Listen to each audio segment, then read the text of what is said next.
camera mounted on its solar array.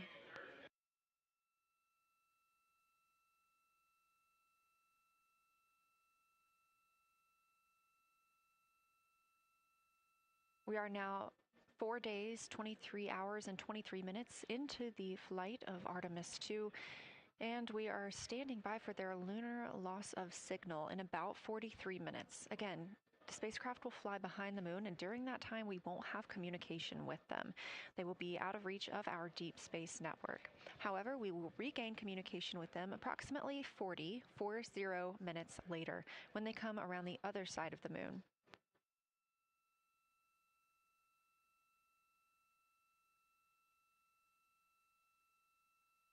The crew aboard the spacecraft are currently discussing the terminator, that difference between day and night. The science team is interested in learning about the topography and the color of the lunar surface, and it's already been very interesting to hear that they have seen colors like greens and browns, while they are hoping the crew will discuss are how do the quantities and sizes of craters and mountains vary along the terminator, and they are looking for the crew to describe the topography of features along or near the terminator. They're also looking for more information on any color or tone variations, and they're hoping that the crew will take images to illustrate their findings. Glover reported earlier that the crew has missed none of their targets when they are photographing at the window.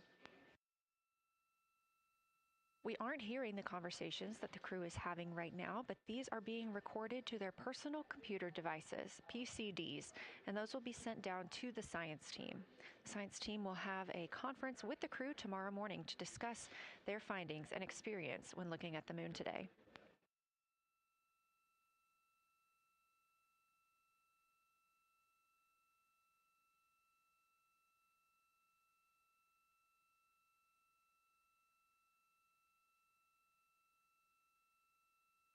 We have a few minutes left while the crew is discussing the terminator.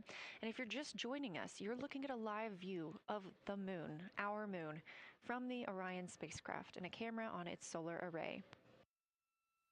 Inside that spacecraft, 4 astronauts, Reed Wiseman, Victor Glover, Christina Cook, and Jeremy Hansen, the first 4 people to fly around the moon in over 50 years.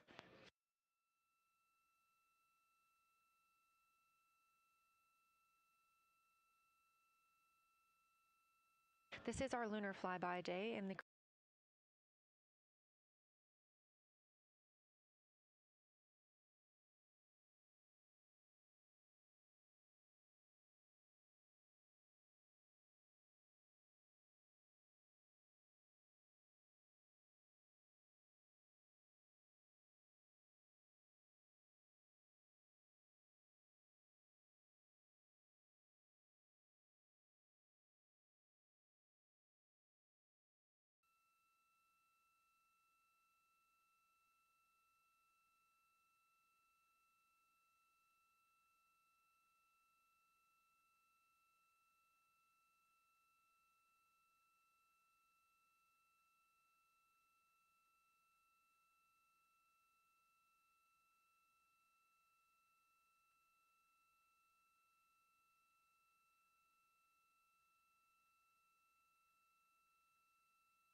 We are live in Artemis Mission Control in Houston, Texas, monitoring the flight of Artemis II.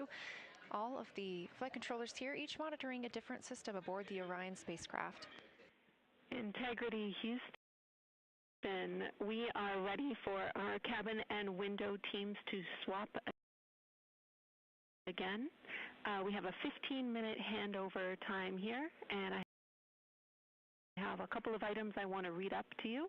They'll require you to write something down on your knee boards, so let me know when you're ready.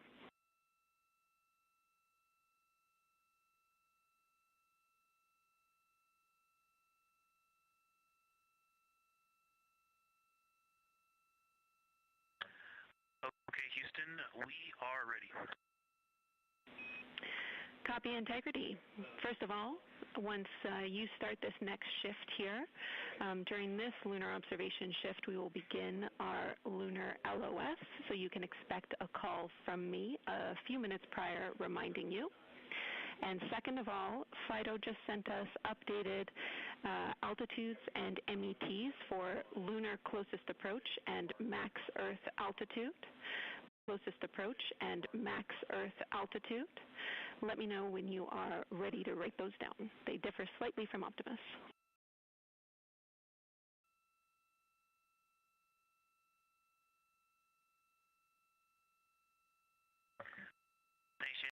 Thanks, Jenny. We are ready to copy.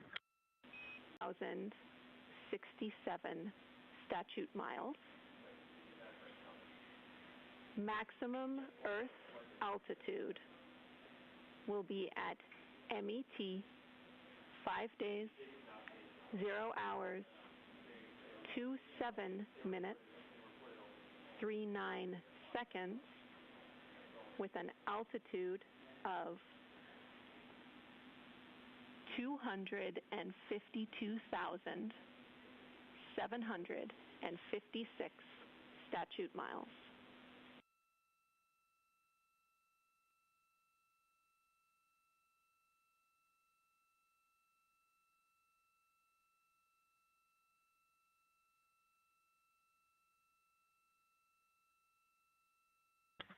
The crew really wants to ask for that in kilometers and in parsecs, but thank you for those. That is great. Thanks for that update. I'll send Fido to work, and I appreciate the metric. Other than that, I have no new vehicle statuses to pass to you. Enjoy your handover time, and we're looking forward to picking back up with you shortly.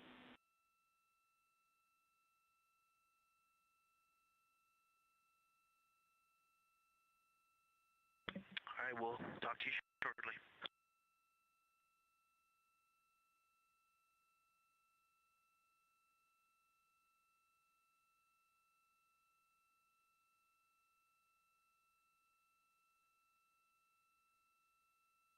Those words called from Capcom Jenny Gibbons, CSA astronaut and Artemis II backup crew member, to the crew working aboard the Orion spacecraft.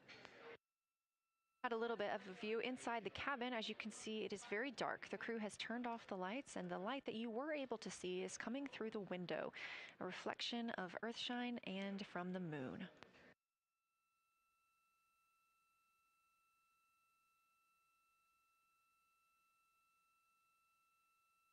The crew is moving into their next observation block, meaning they are taking time to switch cabin and window teams. We've had Reed Wiseman and Jeremy Hansen at the windows taking pictures and making annotations and recording some audio files that will be downlinked later to the science team. Meanwhile, Victor Glover and Christina Cook were in the background serving as support. They were also timelined to enjoy a little bit of their midday meal. Now that we are swapping positions, the support team becomes Reed Wiseman and Jeremy Hansen. They will be in the background helping with SD card swaps, as well as providing those situational reports to the science team.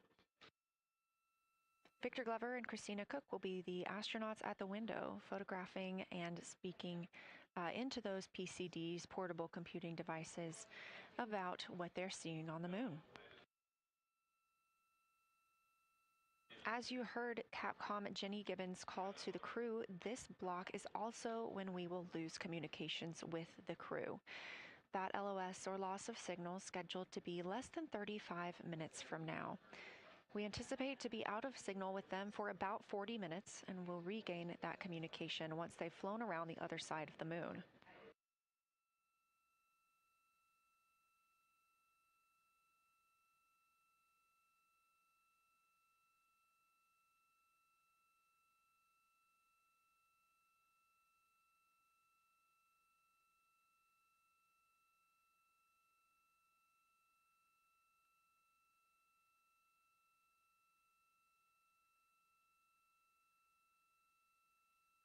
Now, even though the crew will be flying behind the moon, their observation period does not stop. They will still be taking pictures and making annotations of what they are seeing.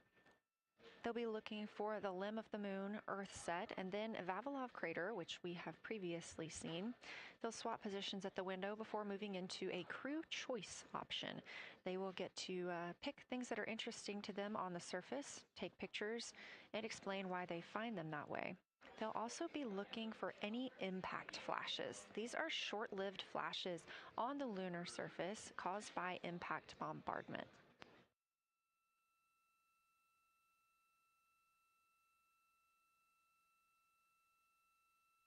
Just before Earthrise, the crew will be looking for lofted lunar dust.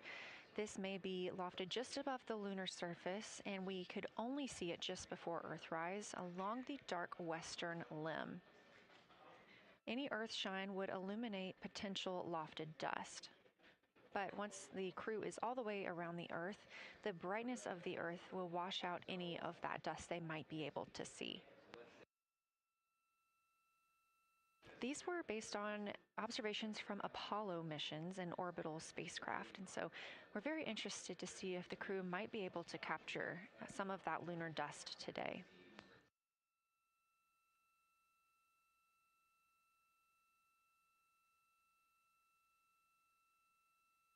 Following that lofted lunar dust target, the next will be Earthrise. We will regain communications with the crew shortly after Earthrise.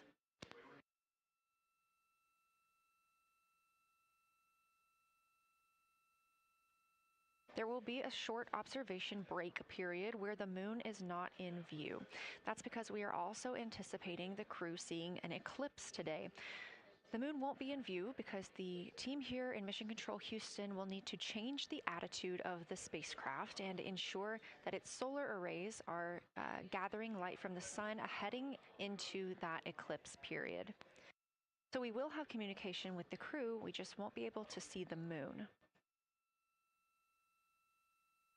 However, we will have views during that eclipse time frame. During that time, the science team is looking to know it will only be illuminated by Earthshine at that point. So they want to know what the whole moon looks like overall, but they also want the crew to look into deep space and potentially see if they can spot any planets.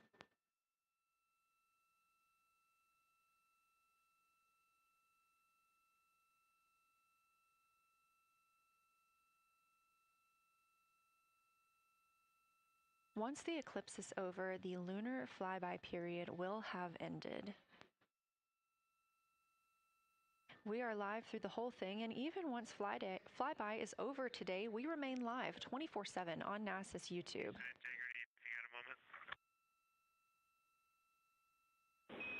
Go ahead.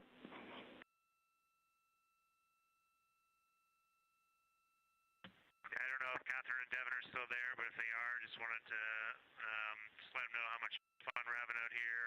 It's extraordinary to be on the far side of the moon right now, just seeing hanging out there and looking back at the Earth. And Ashley and Kaylin, I know you're back in Canada, but if you happen to be watching too, just wanted to say hi to all you guys. Love you guys, and we'll be heading back your way shortly. Thanks, Jeremy. I hear they are watching, and your family is still here. So thanks for passing that along.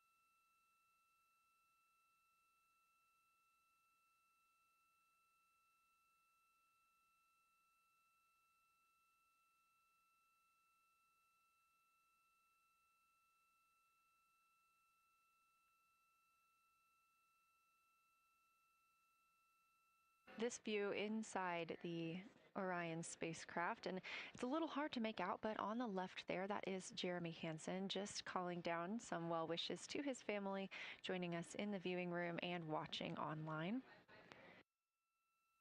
Currently in the window are Victor Glover and Christina Cook. They are taking pictures outside of the window as they are now in their flyby observation block.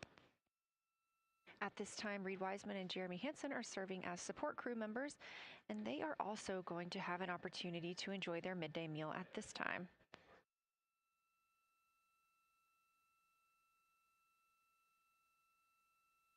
On the lunch menu today for Reed Wiseman and Jeremy Hansen, we have vegetarian chili, salmon croquettes, chicken with peanut sauce, sweet and savory kale, pickled beets, chocolate pudding, barbecued beef brisket, spaghetti and meat sauce, Italian vegetables, butternut squash, candy-coated chocolates, and maybe even a little bit of coffee.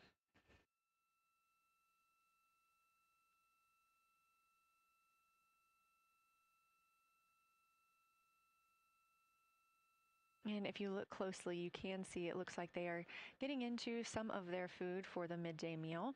All of the food on the spacecraft is rehydratable. We don't have an option for fresh food as there's not a refrigerated section of the Orion spacecraft. So all of this food can either be rehydrated or eaten straight from the package, just depends on what the food actually is. And for food that needs to be rehydrated, there is information on each package of how much water needs to fill that bag and what temperature it needs to be.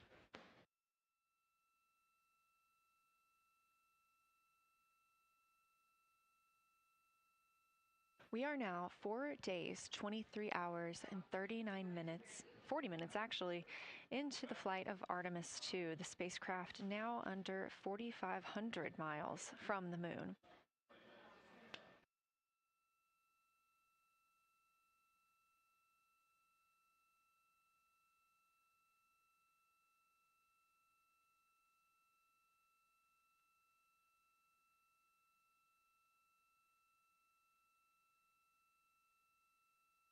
We are now also under 30 minutes away from loss of signal with the astronauts. We will regain that communication about 40 minutes later. They will still be photographing the moon and documenting what they're seeing while they're behind the moon. And we especially look forward to potential Earthset and Earthrise views.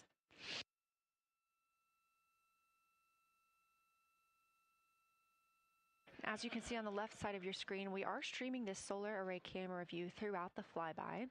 And the science team also plans to capture an occasional still photo with the solar array intermittently, perhaps one every 8 to 10 minutes. Still photos represent the highest resolution imagery from those GoPro cameras. So starting 5 minutes before Earthset and loss of signal, the science team will capture a series of photos, one every 30 seconds, to include Earthset, all the way through 5 minutes after Earthrise and acquisition of signal. In order to capture these frequent photos, the solar array camera that we were streaming will need to switch to time-lapse photo mode. So during this time, the streaming video quality won't be as sharp as you have it right now, but we want to ensure that the science team captures the data that they need during these time frames. And we really look forward to seeing those higher resolution images once they're available. But with the view you are seeing right now, we are sharing bandwidth on the Orion spacecraft with every system that is keeping the spacecraft powered and the crew alive, especially the environmental control and life support system. As this is the first flight with crew, this is also the first flight of a life support system, keeping the crew healthy and safe on the way to the moon and the way home.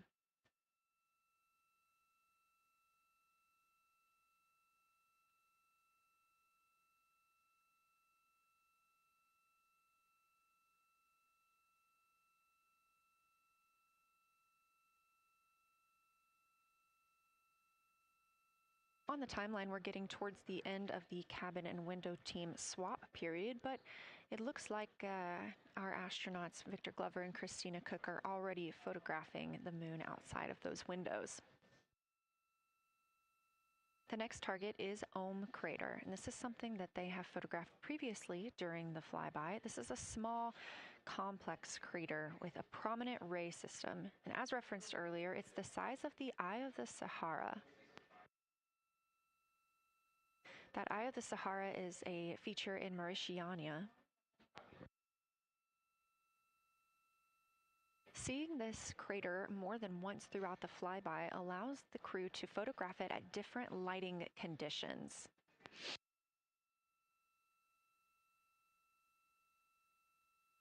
Those different lighting conditions help expose different portions of the target and can help the science team learn a little bit more about how it formed and what it is today.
Again, this view inside the spacecraft as the crew continues photographing the moon outside their windows. They have turned the lights off to allow them to better get photos of the moon, preventing any reflections from coming in from the spacecraft.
We expect the crew to be targeting Ohm Crater for another 6 minutes or so before they move into a discussion of the limb.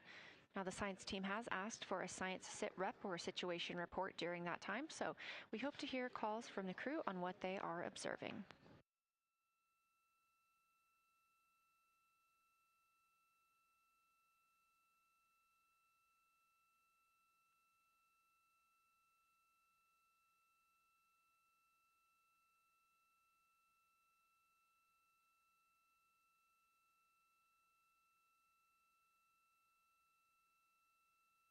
If you've been following along, at the start of the day, we did have much more of the moon visible. And even just an hour or so ago, we could see about half of the moon. We are now continuing to see more of the far side and that darkness where the moon is not reflecting light from the sun.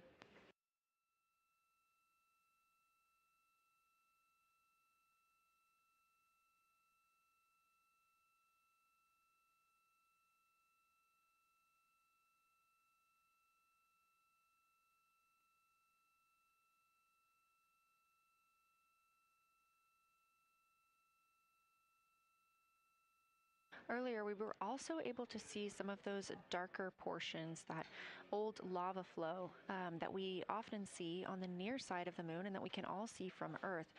That has mostly gone away.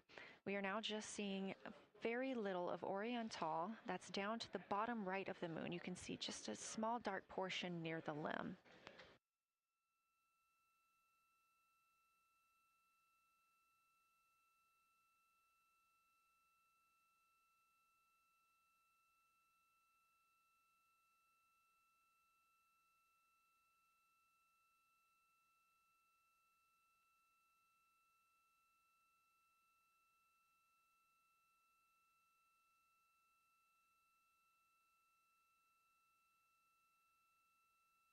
We are now about 18 minutes away from loss of signal with the Orion crew.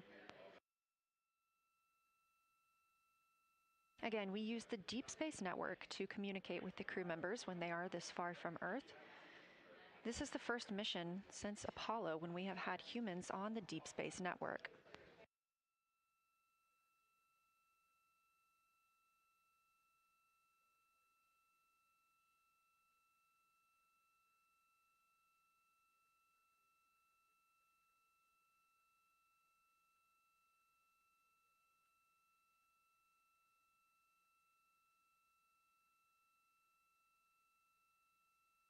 As you recently heard Capcom Jenny Gibbons call to the crew, we expect their closest approach to the moon to be at MET, or mission elapsed time, of 5 days, 25 minutes, and 34 seconds. At that time, their altitude would be 4,067 statute miles above the Earth's surface. Just over 2 minutes later, they will reach their maximum distance from Earth at mission elapsed time 5 minutes, 5 days, 27 minutes, and 39 seconds. The altitude at that time would be 252,756 statute miles. These are our latest numbers, and we'll make sure to verify and confirm those once those milestones have been achieved. Obviously, we will be without communication to the spacecraft at that time, so once we regain communication, we will make sure to find out those numbers and report those to you.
Checking in on the lunar targeting package, the crew is now in their discussion of the limb, seeing the limb of the moon, that illuminated part.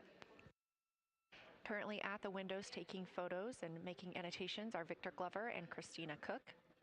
We are expecting loss of signal in about 13 minutes. We will regain that signal with the crew about 40 minutes later.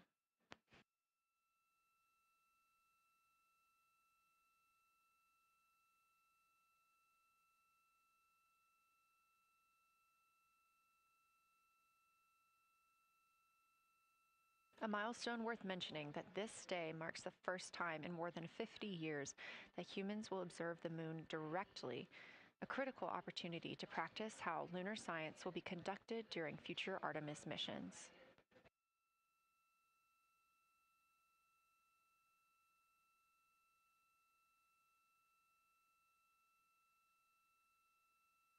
I've continued to reference the lunar targeting package throughout this broadcast, which is the primary tool guiding the crew observations, and that consists of two key components.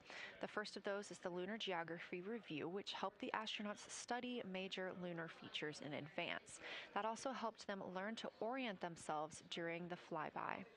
The Lunar Targeting Plan provides a detailed timeline of observation targets, background science context, and specific instructions for the picture the crew should take, and verbal descriptions of what will be helpful to the science team reviewing those pictures later. That's what we've been tracking real time and what the crew is using right now to keep up with their next milestones.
Integrity Houston, 10 minutes till the LOS. We'll take a snappy sit rep from the cabin if you have one.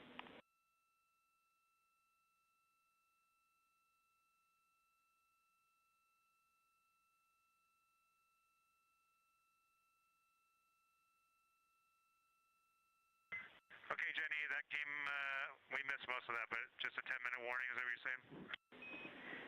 10-minute warning for the LOS, and I'll take a quick sit rep from the cabin, please.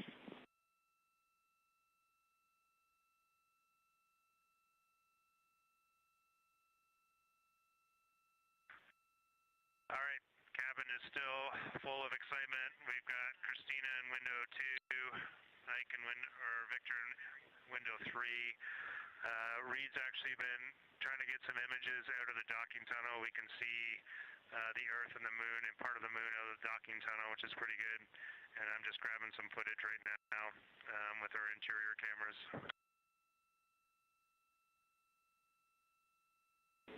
Copy, Jeremy. We'd like to know what camera Reed is using and also the status of window 1. Looks like there might be a shroud removed.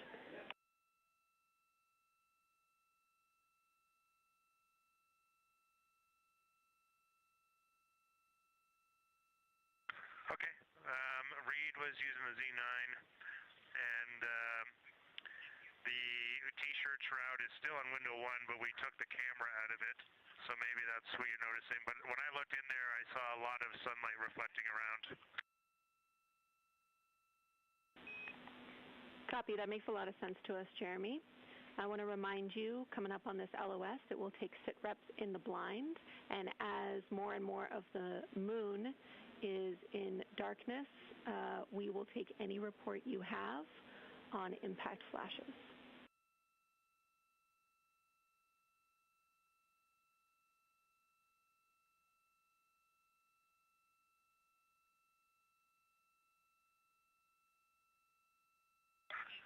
All right, Jenny, you have to say again your last. There's a lot of conversation here, and I was on the other side of the cabin, so I missed all of it. Look out for impact flashes, and we'll take sit reps in the blind.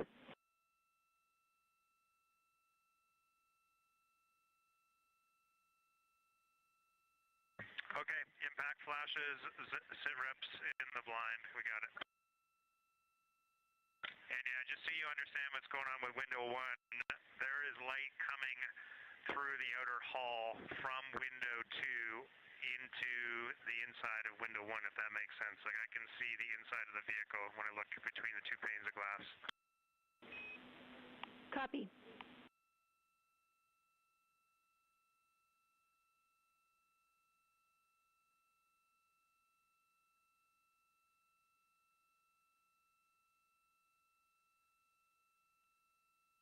You're getting your first live look at Orion, the moon, and the Earth. Everyone in this picture.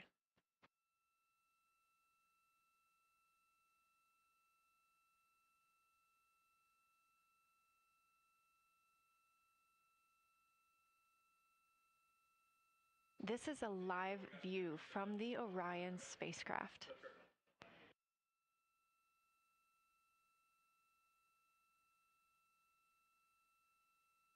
Currently aboard Orion, 4 crew members, Reed Wiseman, Victor Glover, Christina Cook, and Jeremy Hansen.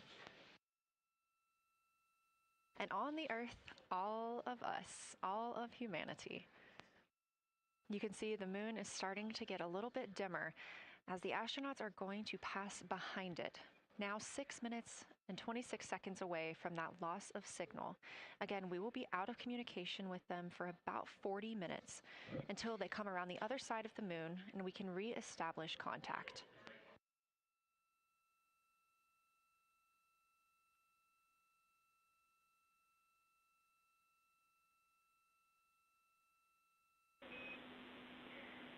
Integrity Houston, you are 6 minutes from your 40-minute lunar flyby LOS. From all of us, it's a privilege to witness you carrying the fire past our farthest reach. Thank you. Godspeed.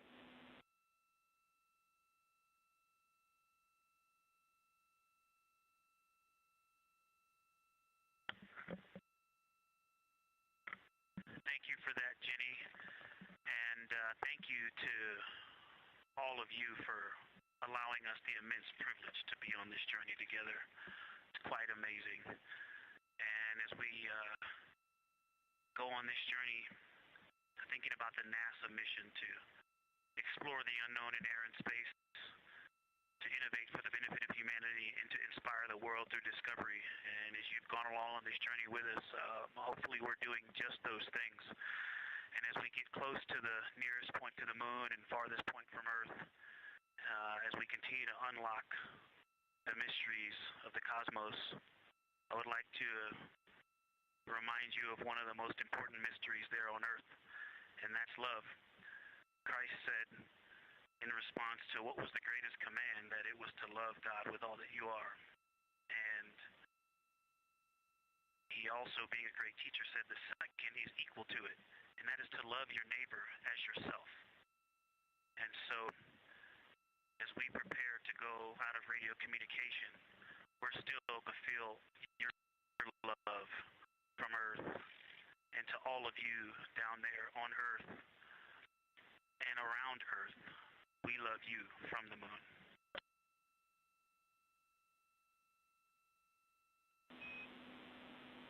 Houston copies. We'll see you on the other side.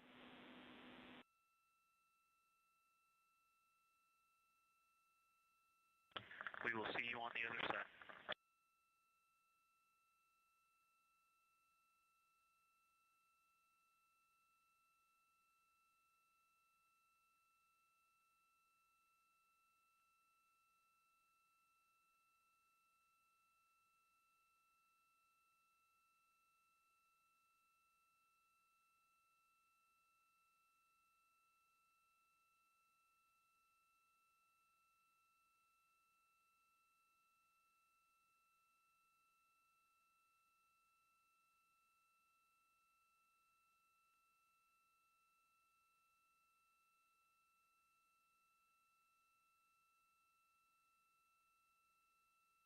poignant words from NASA astronaut Victor Glover, and a little bit of a love letter from the other side of the moon all the way to Earth.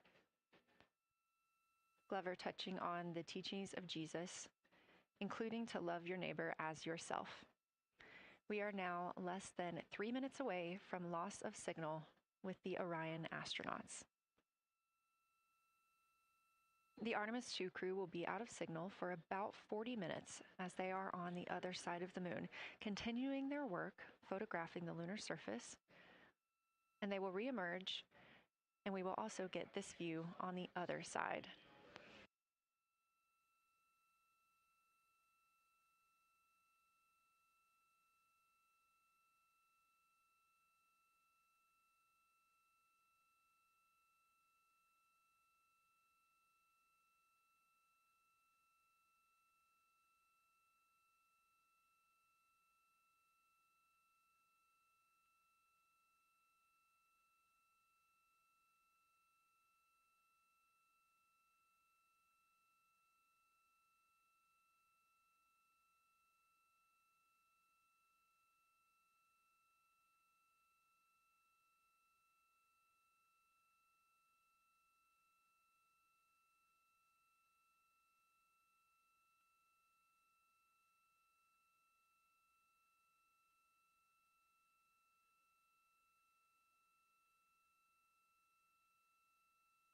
Just about a minute and a half now until we lose communication with the astronauts aboard Orion on the Artemis II mission.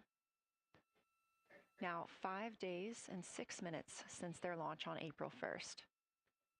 Again, we'll be out of communication for about 40 minutes.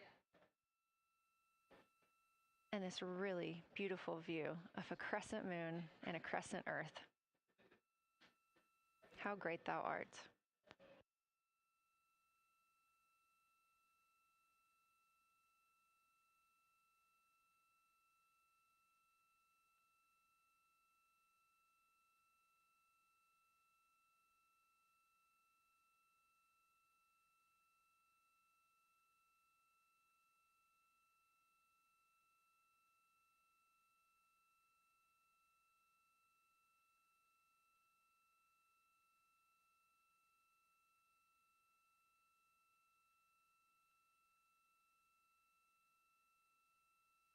"30 seconds now until we expect loss of signal.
And we have confirmation of loss of signal of the Orion spacecraft as it flies behind the moon. We expect to regain communications with them in another approximately 40 minutes. This was expected as their spacecraft is now out of direct line of sight with Earth and behind the moon. And this is a poignant moment as it's the first time in over 50 years that we have humans completely unreachable by anyone else on Earth. No matter how distant or secluded, we could reach anyone living on Earth, but while the crew flies behind the moon, it's simply impossible to make contact with them. This is a live view inside the Science Evaluation Room here at Johnson Space Center and just down the hall from Mission Control. This team has been monitoring the flyby all day as the team has continued capturing targets on the lunar surface.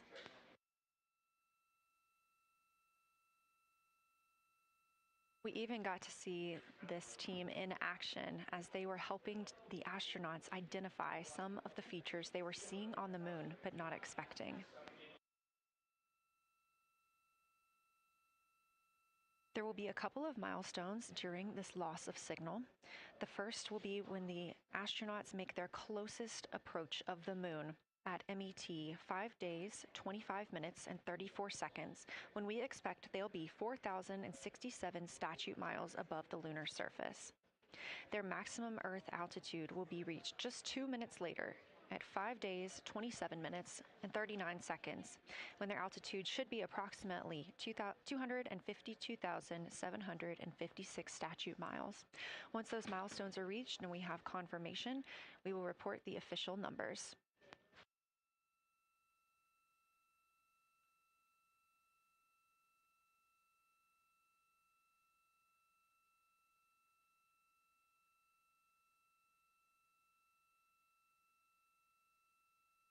Throughout the Artemis II mission, astronaut voice, images, video, and vital mission data must traverse thousands of miles, carried on signals from NASA's powerful communications systems, the Near Space Network and the Deep Space Network. Let's learn a little bit more.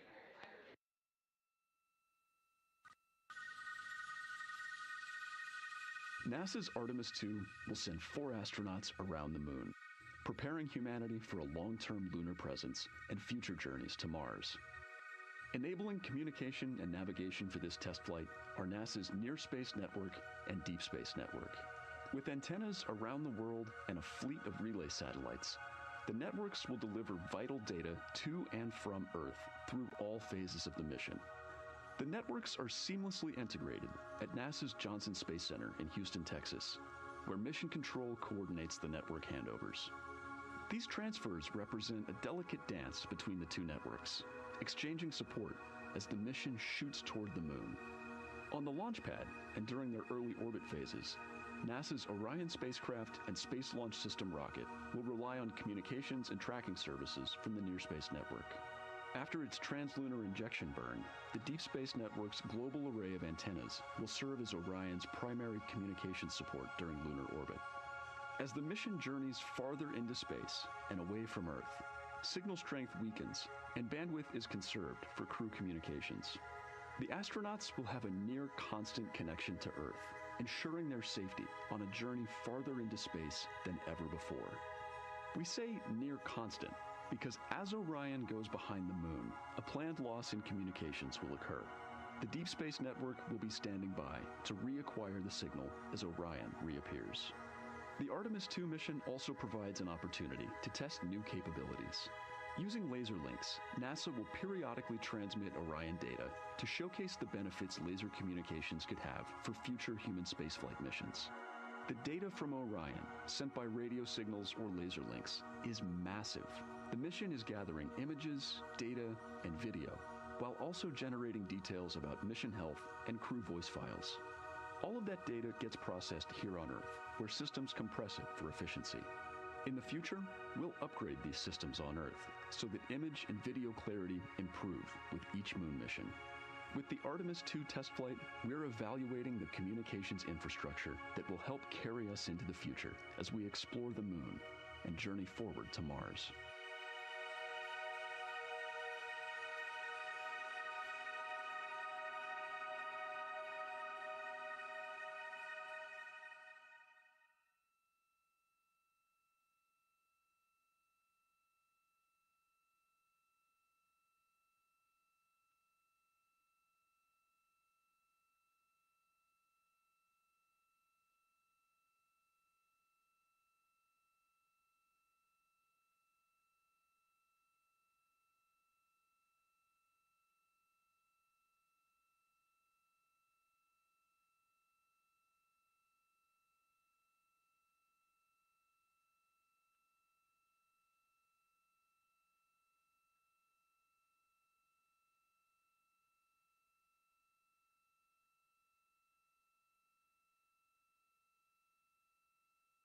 We are now about 33 minutes until we expect to regain communications with the astronauts aboard Orion. And in the meantime, I've got Dr. Kelsey Young, Artemis Science Flight Operations Lead, here with us. Thanks for joining me, Kelsey. Thanks for having me. This is such an exciting day. Oh, no kidding. It has been so cool to hear you communicating directly with the crew.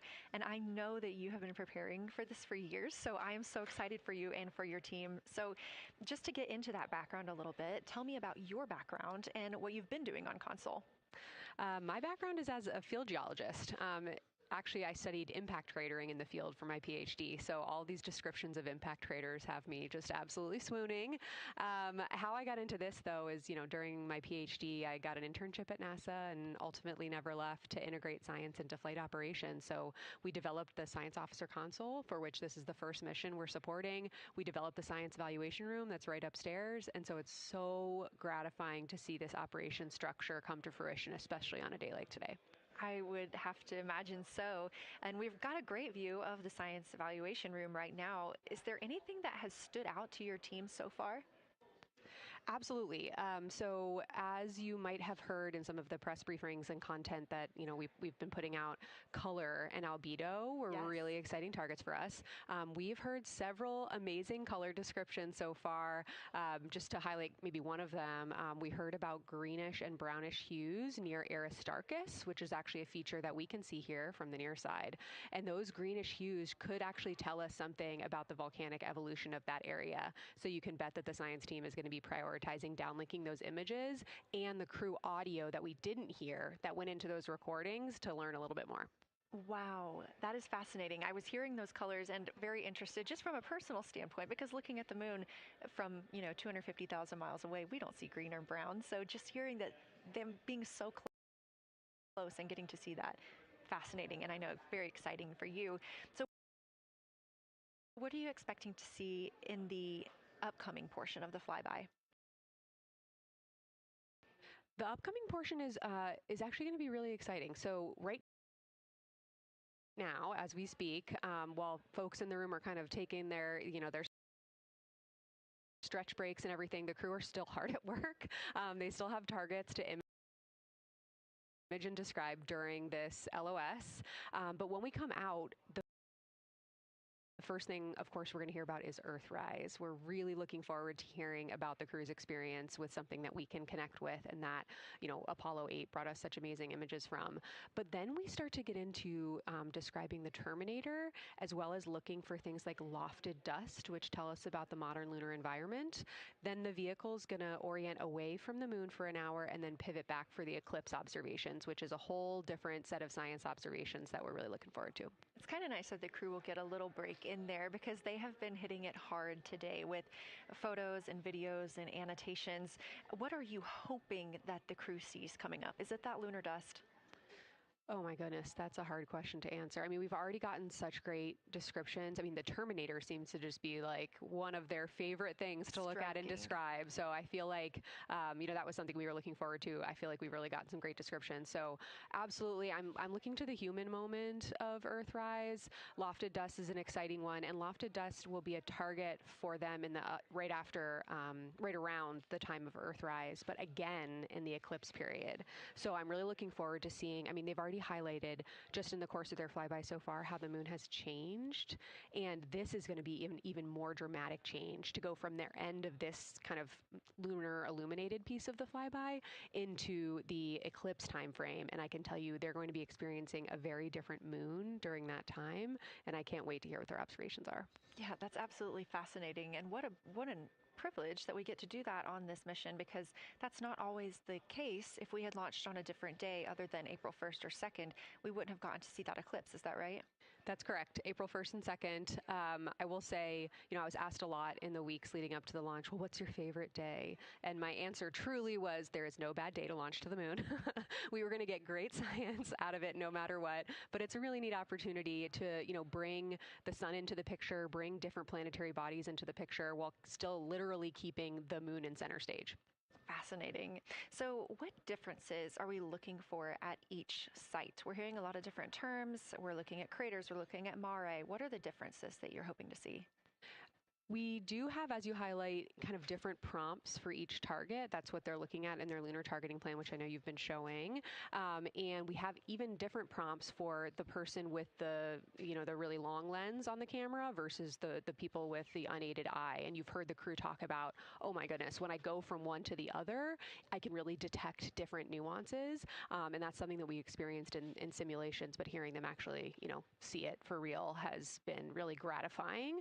But we're looking for different things based on the target. Sometimes we're looking for color. Sometimes we're looking for texture. For the Terminator, we're looking at kind of what texture and morphologies pop out to you and what kind of diversity you see along the Terminator. You've heard, Victor especially make some comments about future impacts for exploration.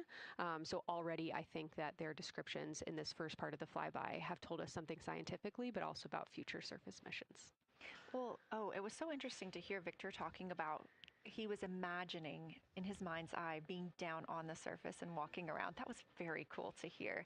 And when we're thinking about targets, I know some of them are determined based on the launch day because that determines the lunar illumination. So the ones that we're looking at today, how and why were these selected? Such a wonderful question. This really gets at at the heart of some of our really highest priority science questions. Illumination conditions is a big one, right? So of course we need the targets that we're interested on the lunar feature to be illuminated by the sun in order to view them, but the timing in which they see them during the flyby enables us to ask different questions. So you heard in the pre-flyby crew conference talking about, well, the same pair, Reed and Jeremy, will get to actually look at Glushko crater twice, and that looking at it from different illumination angles allows us to understand that feature better and connect color and albedo with topography and morphology. Then you have other craters where you want to look at it with the sun shining on it obliquely versus straight on, and that tells you something different about the scientific objective that drove the target being on the targeting plan in the first place. We've talked a little bit with the viewers today about what the crew is able to capture in this short time frame of those craters in different lighting conditions.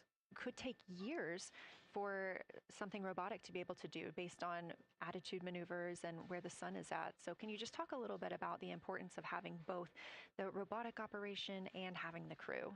Absolutely. We definitely don't want to minimize the impact of orbiting spacecraft. Lunar Reconnaissance Orbiter is the one that's often referenced. Data from LRO and its payloads have really been instrumental in getting us, frankly, to this point for Artemis II and future missions.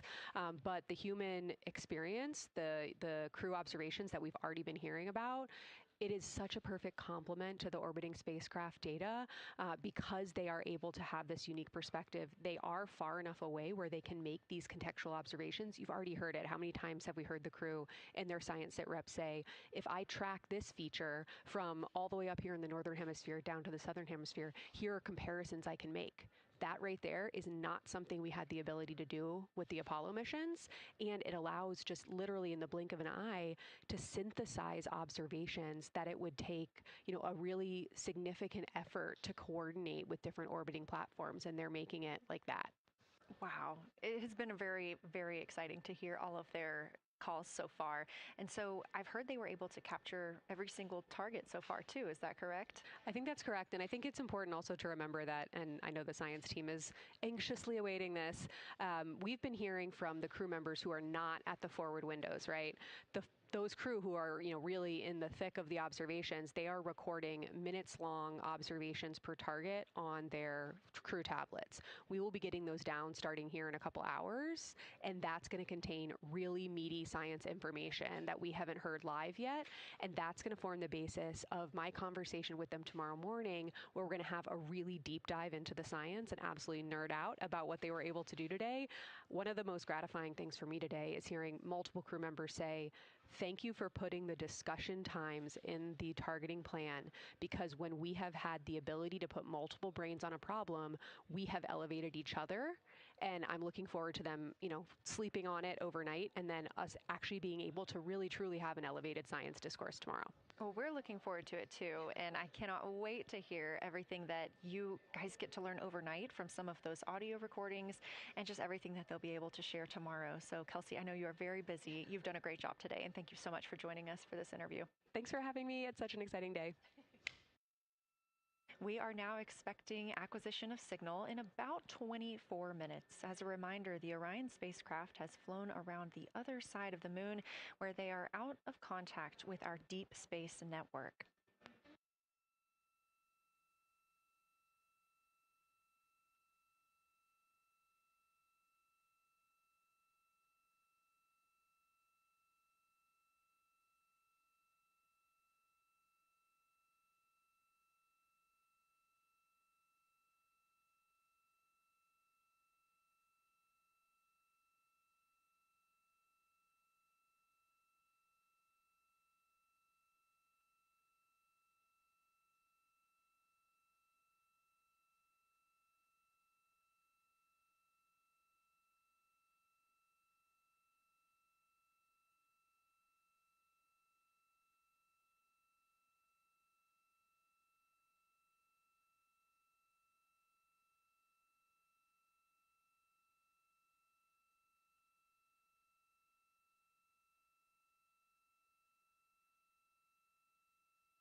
And we just heard confirmation here in Mission Control Houston that we have reached the closest point of our destination to the moon at MET 5 days, 25 minutes, and 34 seconds, and we anticipate the spacecraft's altitude is approximately 4,067 statute miles above the moon.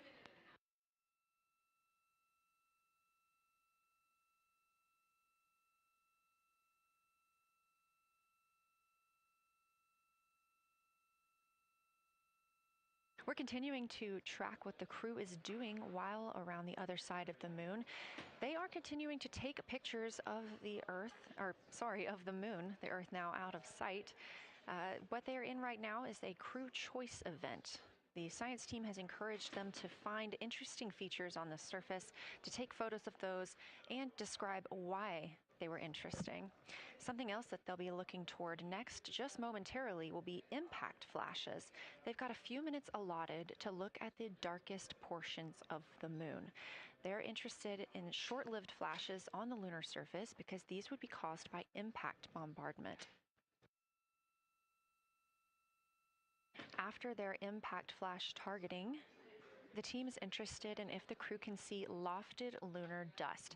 This would only be visible just before Earthrise. Now 20 minutes until we expect to regain communications with integrity and the astronauts for Artemis II.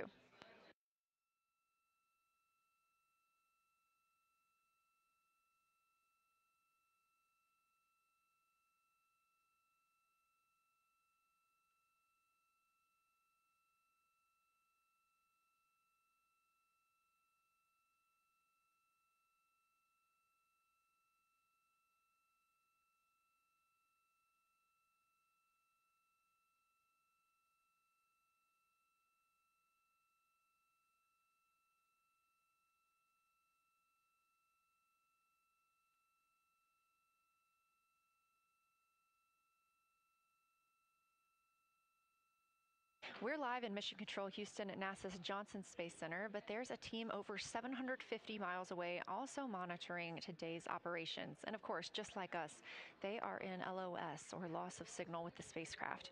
This is LUCA, the Lunar Utilization Control Area, and it's joined by LISA, the Lander Engineering Support Area, which are twin control rooms that will support missions and operations in lunar orbit or on the moon's surface in real time at NASA's Marshall Space Flight Center in Huntsville, Alabama. The Luca and Lisa are right next to each other and just a short walk away from the SLS Engineering Support Center, which is used during launch, and the POIC, where science on the International Space Station is monitored. Luca primarily supports Artemis science operations, while Lisa will provide engineering support for landing astronauts on the moon.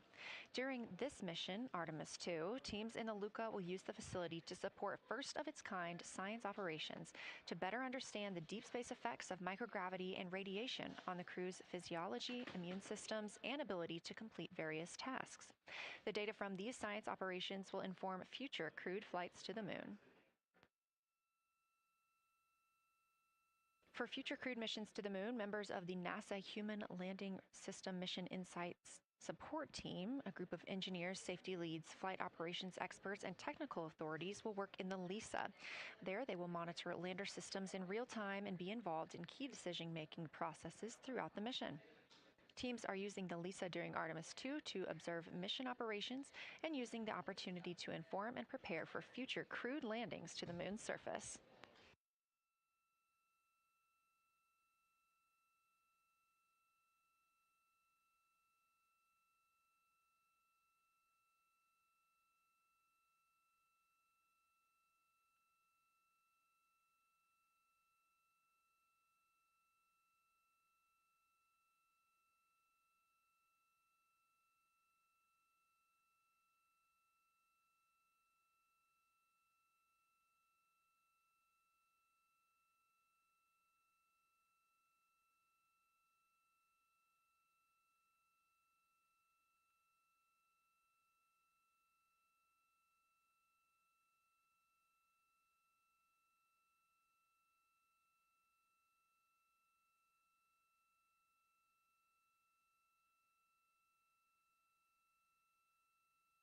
We now expect to regain communications with the astronauts aboard Orion in about 17 minutes. In the meantime, a little overview of how our crew members flying by the lunar far side at an altitude of between 4,000 and 9,000 miles are testing the capabilities of the Orion capsule.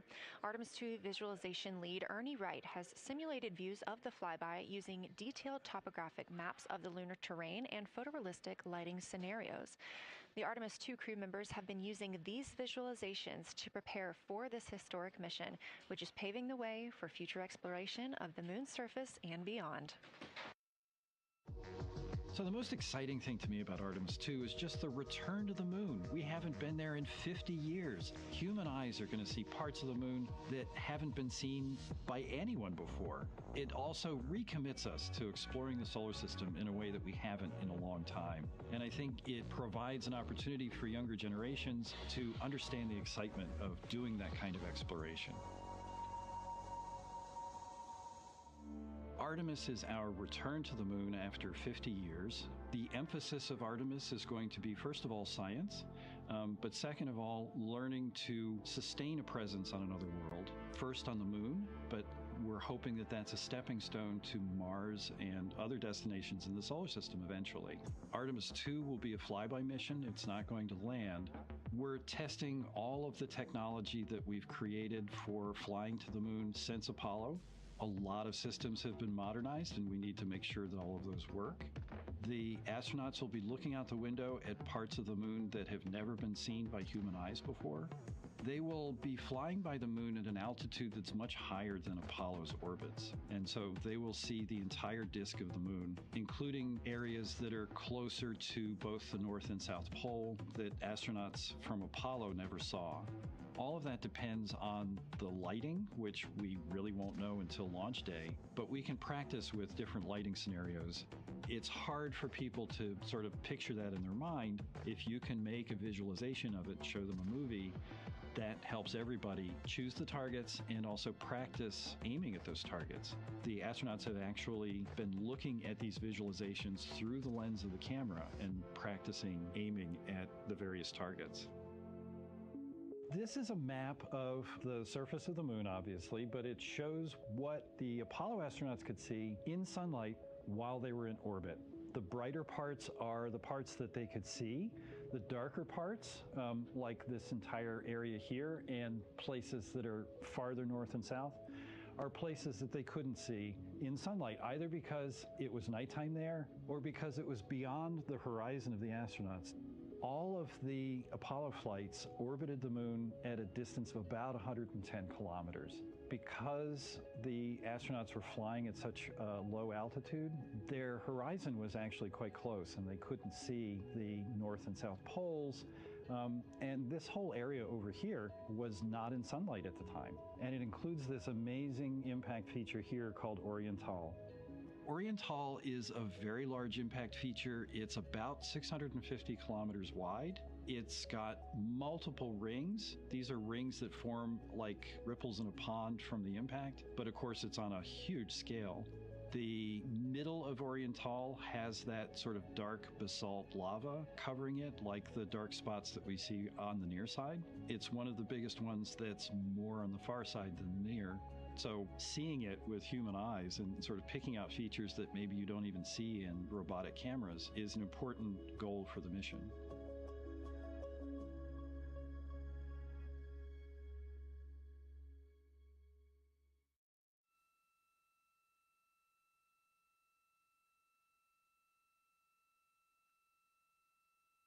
This live view in the Science Evaluation Room, or the SIR, here at Johnson Space Center in Houston, Texas, just down the hall from where we're at in the Artemis Mission Control Room. Teams continuing to monitor the flyby.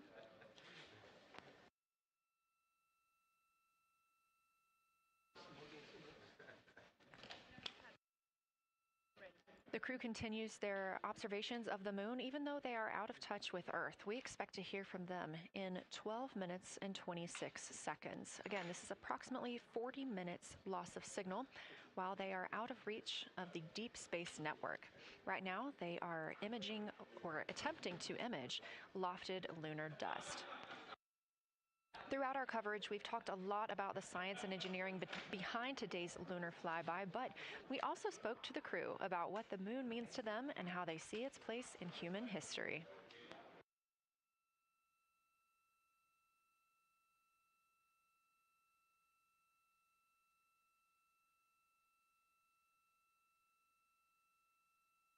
I remember being a little kid lying in bed at night and just looking out at the moon in whatever phase it was in, and I was thinking, man, my friends that live like 20 miles away, they can probably look out and see that same exact moon.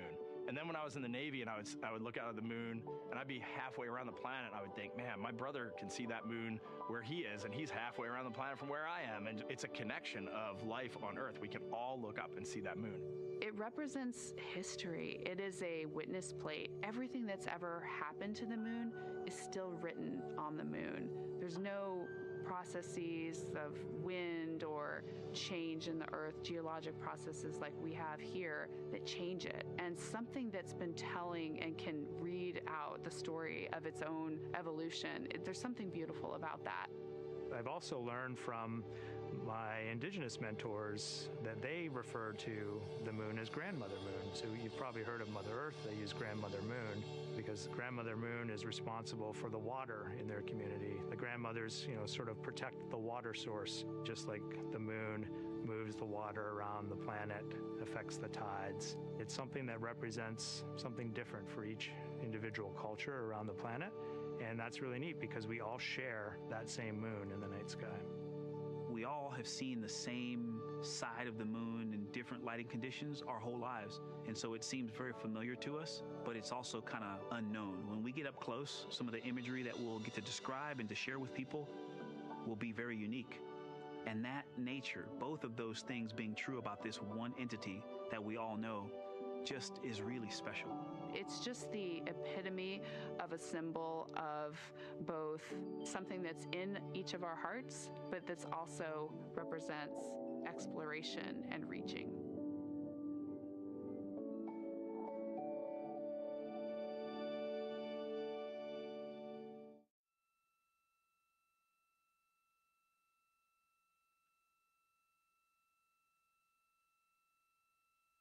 You're looking at a live view inside. They are behind the moon. They are out of reach of that Deep Space Network. And when you consider our nonstop communications during the time in which we live, this is even more striking. For the Artemis II crew, they're only currently communicating with each other. Now we expect to regain those communications in under 9 minutes from now, and we also are hopeful for a view of Earthrise. Despite being out of communication, the crew is continuously capturing imagery of their predetermined lunar targets.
Now about 7 minutes, 25 seconds until we anticipate regaining communications with the Artemis II crew aboard Orion.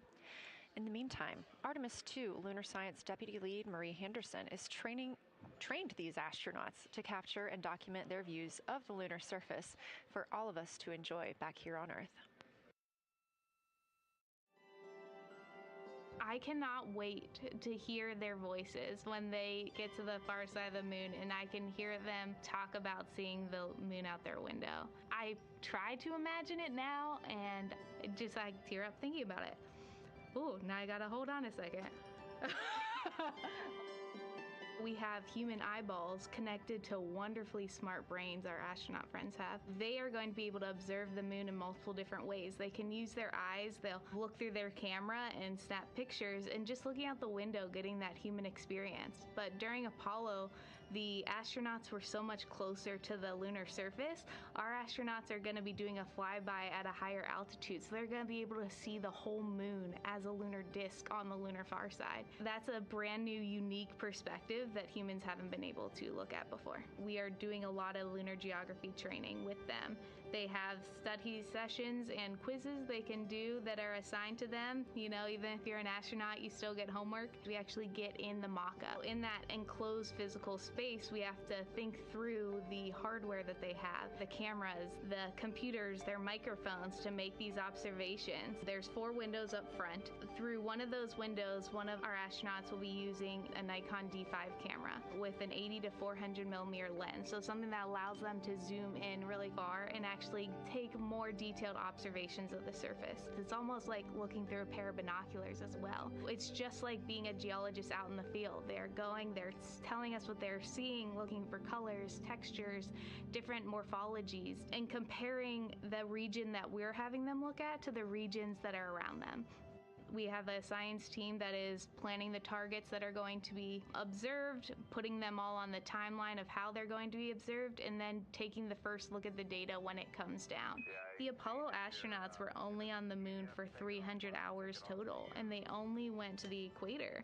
That's like going to places that were safer landing sites, and they only saw so little, 300 hours total. And so we have so much more to explore and so much more to learn. And we are the beginning of the next generation that gets to start being a part of these discoveries.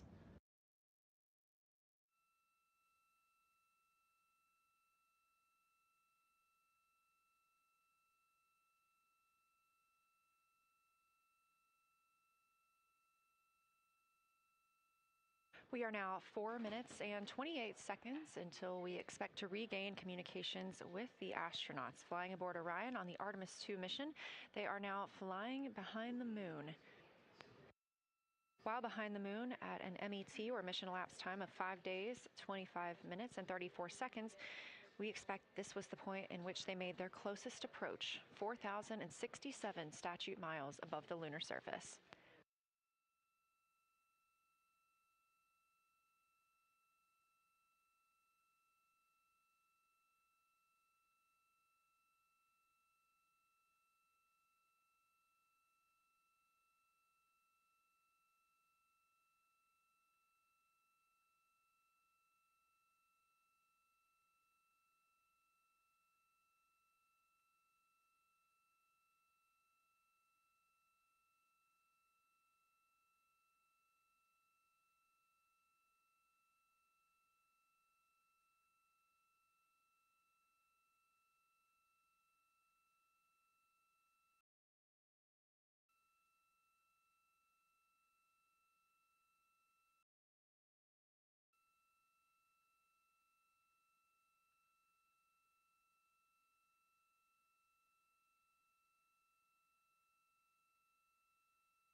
We're live in the Artemis Mission Control Room in Houston, but we are not the only room monitoring today's flyby. As you can see, this is the SIR, the Science Evaluation Room. It's in the same building and just down the hall.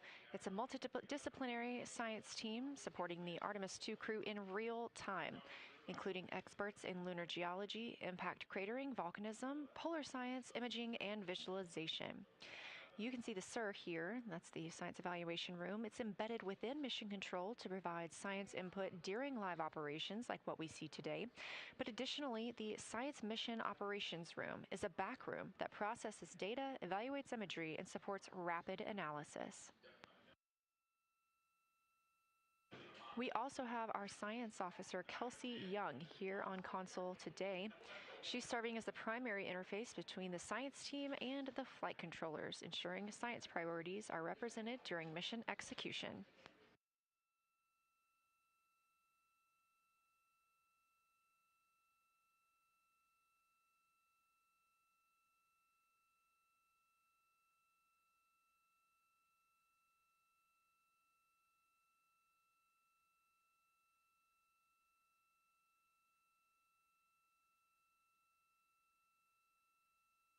Coming up on 1 minute and 36 seconds until we contact Orion.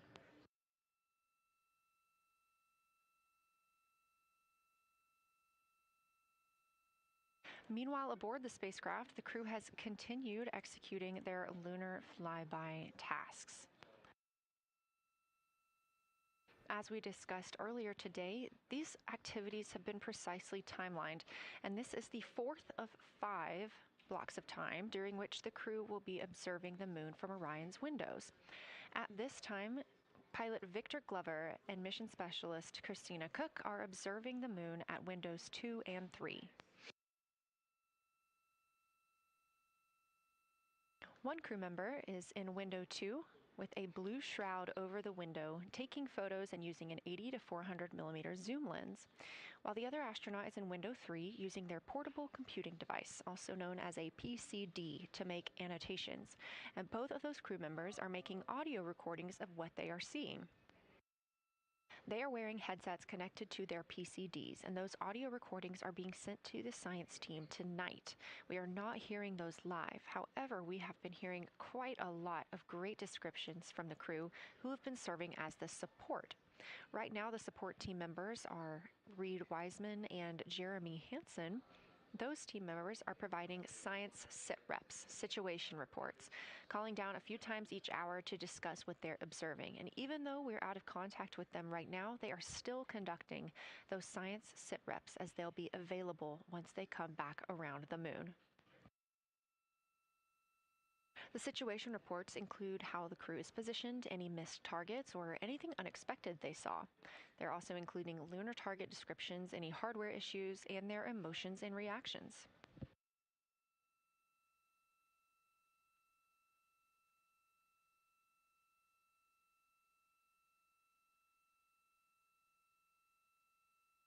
Again, we are standing by to acquire signal from the Orion spacecraft.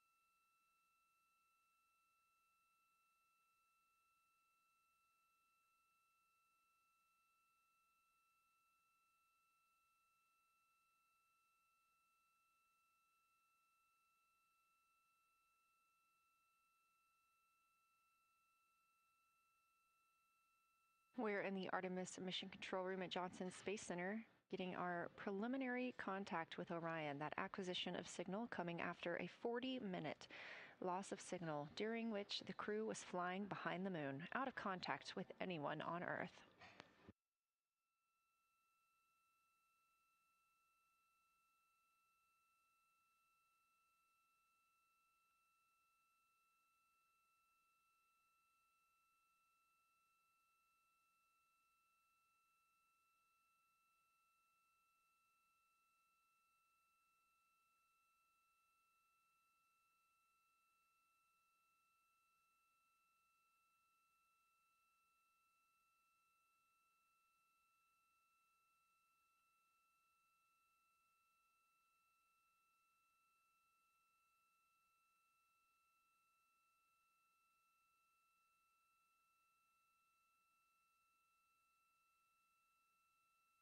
We are getting our first views from Orion after the loss of signal. Orion has come back around the other side of the moon, and that little crescent that you see is Earth, over 252,000 miles away.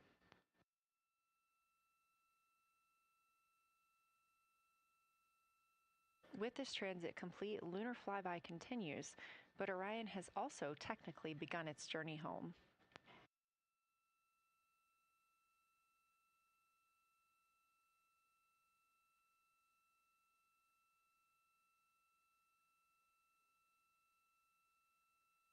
Right now, the crew are getting a few moments to enjoy and take photos of Earthrise for themselves, and we expect to contact them shortly. But we do have good signal coming from Orion.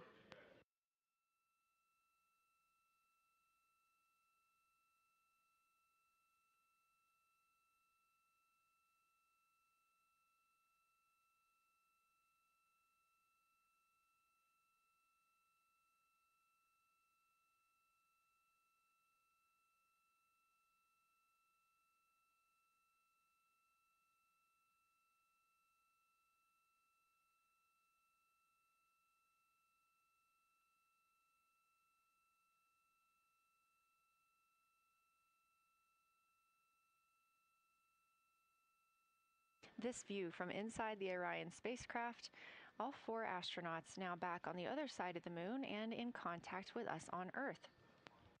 Their tasks for lunar flyby did not stop as they went behind the moon and out of contact with us. We anticipate during that time they were attempting to image some impact flashes, short-lived flashes on the lunar surface, which would be caused by impact bombardment and potentially even lofted lunar dust. Right now, of course, they are getting pictures of Earthrise.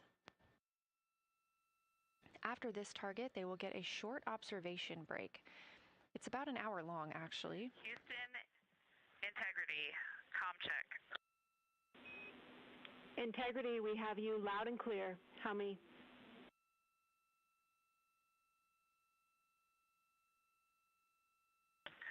Houston, we have you the same, and it is so great to hear from Earth again. To Asia, Africa, and Oceania, we are looking back at you. We hear you can look up and see the moon right now. We see you too.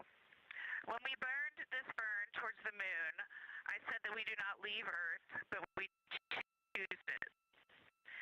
And that is true. We will explore, we will build ships, we will visit again. We will construct science outposts, we will drive rovers, we will do radio astronomy, we will found companies, we will bolster industry, we will inspire. But ultimately, we will always choose Earth. We will always choose each other. Integrity from Earth, our single system, fragile and interconnected. We copy. Those of us that can are looking back.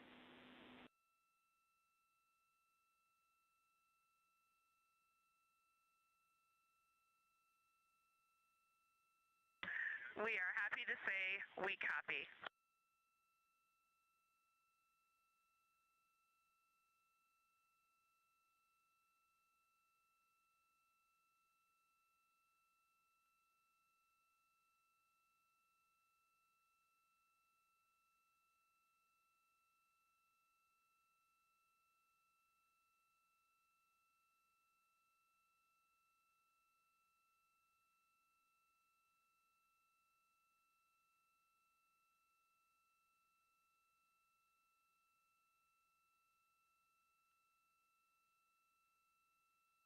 Those first communications back with the astronauts aboard Orion. Christina Cook calling back to what she said just before translunar injection burn, that with this burn, we do not leave Earth, we choose it. The translunar injection burn served as not only what put them on this trajectory to fly around the moon, but what also committed them to splashing down in the Pacific Ocean on Flight Day 10.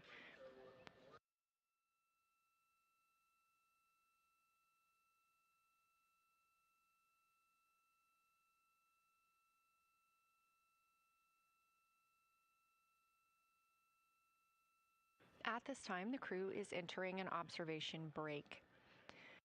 We expect this to last about an hour. And it's probably a welcomed break following their very, very busy day taking pictures, making annotations, making audio recordings, and communicating all of the wonderful things that they are seeing on the moon. This observation break is also partially due to the fact that we will be entering an eclipse later. This will be the first solar eclipse that humans have seen from the moon. The astronauts will need to wear eclipse glasses for the first 2 minutes until the sun is completely covered by the moon, and then they have additional targets that the science team is hoping that they will photograph. We will have communications with them during that eclipse time frame. Because of that eclipse, Orion's attitude must be changed right now so that its solar arrays are in the sun. This will help it charge the batteries needed to power it through that eclipse time frame. This view on your screen is a visualization. The spacecraft now 4,224 miles away from the moon, and that number will now continue to grow, while the number of distance from Earth, 252,699 miles, will continue to shrink all the way until our crew is back home.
Again, we are MET, mission elapsed time, 5 days and 58 minutes since the launch of Artemis II. We have reestablished communications with the crew and the Orion spacecraft, now entering a little bit of a break while they are out of visibility, or the moon is out of their visibility. The spacecraft will be reoriented to view the moon ahead of an upcoming eclipse. This current attitude maneuver helps charge the solar arrays and batteries aboard Orion that will power them through the eclipse.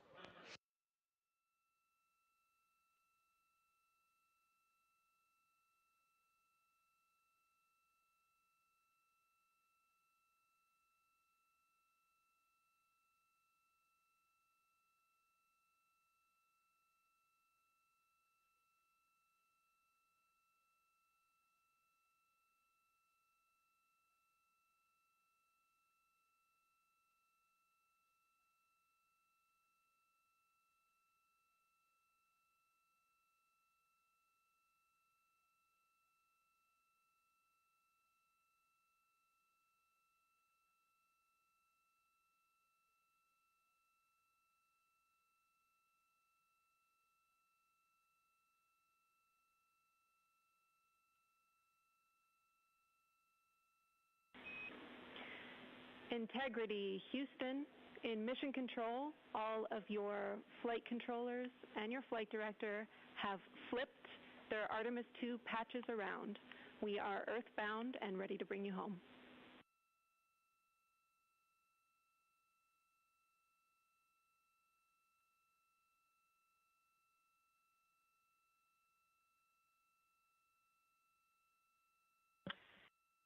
That's great.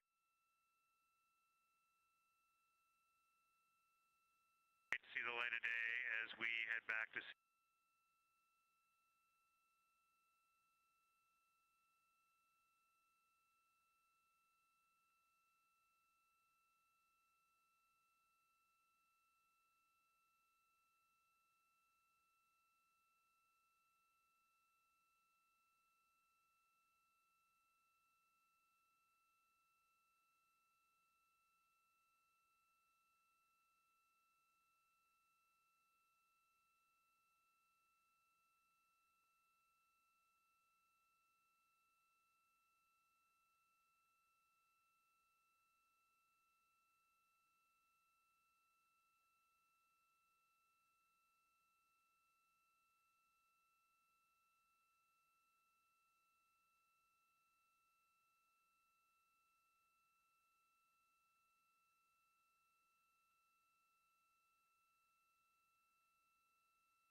A very special moment just now in Mission Control. Ahead of the crew's flight to Kennedy Space Center and during one of their last sims or simulations here, they visited the Mission Control team in Artemis Mission Control in Houston and brought us each a patch. Everyone in the flight control room has had these on their signifiers at their console. On one side of the patch that you've probably seen is the moon with the Earth behind it. Now that we've passed behind the moon and we are returning home, the flight control team has instructed everyone in the room to switch their patch around so that the Earth is closer and the moon is behind us. We are really looking forward to seeing the Artemis II crew. And the Capcom, Jenny Gibbons, did call that update up to the crew that the flight control team here has turned their patches around as was instructed by the crew during that last sim. And we are counting down the days until they get home. They are now 5 days, 1 hour, and 3 minutes mission elapsed time into the Artemis II mission.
Joining me here in the room, Artemis Mission Control, I have Angela Garcia, Artemis II Science Officer. Thanks for being here, Angela. It is an honor to be here. What a day. Everyone's been buzzing. I can't contain myself. So it's been a really awesome day. So you're sitting on console at the science console now. Have you been in the SIR earlier today? There's a lot going on. So I went here first, and then I'm going to go there after. Clear, Houston.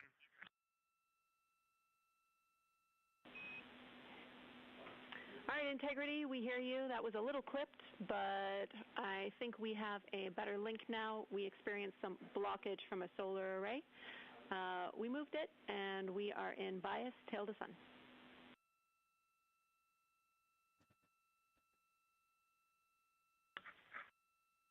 Okay, Houston, you're coming in loud and clear, and copy, we're in bias, tail to sun now.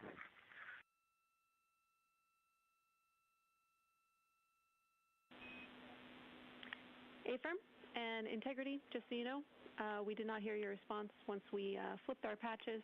Jeremy, we heard you call down, but you were clipped, and then we briefly lost comm. Glad we're back.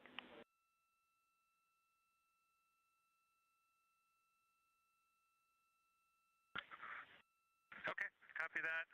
We were just excited that we got to share in that you, the MER, and Mission Control have flipped your patches around, and that side of the patch is getting to see the light of day. Thanks for sharing that with us. Our pleasure.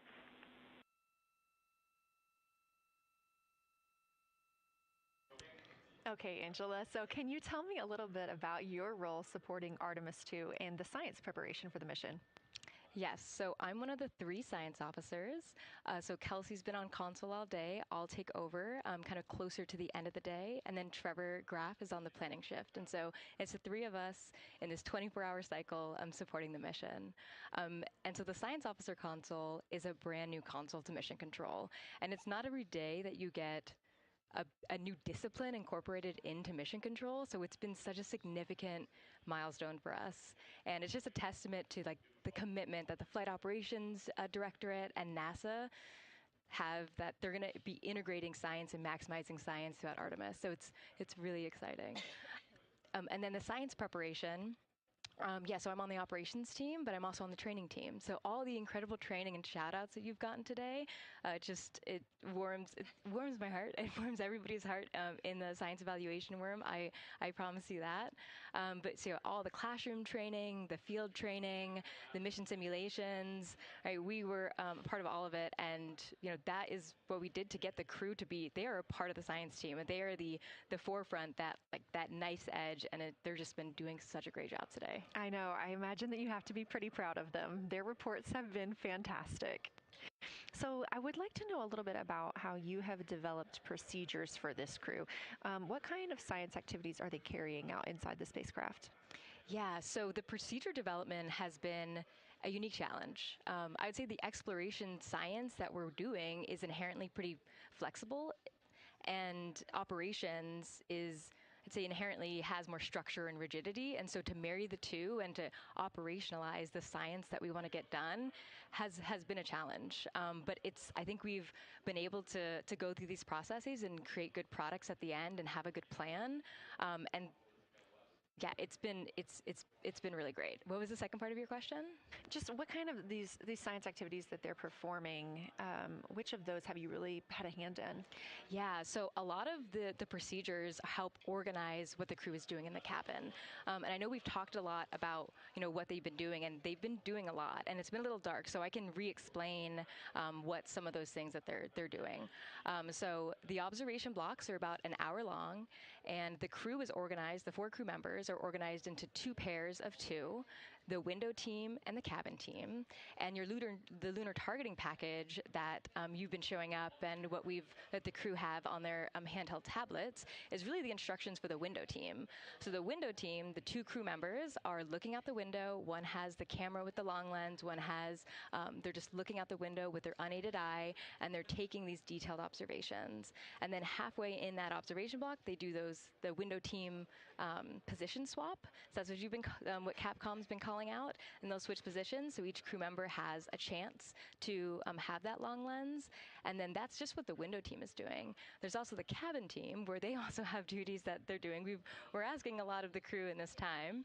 And then the cabin team, they have the interior camera, and they're taking images inside the cabin.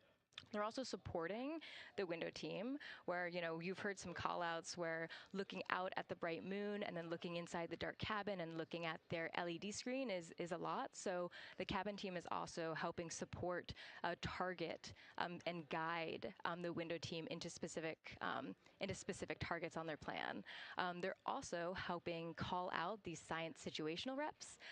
So they're looking out a different window and listening in to what the crew who are really down and in the science on the window team are doing, and they're giving us insight. And those recordings that the window team is doing are going to be uplinked or downlinked overnight, and we're going to be able to chew on that data. But yeah, they're helping. They're doing a lot. And so making sure we have a plan that's flexible, but also make sure that we check off all those boxes was really important. So tell me a little bit more. You talked earlier about the analogs that the crew has done. What kind of analogs or environments were really useful for this?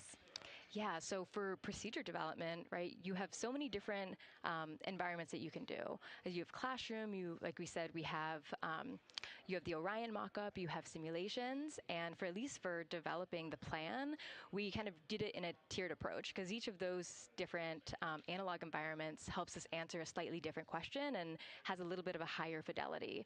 So we would start with the classroom. So we would we would just get into a classroom, we would put all the hardware on the table, and then we'd almost role play of like, you be Victor, you be Reed, you be Jeremy, and I'll be Christina, and like, let's just do the plan how we think we should do it, write that down, and then just keep iterating on that, and then Integrity Houston for a tag up pre-forward link LOS in place of the Flight Director Conference.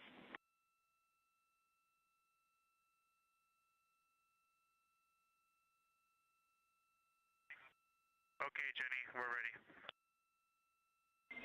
All right, crew, I'm going to roll through a couple of topics here. The first two are for timeline. First of all, read for your toilet maintenance. It is a shortened toilet maintenance where you do not have to do the oxone changeout. That portion of the procedure is canceled. Victor, you have an HHP stop activity on your timeline. We need you to perform that as scheduled for bandwidth reasons. For your next portion of the flyby, in particular the eclipse, we want to remind you that you can take off the eclipse glasses when the sun sets and you are simply looking at the corona. And then finally, for the D5 with the long or zoom lens, which is set for solar corona, we want to remind you that when you are capturing Earth shine, you will likely have to adjust the exposure. That's all I have for you. Let me know if you have anything for us.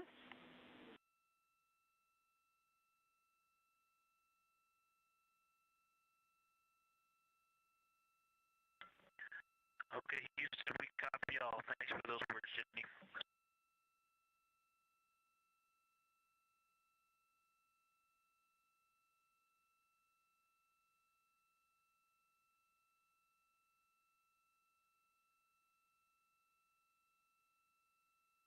All right, just a quick call up to the crew ahead of a forward link LOS, meaning that we won't be communicating with them, but we will be receiving their communications and data during that time frame.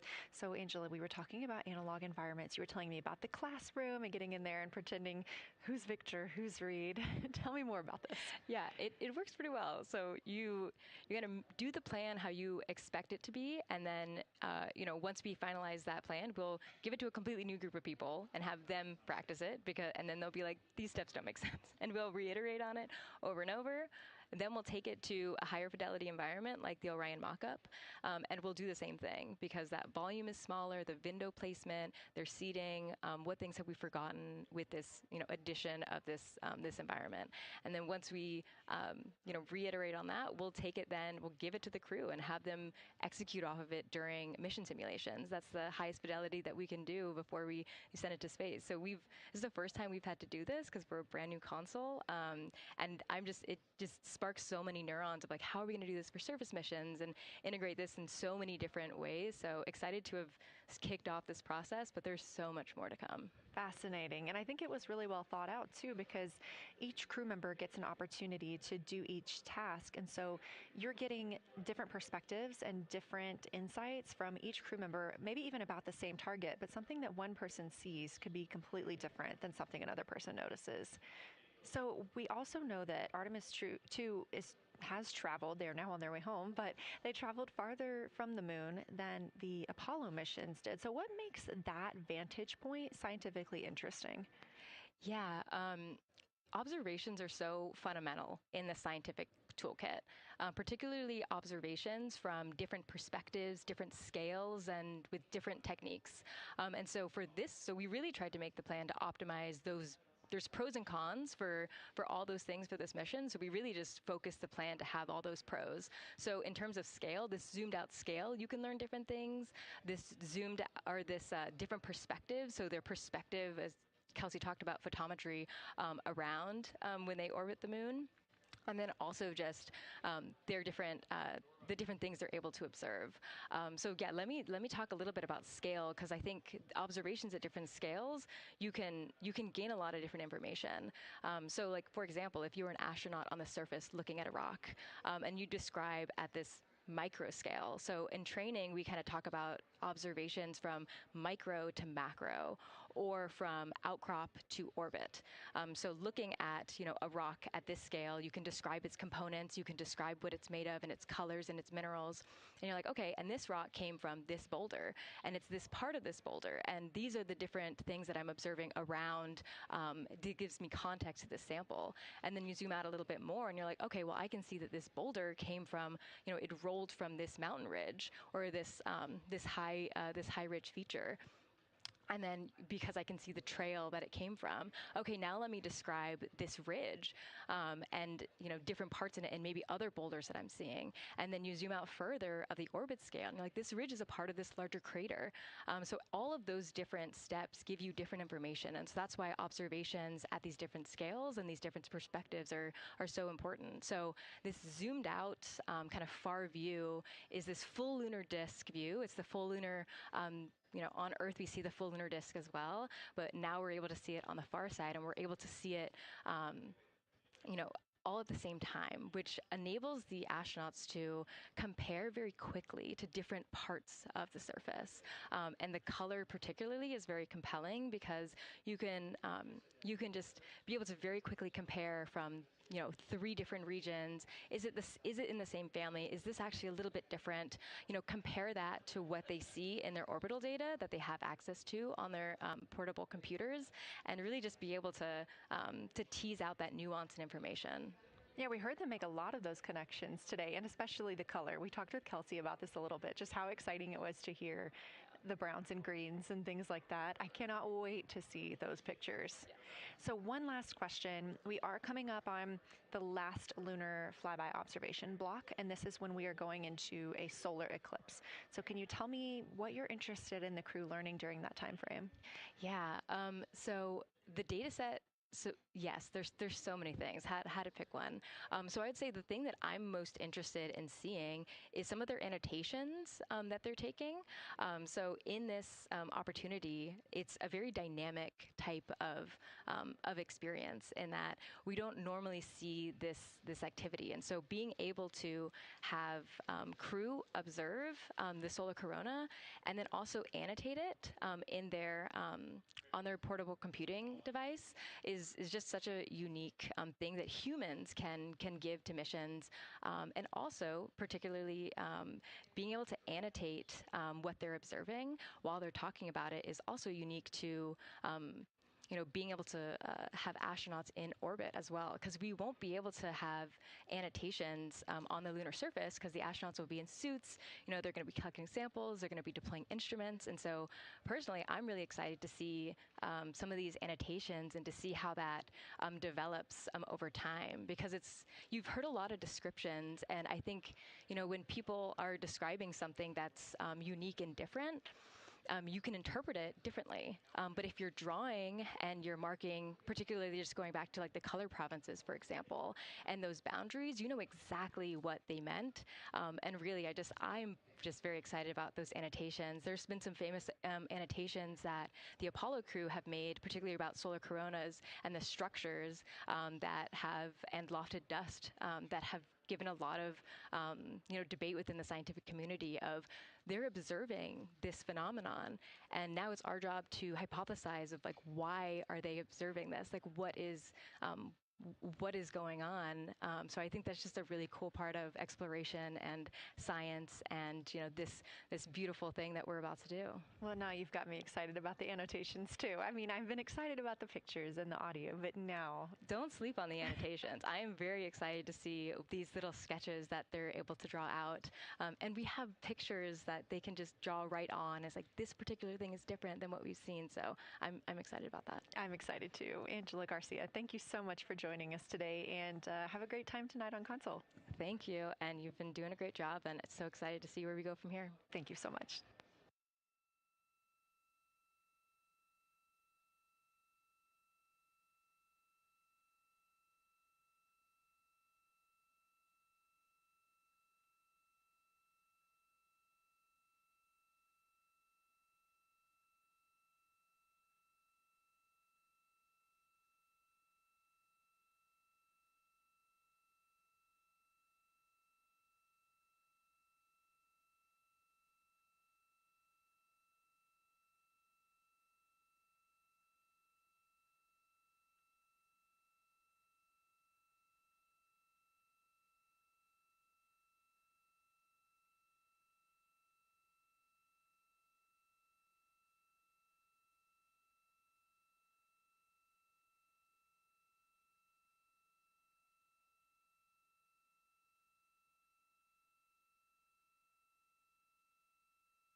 Integrity Houston, you have 3 minutes until we go into a forward link LOS.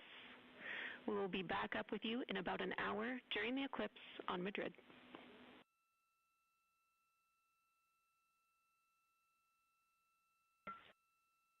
Thanks for the heads up. Look forward to seeing you on the other side. Likewise.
We're live in Artemis Mission Control at Johnson Space Center in Houston, Texas. This a live view from the Orion spacecraft with our Artemis II crew inside. That's Reed Wiseman, Victor Glover, Christina Cook, and Jeremy Hansen. We are still live for our lunar flyby coverage. The crew is in a short break while the spacecraft is pivoted away from the moon. We are going to be going into a solar eclipse. This is the first time anyone has ever seen a solar eclipse from the moon. So it's going to be a unique vantage point for our crew. But ahead of heading into that solar eclipse, we need to charge the batteries on the Orion spacecraft. Therefore, we have positioned the solar arrays into the sunlight to allow time for those batteries to charge. We will get back pointed at the moon just in time for that solar eclipse. We are also in a forward link LOS. What that means is essentially we cannot send calls or commands to the crew right now from the ground. However, we clearly get all of their data and communications. The spacecraft is now 4,632 miles away from the moon, and that number will only continue to grow as the distance from Earth shrinks, now 252,523 miles away. Our closest approach to the moon today was approximately 4,067 statute miles in altitude. Our maximum distance from the Earth is suspected to be 252,756 statute miles. Both of those moments came while Orion was flying in their loss of signal time frame behind the moon. The crew also set that new record today, beating the Apollo 13 record of distance from Earth.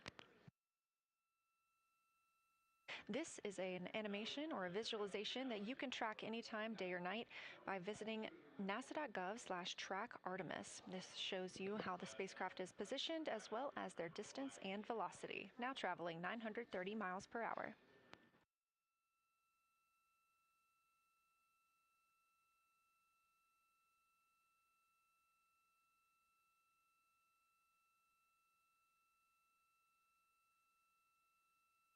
During this break in their time today, the crew is working on a couple of other tasks.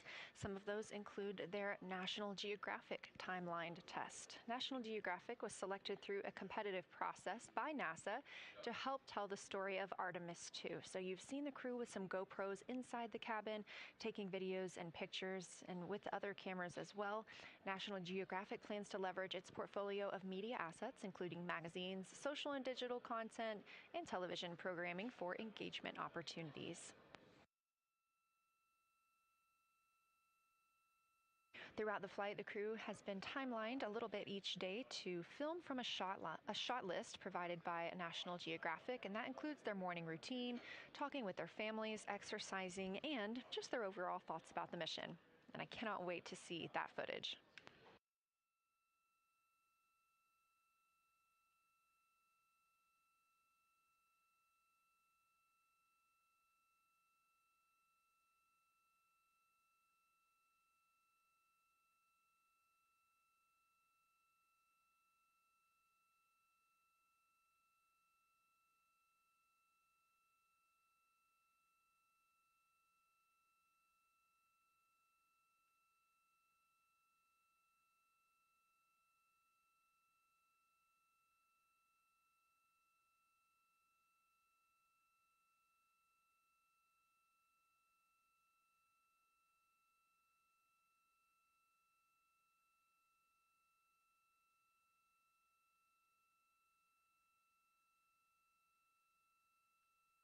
Teams on the ground reporting that the spacecraft is looking good and that the power aboard is good as well, all setting us up in a proper position before eclipse.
The crew is in a little break during our flyby coverage for today. They will resume their flyby momentarily in about 30 minutes once they get into their observations during that solar eclipse.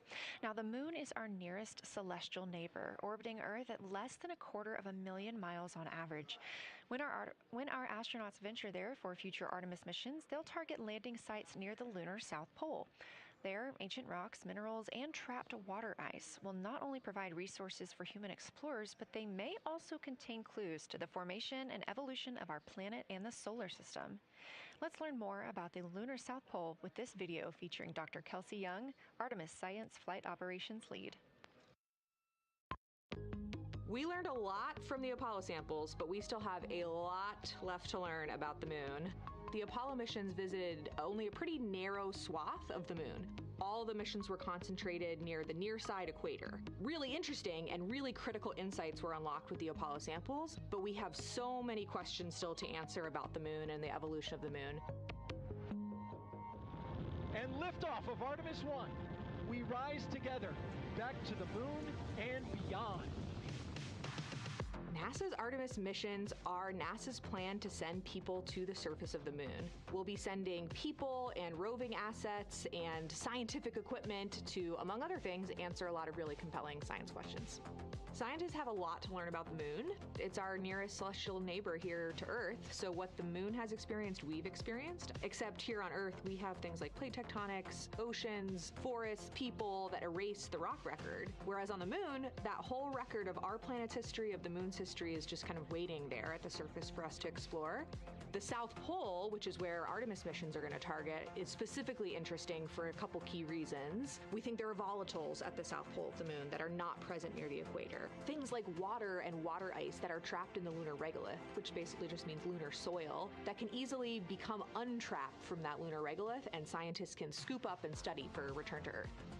The lunar South Pole is a really exciting scientific target, and it also comes with some challenges for operating. For example, the lighting environment will change drastically within the course of one mission, and even over sometimes the course of one spacewalk. So preparing the crew members, preparing the hardware that we're sending to the moon, and preparing the mission control teams is really, really important.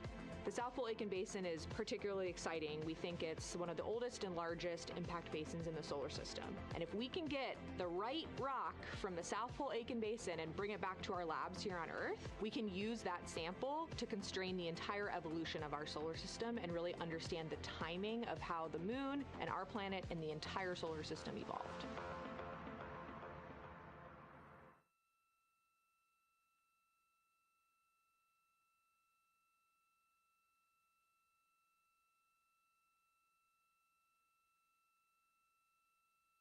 You're looking at a live view aboard the Orion spacecraft of the Artemis II crew, working in the middle of one of their breaks, or really their only break today during this lunar flyby period. Coming up next will be that solar eclipse.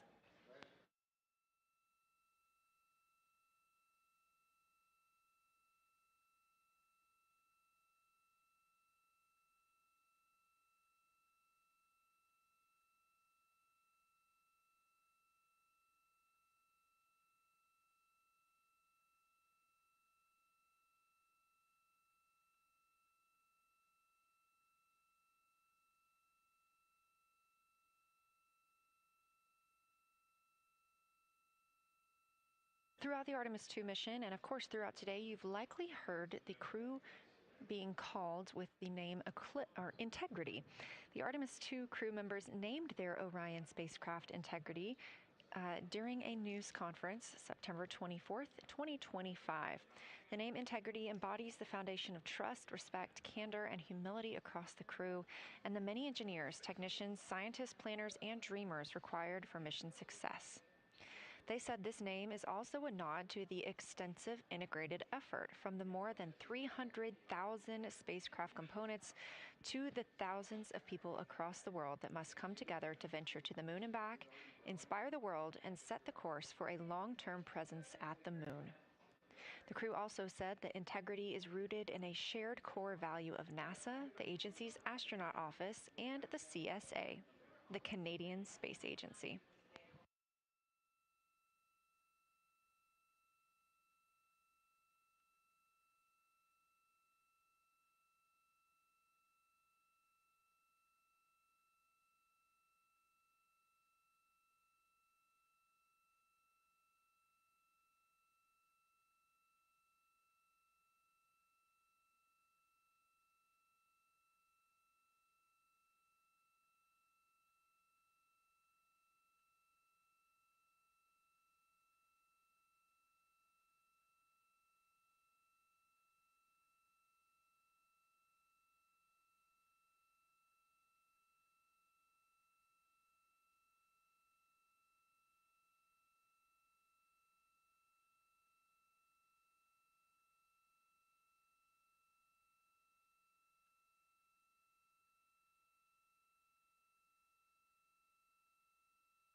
We are 5 days, 1 hour, and 38 minutes mission elapsed time into Artemis II.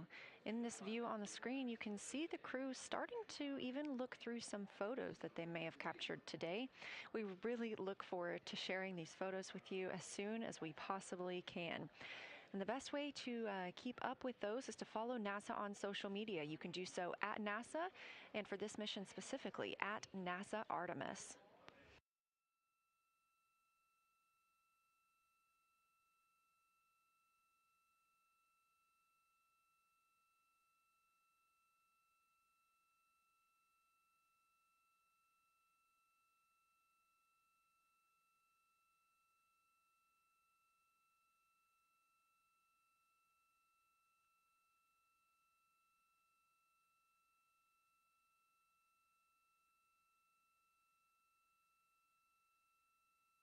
Again, we are in a forward link LOS, or forward link loss of signal with the crew, meaning that we're not able to communicate or send any commands to them right now as they were.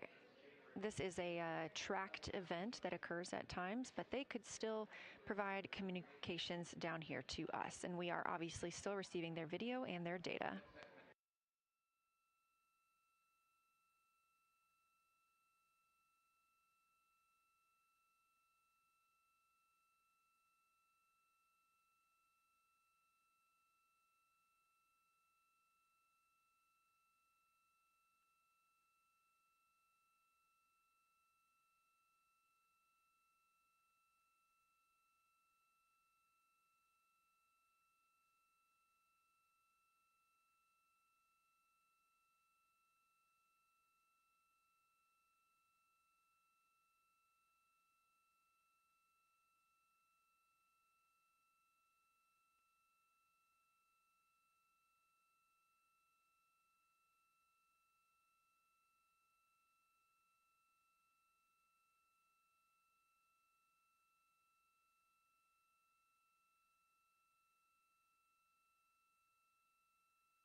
Houston integrity in the blind. High priority PAO activities on Reed's timeline are on PCD1 in a folder imagery for downlink, and then high priority standby imagery for downlink, and then lunar flyby for PAO, and then high priority PAO.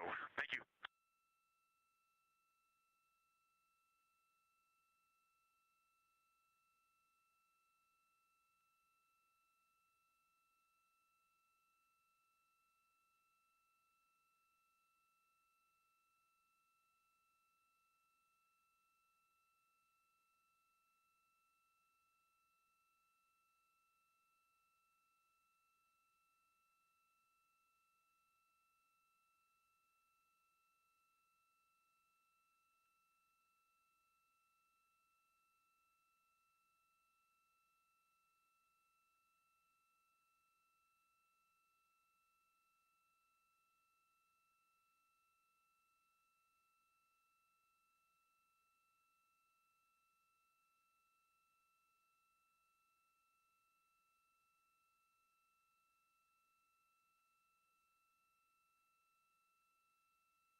This is Artemis Mission Control. You heard Reed Wiseman, commander of the Artemis II mission aboard Orion, make a call in the blind. This means he knows we cannot call back and that he knows we may not receive his call. However, we have good communications with the spacecraft. They just cannot hear from us right now due to a forward link loss of signal. Again, we were tracking that this would occur, and we will regain that momentarily. But that call that came down from Wiseman mentioned some imagery, so we are very much looking forward to getting pictures taken from the moon today. Again, to see those images, make sure you follow NASA on our social media at NASA and at NASA Artemis.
The view on your screen right now is an animation.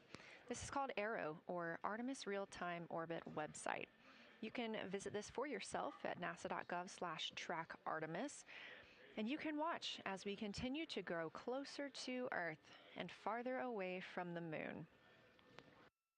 It's all seemed to happen so fast so far, and we're coming up on splashdown now in 3 days, 23 hours and 31 minutes.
This is Artemis Mission Control. We are in a forward link LOS with the spacecraft. We're not able to send commands or communications to them right now. However, they could send them to us, and we do get spacecraft data.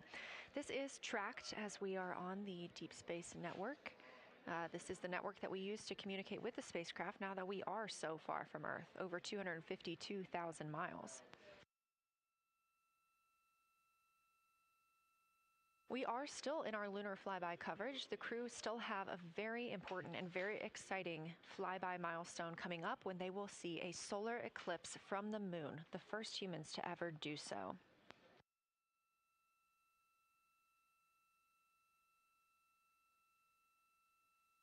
Something that we also have to consider when it comes to our missions and launches is space weather.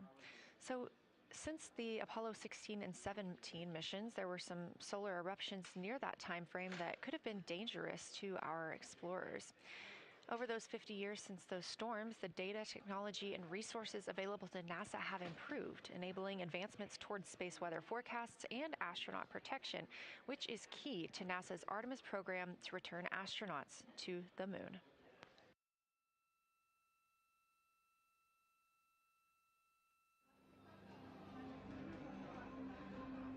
Across our planet, billions of people depend on the invisible networks that connect us to space. Every day, those networks are at the mercy of our temperamental sun and the space weather that it unleashes across our solar system. That's why NASA's space weather program tracks solar storms from the moment they erupt, modeling their paths, anticipating their impacts, and leading the research that the world's industries rely on. NASA's space weather research and modeling is driven by the needs of society and enables critical decision-making that equips pilots to reroute around high radiation areas, farmers to adjust GPS-based precision planting and harvesting plans, and power grid operators to mitigate the impacts of potential surges. For those exploring other worlds, NASA provides 24/7 space weather monitoring for Artemis crews at the moon and future Mars astronauts who may be exposed to dangerous levels of radiation during solar storms. Whether you're a pilot or a passenger, a farmer or a consumer, a power grid operator or energy customer, a satellite controller or GPS user, space weather impacts us all.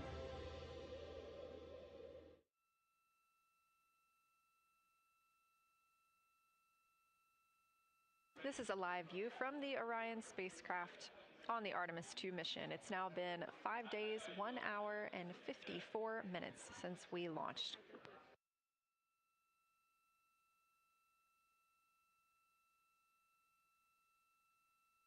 We are still in our flyby coverage, and the crew is on a short break right now as we have changed the attitude of the spacecraft to help charge the batteries aboard. We use the solar arrays to gather energy from the sun and store it in the batteries. That way, when we are not in the sunlight, we have those batteries to continue powering Orion. Now, we're doing so because the Artemis astronauts are about to experience a solar eclipse from their capsule. And this is a solar eclipse that no one else on Earth will experience. This eclipse is about 54 minutes, and to the astronauts, it'll look a lot like a total solar eclipse on Earth, except the moon is going to be huge compared to the sun, unlike when you watch one on Earth and the moon and the sun appear about the same size in the sky. We're interested to learn if they see the outer corona when the sun is fully obscured by the moon.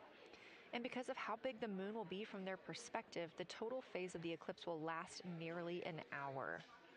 The astronauts will see a partial solar eclipse as the moon covers and uncovers the sun, which is before and after totality. So, much like us on Earth, they will have eclipse glasses so they can safely view that portion. The astronauts will also be using cameras to capture images of the corona during the eclipse.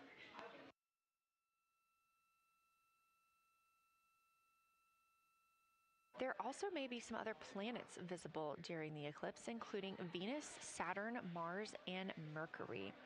If they can identify what part of the sky they're looking at, this can help train future Artemis astronauts on what part of the sky they're seeing. This provides useful knowledge in challenging situations when they may need to rely on that information instead of instruments for navigation and orientation.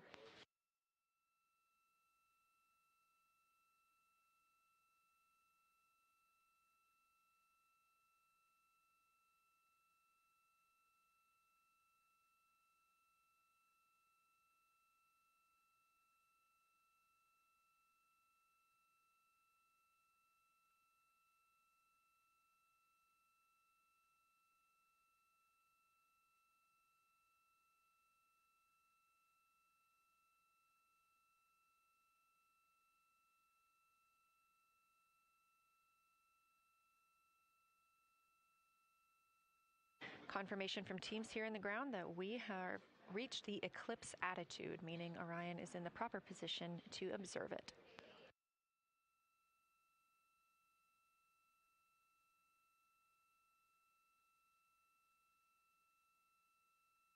The astronauts' break during this observation period is now over, and we are resuming their lunar flyby observations. The first of these is sunset. This is the solar corona that we'll be looking for. It's the outer atmosphere of the sun. The science team is also interested in if the astronauts can see polar plumes. These are thin streamers that project from the sun's north and south poles. Additionally, they're interested in seeing if the crew can witness coronal loops. These are arcs close to the sun's surface. And something else that we've previously mentioned is lunar dust. This is dust from the moon that is lofted above the lunar surface and illuminated by the sun. It was reported visible by Apollo astronauts.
You're getting a live look from Orion as the crew observes a solar eclipse from the moon.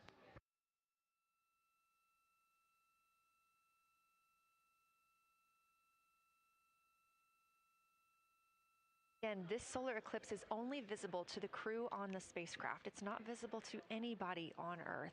The science team is interested in several different targets for them during this time frame. And we're personally looking forward to getting those images as well. Again, during the beginning portion of this eclipse, the astronauts will need to use eclipse glasses just like we do from Earth to safely view it. Once the moon has completely covered the sun, they'll be able to take off those glasses for almost an hour. Totality on Earth during a solar eclipse lasts only a couple of minutes. So this opportunity gives them a chance to look out into deep space and to look into see if there are other planets nearby.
What you're seeing right now is the solar corona. That's the outer atmosphere of the sun.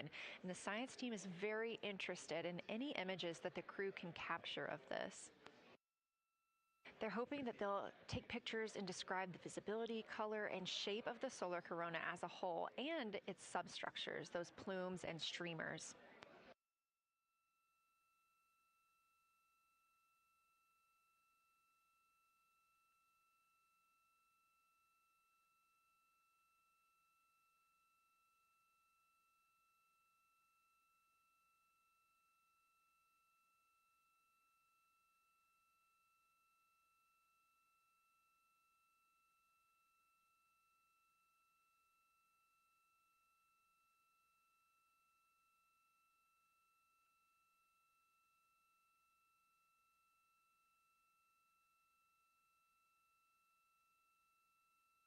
Science, integrity in the blind. This is continues to be unreal. The sun has gone behind the moon, and the corona is still visible, and it's bright, and it creates a halo almost around the entire moon. But when you get to the Earth side, the Earth shine is already shown. I mean, almost seconds after the sun set behind the moon. You could see Earth shine. The Earth is so bright out there, and the moon is just hanging in front of us. This black orb out in front of us, in front of now, not the blackness, but the gray that blends and drifts into the blackness. We can see stars and the planets behind it. And Christina is in window 1, Reed is in window 2 with the long lens, and Jeremy is describing it in window 3, and it is quite an impressive sight. You can still see the horizon lit up brighter where the sun set on that side of the moon. It is bright, and Earthshine is very distinct, and it creates quite an impressive visual illusion. Wow, it's amazing.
Again, you're looking at a live view from the Orion spacecraft on the Artemis II mission.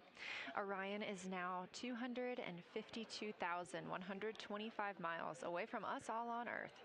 We're here in the Artemis Mission Control Room in Houston, Texas, and what you had just before we lost that view quickly was the corona of the sun peeking around the moon as the astronauts are entering a solar eclipse for this portion of the lunar flyby.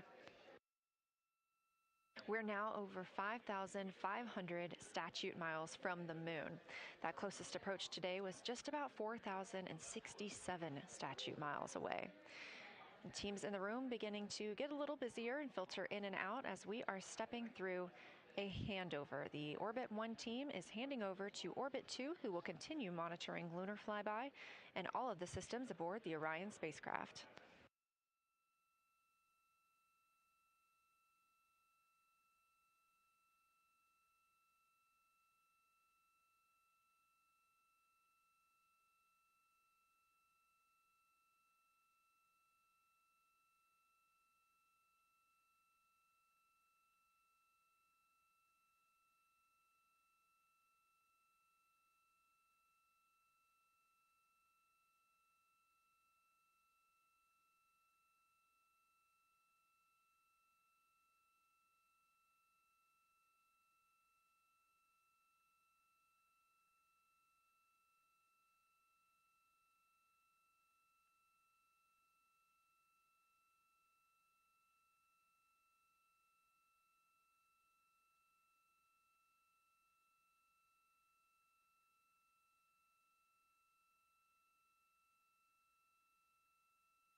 You're getting your last few views of the solar corona as the moon begins to take center stage and completely cover the sun.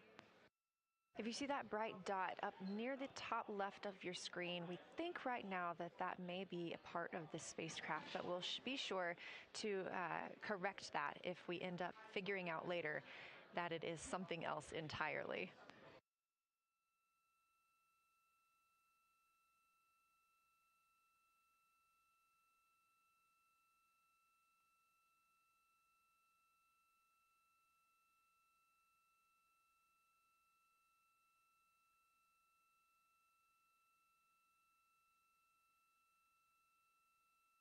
It has been an absolute honor to join you here today for the lunar flyby of Artemis II, the first time humans have flown by the moon in over 50 years. I'm Leah Cheshire Mustachio, and I'm excited now to hand over the team is shifting around in the windows, and we are transferring settings on a camera to pick up Earth shine. And it is amazing. The brightness where the sunset is still bright. I think there may still be corona visible, but that part of the horizon is still lit brighter, and you still have a distinct Earth shine.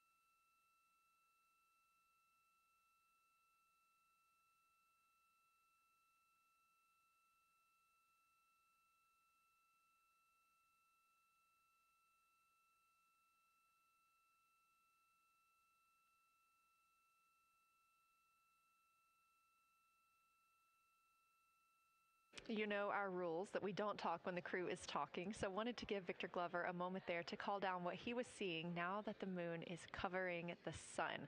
A really amazing time during today's lunar flyby. Again, thank you so much for letting us help tell this story today. I am Leah Cheshire Mustachio, handing it over to my friend Anna Schneider at the PAO console as the Orbit 2 team comes to join us. So thank you so much, and I hope you all enjoy tonight. Anna, you can take it away. Thank you so much, Leah, and it's been a joy listening to your coverage over the last several hours. So as you mentioned, the Orbit 2 team of flight controllers is currently making their way on console and completing a shift handover with the Orbit 1 team of flight controllers.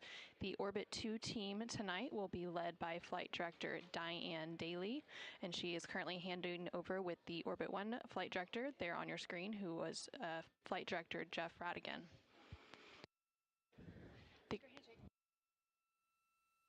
The Artemis II crew currently on board the Orion spacecraft. It continues to observe the eclipse that they are witnessing. There's about 43 minutes remaining in that eclipse period.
This is Artemis Mission Control.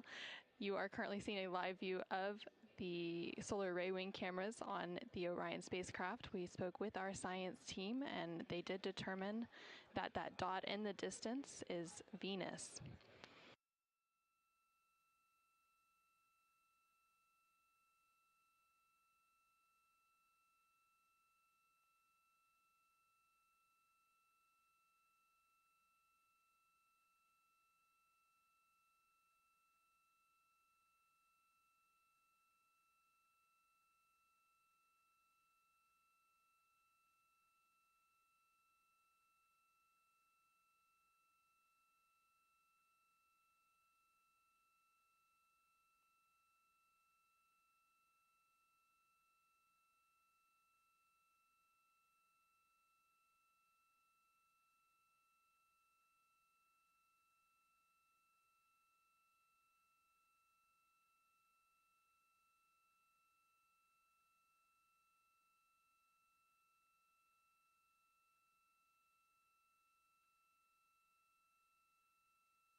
integrity. Let's see, not a huge change in here, just an update. The camera settings for Earthshine are challenging. This one's challenging to capture. What we're seeing, we're just not picking up on the cameras. And after all of the amazing sights that we saw earlier,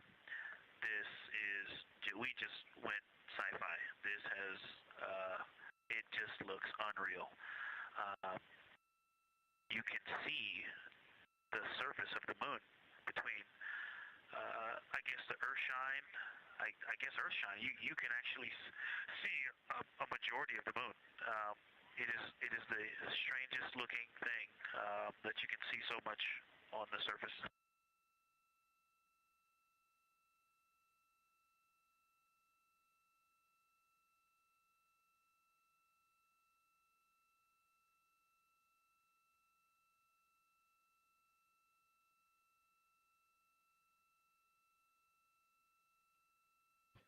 This is Artemis Mission Control. You were just hearing some communications called down from NASA astronaut Victor Glover, currently on board the Orion spacecraft. They are currently observing an eclipse. There's about 39 minutes remaining in that eclipse period.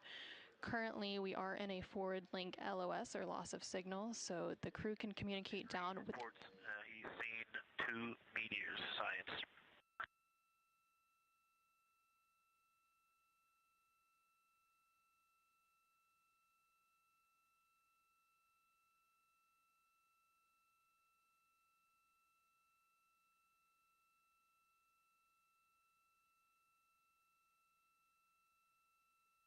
So we are in a forward link loss of signal. We do expect to regain signal in about 3 minutes, and at that point then the ground can communicate back up to the crew on board the Orion spacecraft.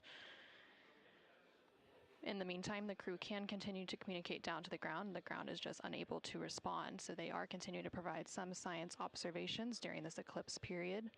They've made some comments about Earthshine, which is the sunlight reflected from Earth when they come around towards the moon's near side late in this flyby window.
in the blind, the glow around the moon is beginning to become a little bit more even.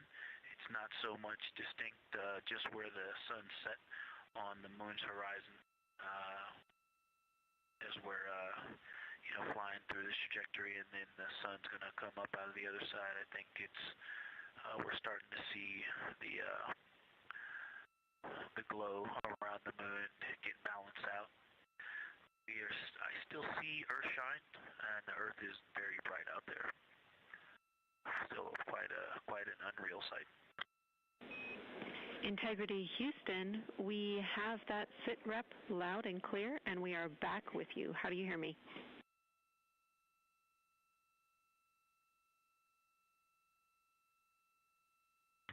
Hey Jenny, we have you loud and clear, thanks. Copy. Victor, we're handing you over to Science for some critical questions. Thanks for your report.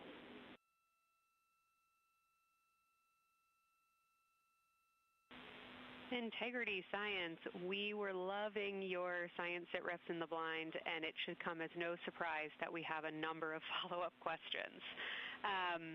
First, you mentioned Reed observing meteors. Can you speak to that? Were you referring to comets or impact flashes or something else?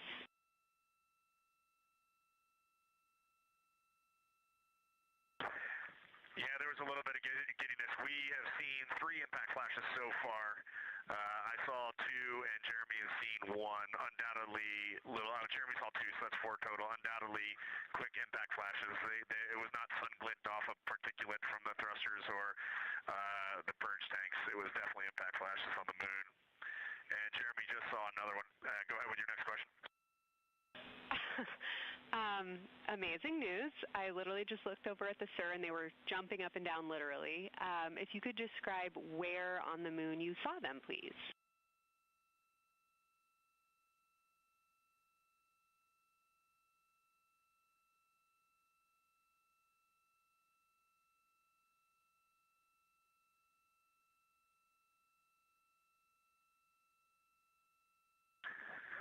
So they've all been either on or a bit south of the equator and on the Earth side of the moon. Stand by. All right, so Jeremy has seen them kind of on and south of the equator, kind of spread across the moon, and mine were both south of the equator and just a little bit left of center of the moon. Incredible news, Reed, and reminder, we have citizen scientists here on Earth looking for impact flashes, so hearing you saw them on the near side means that people saw them too.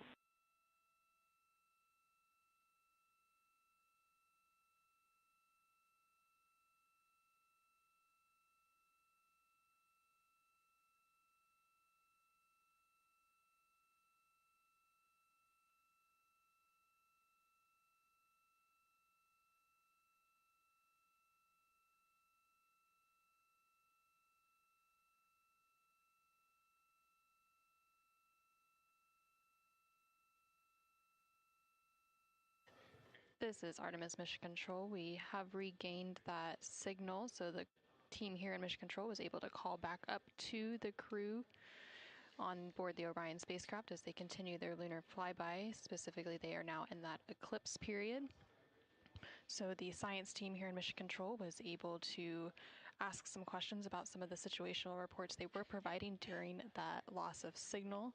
Specifically, they were interested in some of the meteors that they mentioned seeing and those impact flashes, and they did provide confirmation that they did see at least 4 impact flashes during that lost signal. Are you still with us, Houston, or do we lose you? Integrity, I hear you loud and clear. How do you hear me?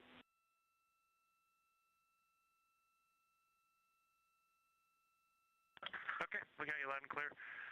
One of the other things I wanted to describe, which was surprising to me, but the entire moon is lit up. It's glowing behind the entire moon. I thought it would look, dark against the black sky or deep space, but the sun is lighting up the entire limb of the moon. You can see the entire perimeter of it, and even now with the sun far behind the moon, you can still make out little bits of topography around the entire limb, just bumps as you go around it. And there's about the glow around the moon, once your eyes adjust, is easily 10 widths or diameters of the sun around the entire moon.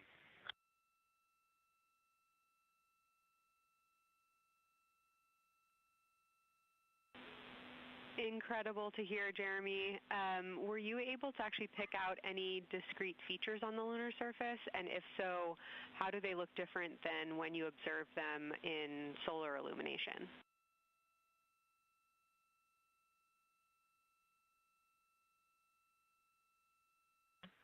No, we really haven't been able to identify features on the lunar surface yet. We just see, the topography on the limb.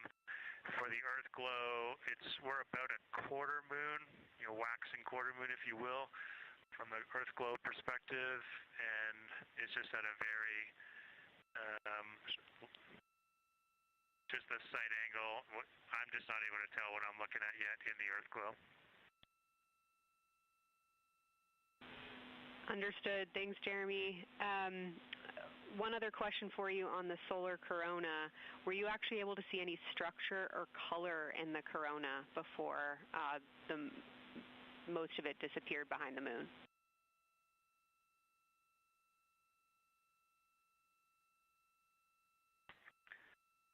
Yeah, I didn't pick out any color, but definitely structure. There were streamers, and they were not uniform at all. For me, the 5 o'clock position, there was just this constant streamer. It would change in intensity and diameter, but it was always there, and it was always at the 5 o'clock position. I only saw one plume, and it came out of basically the 3 o'clock position of the sun. That was very short-lived when I could see the plume. Exactly what we were looking for. Thanks, Jeremy. And a heads up that we, calculated here on the ground about how long you could see the corona for, and we expect it to start to appear again in the next 11 minutes. Thanks for those amazing descriptions.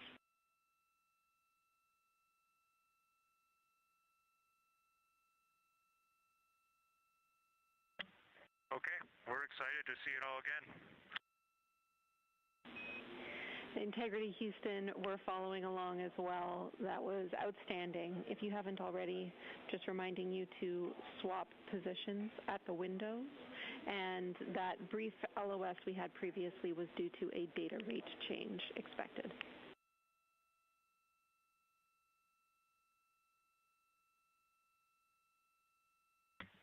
Okay, we copy that, Jenny.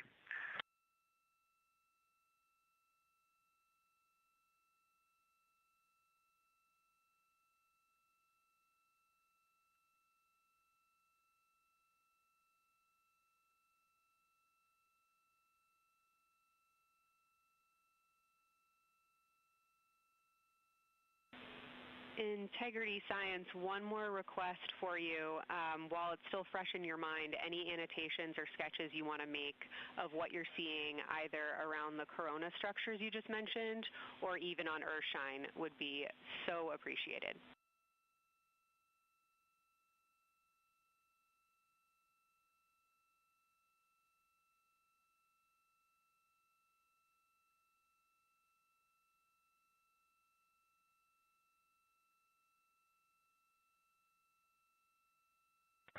Okay, Kelsey, it's going to be pretty hard to go look at a PCD right now, but we'll definitely try and annotate what we saw. And if the annotations come in the next block where you're cleaning up your documentation, that sounds like a good plan to me.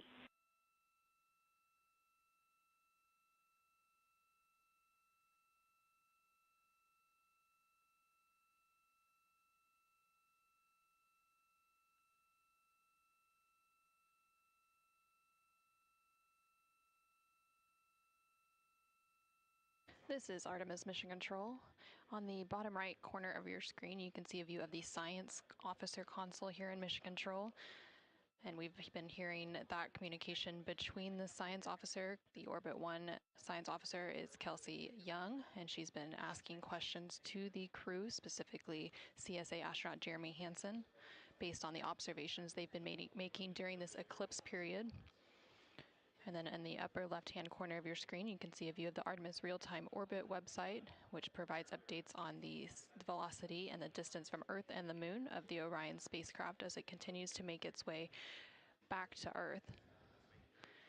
The distance from the Moon will continue to increase at this point. So right now, Orion and its crew are about 6,300 miles away from the Moon and about 251,000 miles away from the Earth.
Okay, science, we're getting set up for sunrise. The window teams are, Christina is supporting, and also Xena in window 1. Jeremy's got the long lens in window 2, and the short lens in window 2. And Reed is in window 3, and he has started recordings and is set up to see Corona.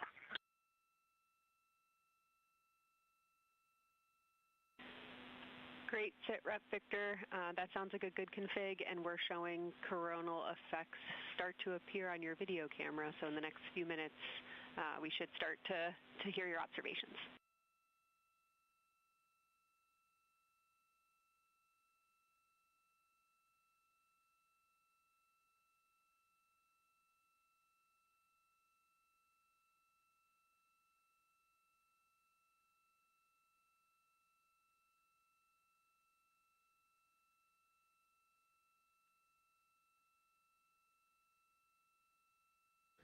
This is Artemis Mission Control. We just heard the crew call down to the team here in Houston, reporting that they have swapped out who is in the windows for the final portion of the lunar flyby. So Christina Cook is in window 1, with Jeremy Hansen in window 2 and Reed in window 3. Reed is focusing on observing corona, which is the solar corona, which is the sun's outermost atmosphere. There is about 18 minutes remaining in the eclipse period.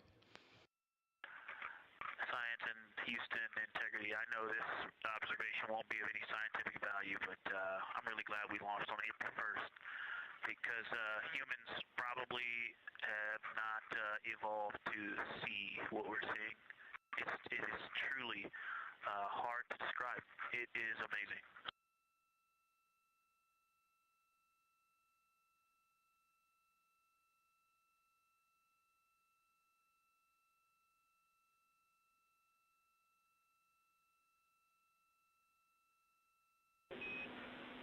Amazing. Thank you, Victor.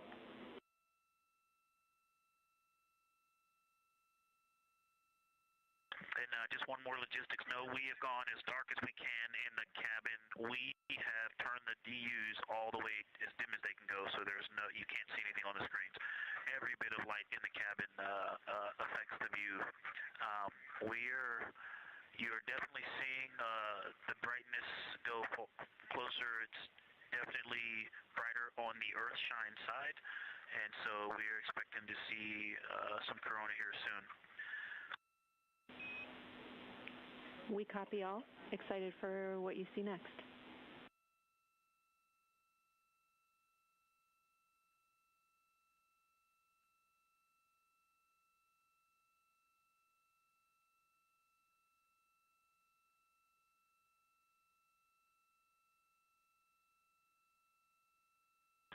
I'm not sure if we talked much about the star field, but we've got lots of stars. You've got the nice glow around the moon, but right off the well, we're upside down now, but from upside down 4 o'clock, right off the edge of the moon, looks like a planet. That line of planets, there's something a moon diameter to the left, and something right off the limb of the moon to the right, and then something orange. It looks orange to the right of that, about half the moon diameter. So. But anyway, there are definitely stars. I think some of those planets that you said we might see, we're seeing. And so in unreal view, yeah, the moon in the foreground is one of the darkest things we see out the window. And now it's deep space behind it is kind of dark blue like it looks from Earth, but we can also still see stars. It's quite a wicked view. Victor, Just doing the best job, and I'm not going to try to add on to what he's doing. It's indescribable. No matter how long we look at this, our brains are not processing this image in front of us. It is absolutely spectacular, surreal. There's no adjectives. I'm going to need to invent some new ones to describe what we are looking at out this window. This is just absolutely beautiful and inspiring to hear. And Victor, we suspect what you're seeing is Saturn and Mars. That reddish object is likely Mars. Good opportunity to look to the future of where we're going.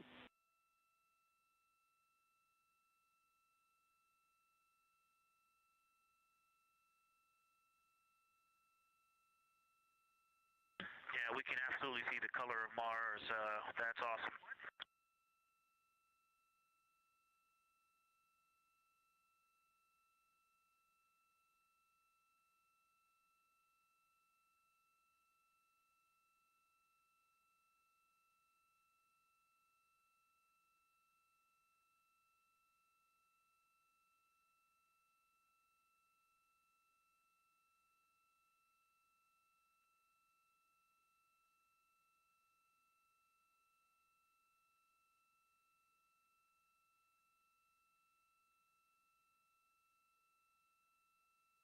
Okay, and from this vantage point, the 4 o'clock on the Earthshine side is definitely getting brighter, still no coronal structure.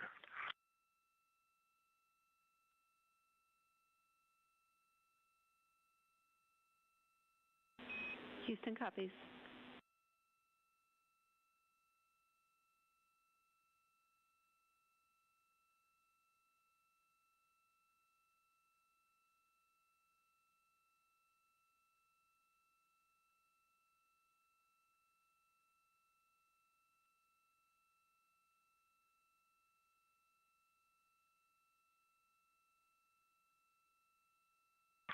We aren't able to distinguish which Mare is, but we can clearly see Mare in the Earthshine.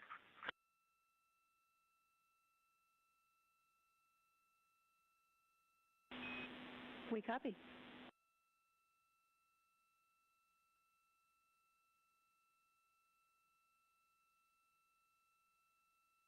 This is Artemis Mission Control in Houston, Texas. We have not seen an impact flash in the last 5 minutes.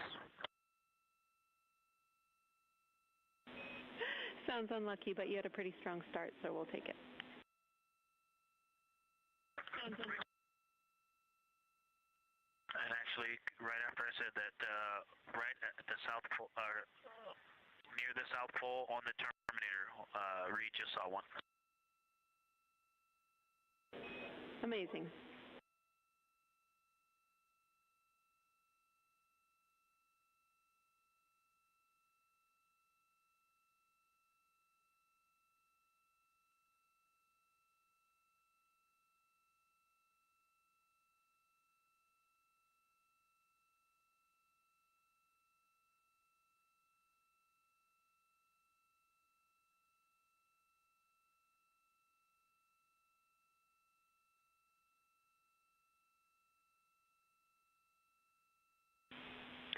Integrity Science, and as you look around our solar system neighborhood, you should see Saturn setting behind the moon right now.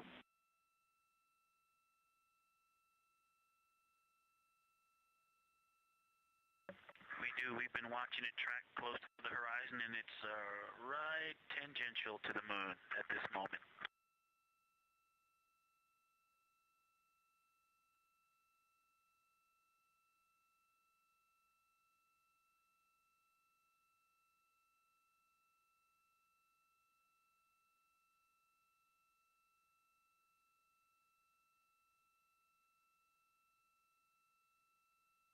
This is Artemis Mission Control in Houston, Texas. We are currently 5 days, 2 hours, and 44 minutes into the Artemis II mission, and we have about 11 minutes remaining in the eclipse at the latter half of the lunar flyby that the Artemis II crew is experiencing on board the Orion spacecraft. We've received several different call downs from the crew and questions up from the science officer here in Mission Control. One of the things that they said that they were able to see is Mars off in the distance, and then the science team also confirmed that they should be seeing Saturn setting behind the moon.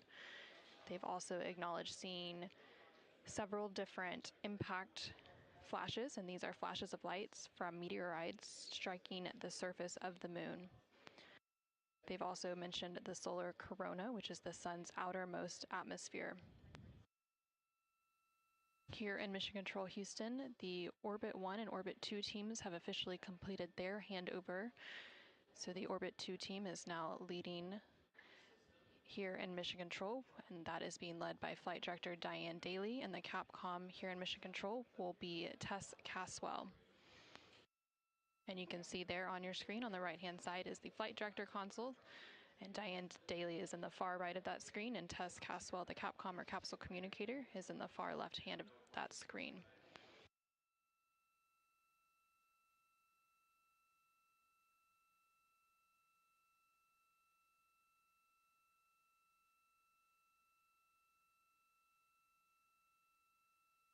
Okay, the light is continuing to grow in intensity. At about the 4 o'clock position on the, the 8 o'clock position on the Earthshine side. Saturn has set. Mars is tracking towards the moon's horizon.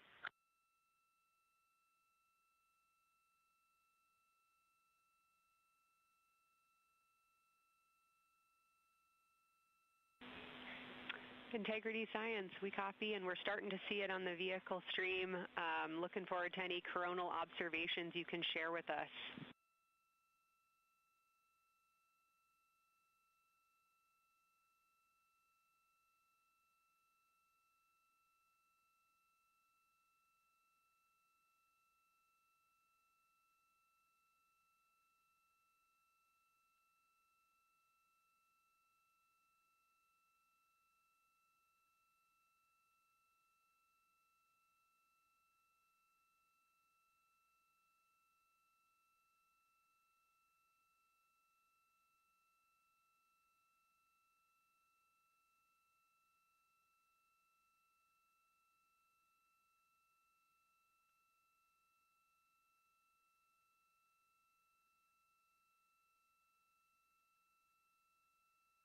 This is Artemis Mission Control. That view you're seeing on your screen is coming from the solar array wing cameras outside of the Orion spacecraft.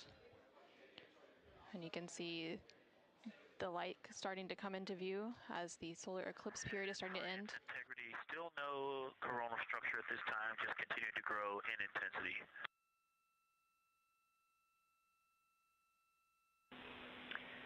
Copy, Victor, and reminder, you still should have several minutes before the eclipse classes need to go on, and we can send you up a reminder when you're getting close to take your eyes away from the D5 viewfinder, but you should be good for several more minutes.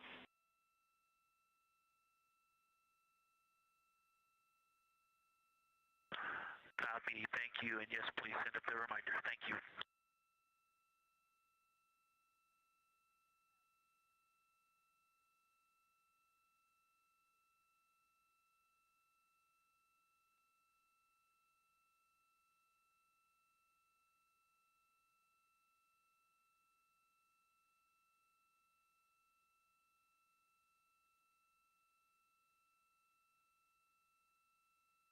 Okay, we all think we're starting to see something. I believe the most popular term is baby hair.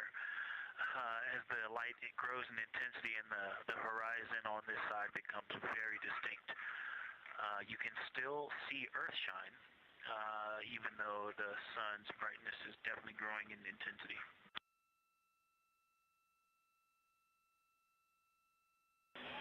Love the description, Victor. I'm sure as the next couple minutes progress, more of those structures will continue to pop out.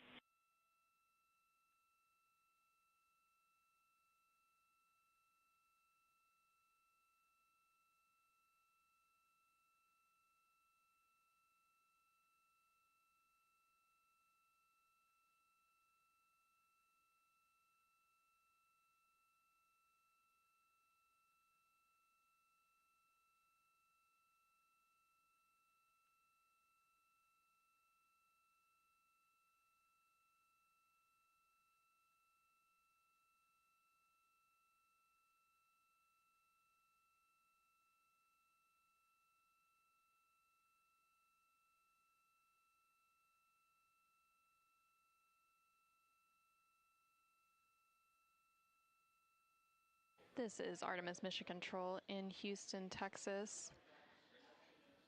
The Artemis II astronauts on board the Orion spacecraft are currently observing an eclipse. And to the crew on board the spacecraft, the eclipse looks much like a total solar eclipse here on Earth, except the moon is much larger compared to the sun, unlike a terrestrial solar eclipse where the moon and the sun appear the same size in the sky. We are definitely starting to see structure. That baby hair is rapidly growing out toward the 9 o'clock and the 8 o'clock.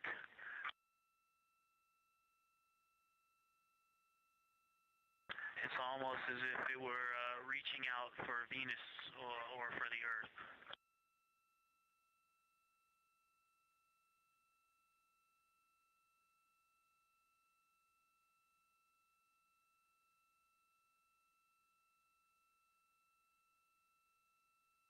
If you've ever seen the spotlight off the top of the Luxor at night in Las Vegas, this looks like what that wants to be when it grows up.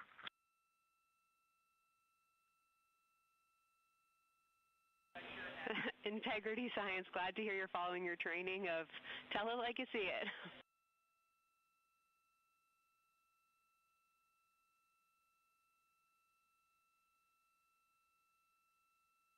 So far, it's pretty symmetrical.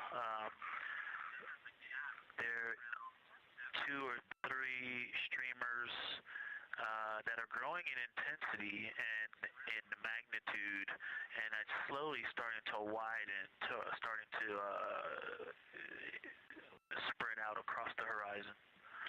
Pretty amazing view.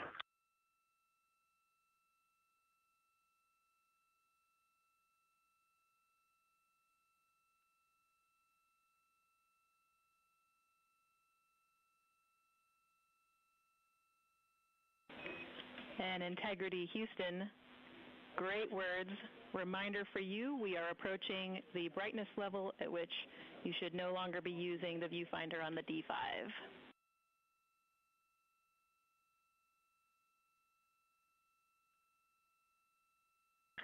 Integrity copies, and thanks for the heads up.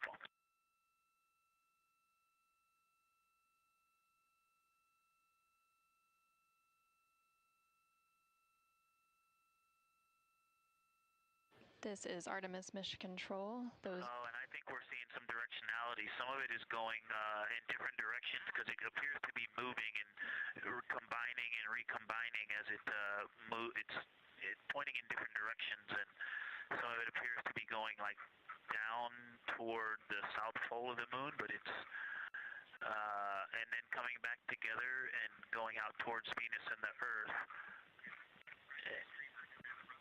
And depending on how I stare at it, it looks like one large structure, but then it definitely has wisps, and you can see 3 or 4 structures inside of it. It's like watching a flame. It's like looking at a flame, and stand by.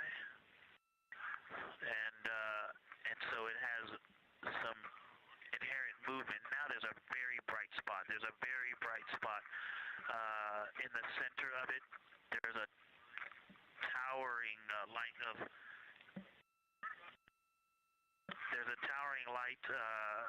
and then there were like 2 streamers that were going 30 degrees out from it, and now it is just extremely bright.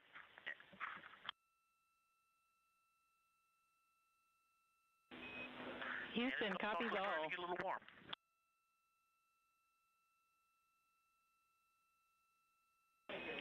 And we copied all. We wanted to remind you at this point on the eclipse glasses. Should be about time for those.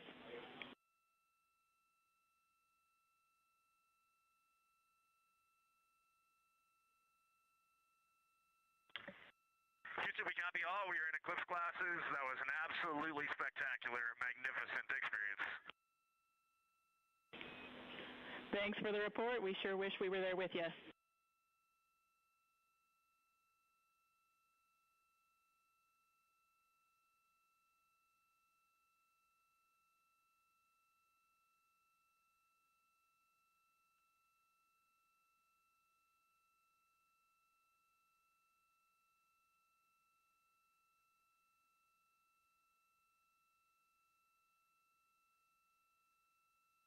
This is Artemis Mission Control. The eclipse period is coming to an end, and we did hear that call up that the crew now has to put on those eclipse glasses to be able to protect their eyes for this final portion of the eclipse. And these views coming to you from the solar array wing cameras on the Orion spacecraft. Houston, if you could give me about 20 new superlatives in the mission summary for tomorrow, that'll help my vocabulary out a bit. Thank you.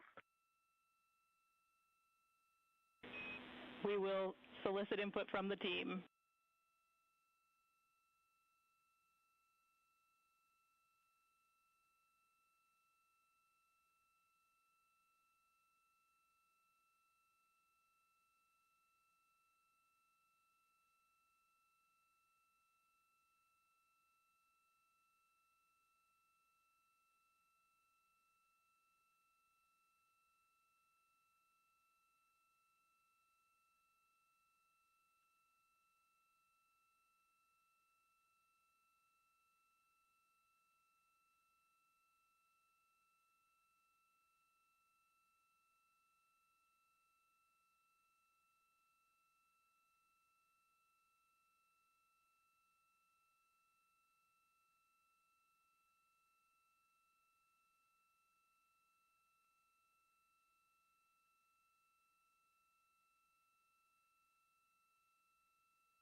This is Artemis Mission Control. There on your screen, you can see a live look inside of the SIR, or the Science Evaluation Room, here in Mission Control Houston, just down the hallway from the Artemis Flight Control Room.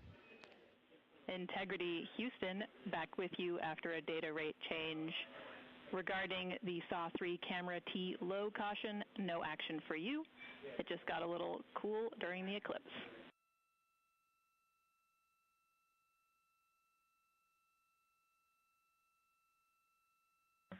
Okay, we copy, and if you didn't copy my request for the mission summary to add about 20 new superlatives to help my vocabulary, I would appreciate it. We copied it fantastically.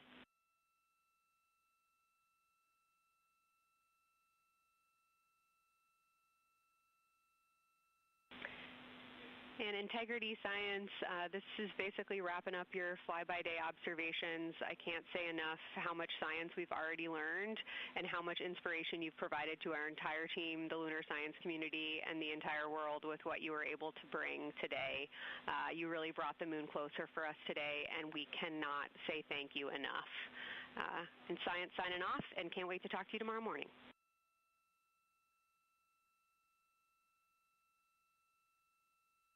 To your entire team, Kelsey, to the entire NASA science team, you all really turned to when we shifted launch dates to April 1st, and you got the most incredible package together for us to go do some great science and some great, truly human experience moments here.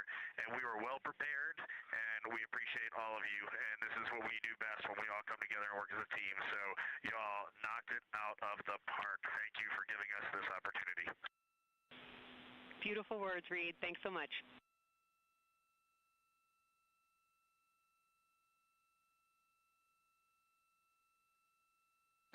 And this is Artemis Mission Control. The lunar flyby observation period is starting to come to a close following that eclipse. And there on your screen you can see a look into the Science Evaluation Room, or the SIR, which is embedded within Mission Control to provide science input. And they provided that input throughout the live flyby operations today. They also have a back room called the Science Mission Operations Room that processes data, evaluates imagery, and supports rapid analysis. And then, of course, we have the science officer on console here in the Artemis Flight Control Room, which you can see a view there on the bottom right-hand corner of your screen. The science officer throughout the flyby operations today has been Kelsey Young, who is the Artemis Science Flight Operations Lead. And then to her left is Angela Garcia, who will be the science officer taking over for Orbit 2.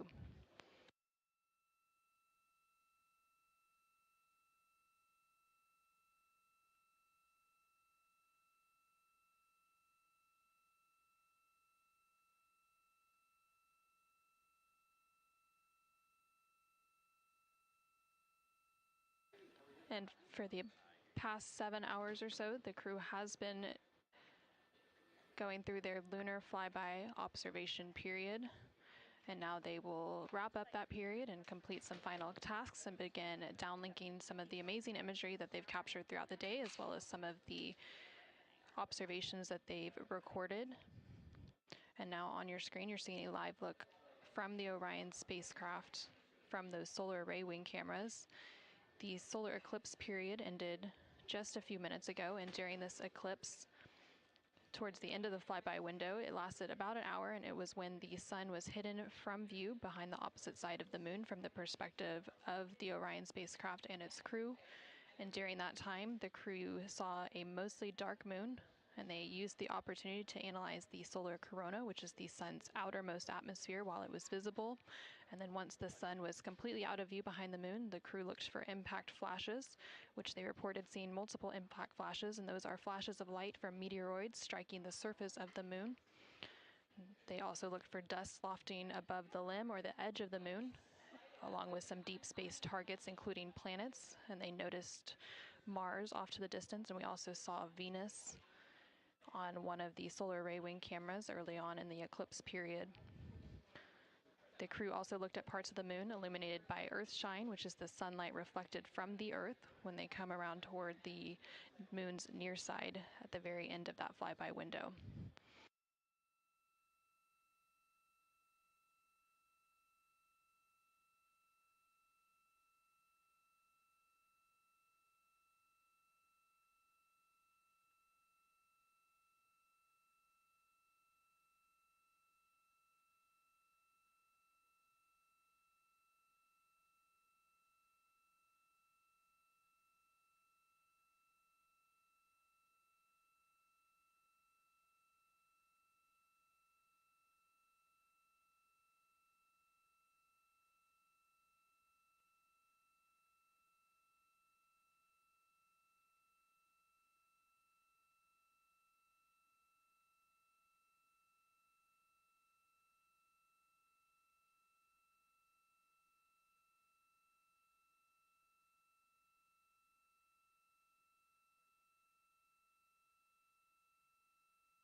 Integrity Houston, understand that you are still reflecting upon and consolidating your lunar observations. At your convenience, I have 2 items related to the upcoming VIP event.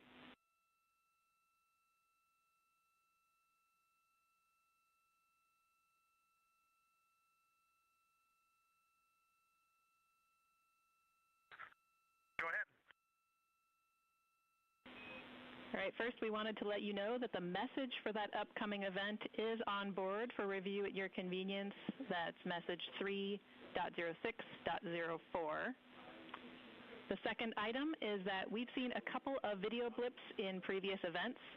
So during the HDPAO setup activity, we're wondering if Jeremy could please confirm for us that the TS rate is set to 1300 when you get to step 10.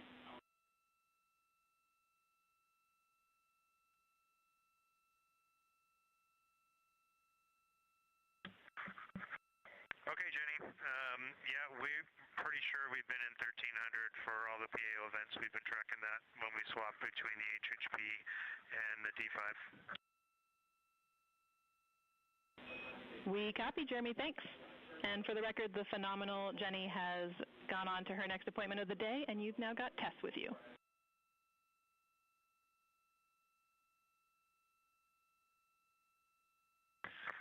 I'm sorry, Tess. Great to have you on board Integrity. No worries. Happy to be here.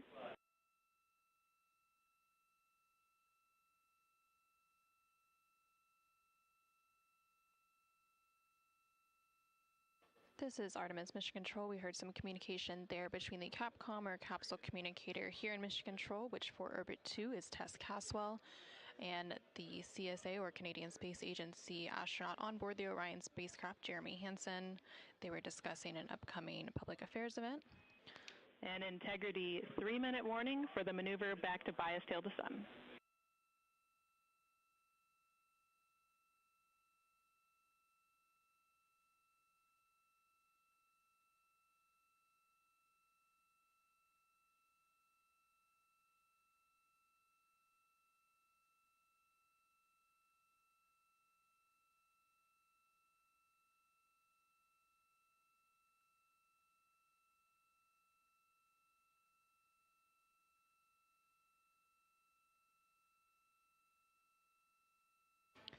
The crew on board the Orion spacecraft recently completed their lunar observation period.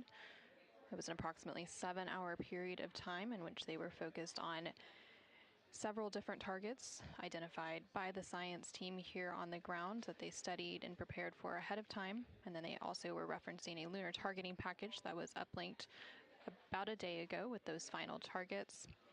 Now they are completing some post-lunar flyby activities, so they're working to clean up their observations that they've made and also working to downlink some of the photos that they've taken throughout the day.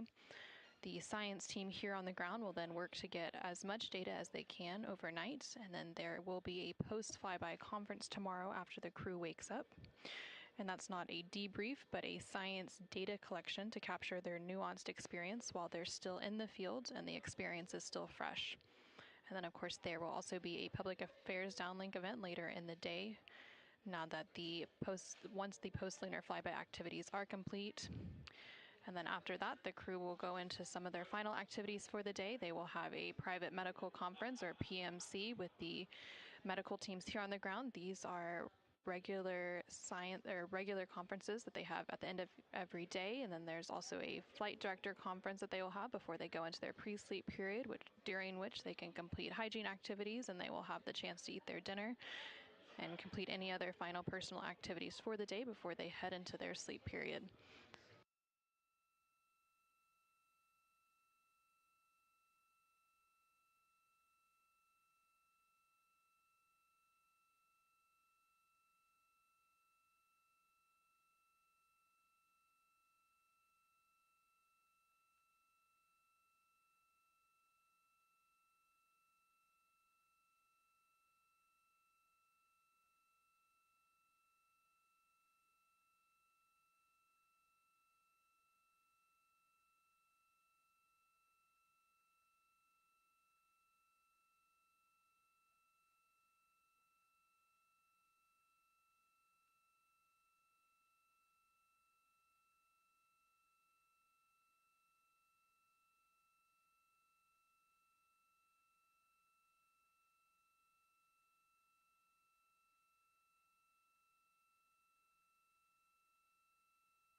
if you're ready for us to start the stream a bit early and to test scene and voice.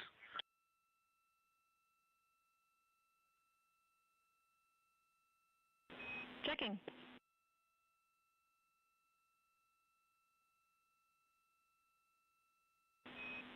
And integrity, affirm. We are go to start the stream.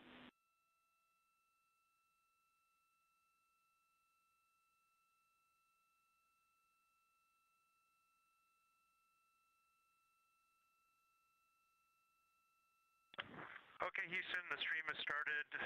We checked the TS rates 1300 and audio is true. So I will give you a voice check now on the mic.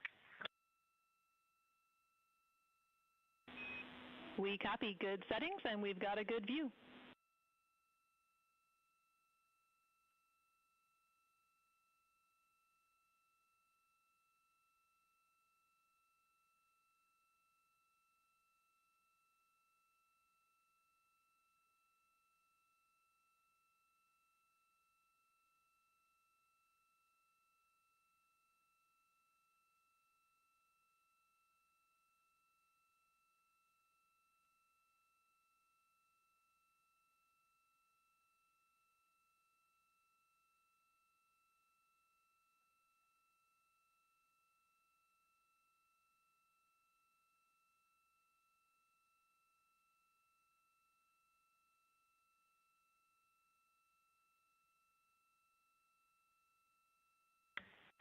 In test, I sent an audio check down on the handheld mic. Did you get it? Sorry for the delay, Jeremy. We were talking that a bit, but it was a bit broken, so please repeat for us.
Integrity Houston, we like the scene.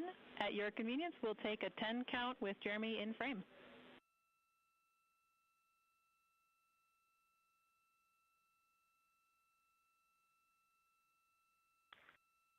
Okay, copy that. Give us 2 minutes and or 1 minute and we'll do that. Copy.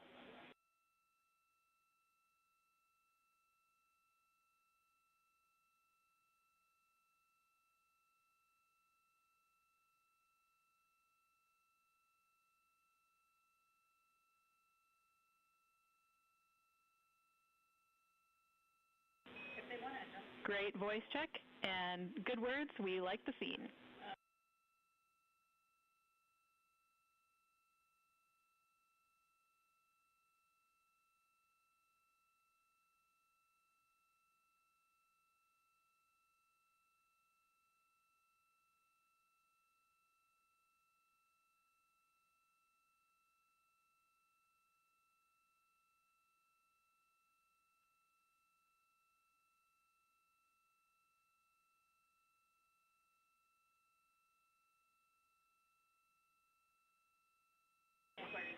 And Integrity Houston, we are seeing a black cable going right through the middle of the scene. At your convenience, if you would please move that, PAO would appreciate it.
This is Artemis Mission Control. We're currently 5 days, 3 hours, and 21 minutes into the Artemis II mission following a liftoff from NASA's Kennedy Space Center in Florida on Wednesday, April 1st.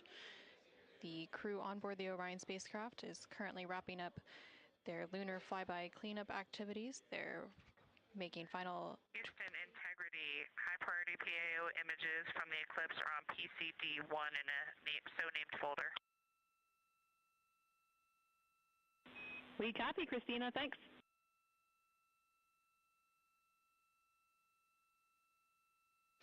And NASA astronaut Christina Cook there calling down to the ground regarding some public affairs imagery that was captured during the lunar flyby activities. She referenced a PCD, that is in reference to their portable computing devices, which are basically tablets that they're able to transfer files and also follow along on processes and procedures and their timelines for the day.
This is Artemis Mission Control in Houston, Texas. Currently on console here in Mission Control is the Orbit 2 team of flight controllers being led by Flight Director Diane Daly and the Capcom or Capsule Communicator, who serves as the single voice link up to the crew, is Tess Caswell.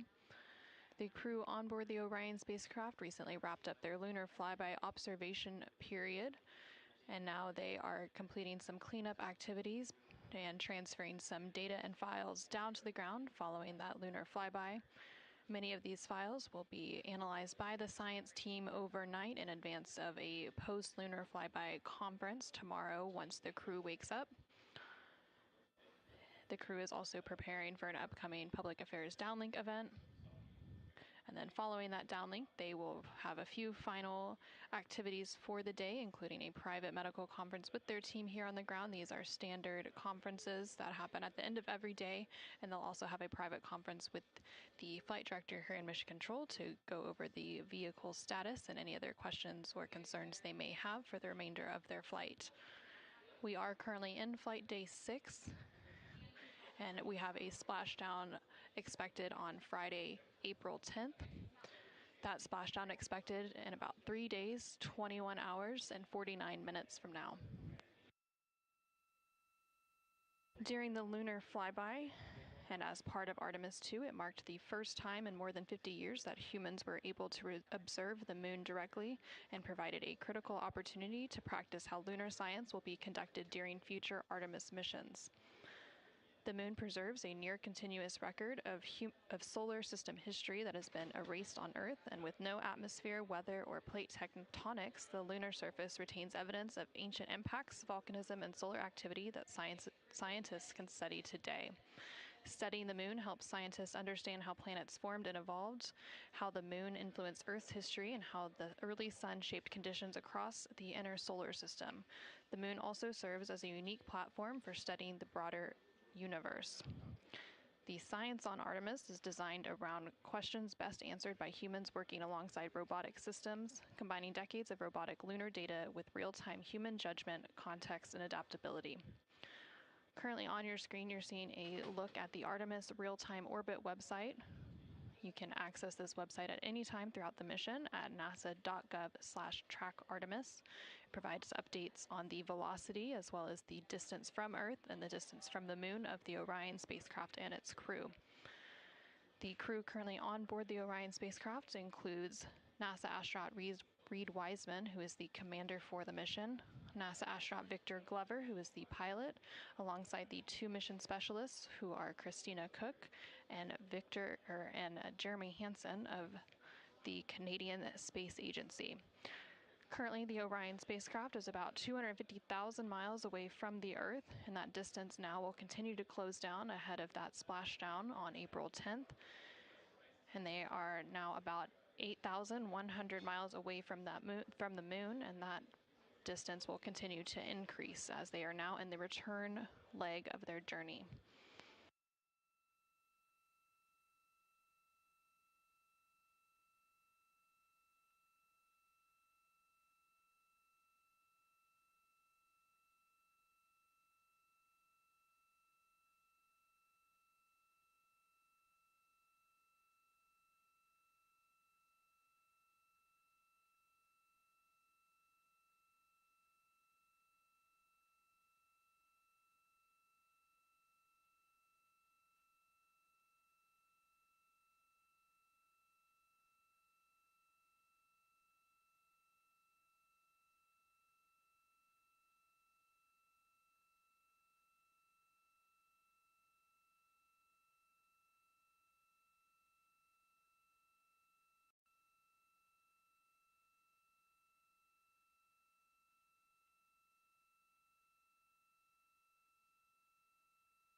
ahead, integrity.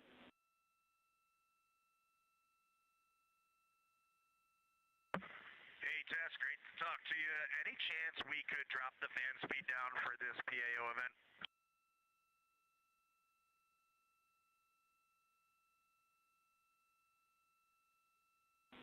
We will put that in work. Great to be talking to you, too.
This is Artemis Mission Control in Houston, Texas. We're currently 5 days, 3 hours, and 37 minutes into the Artemis II mission.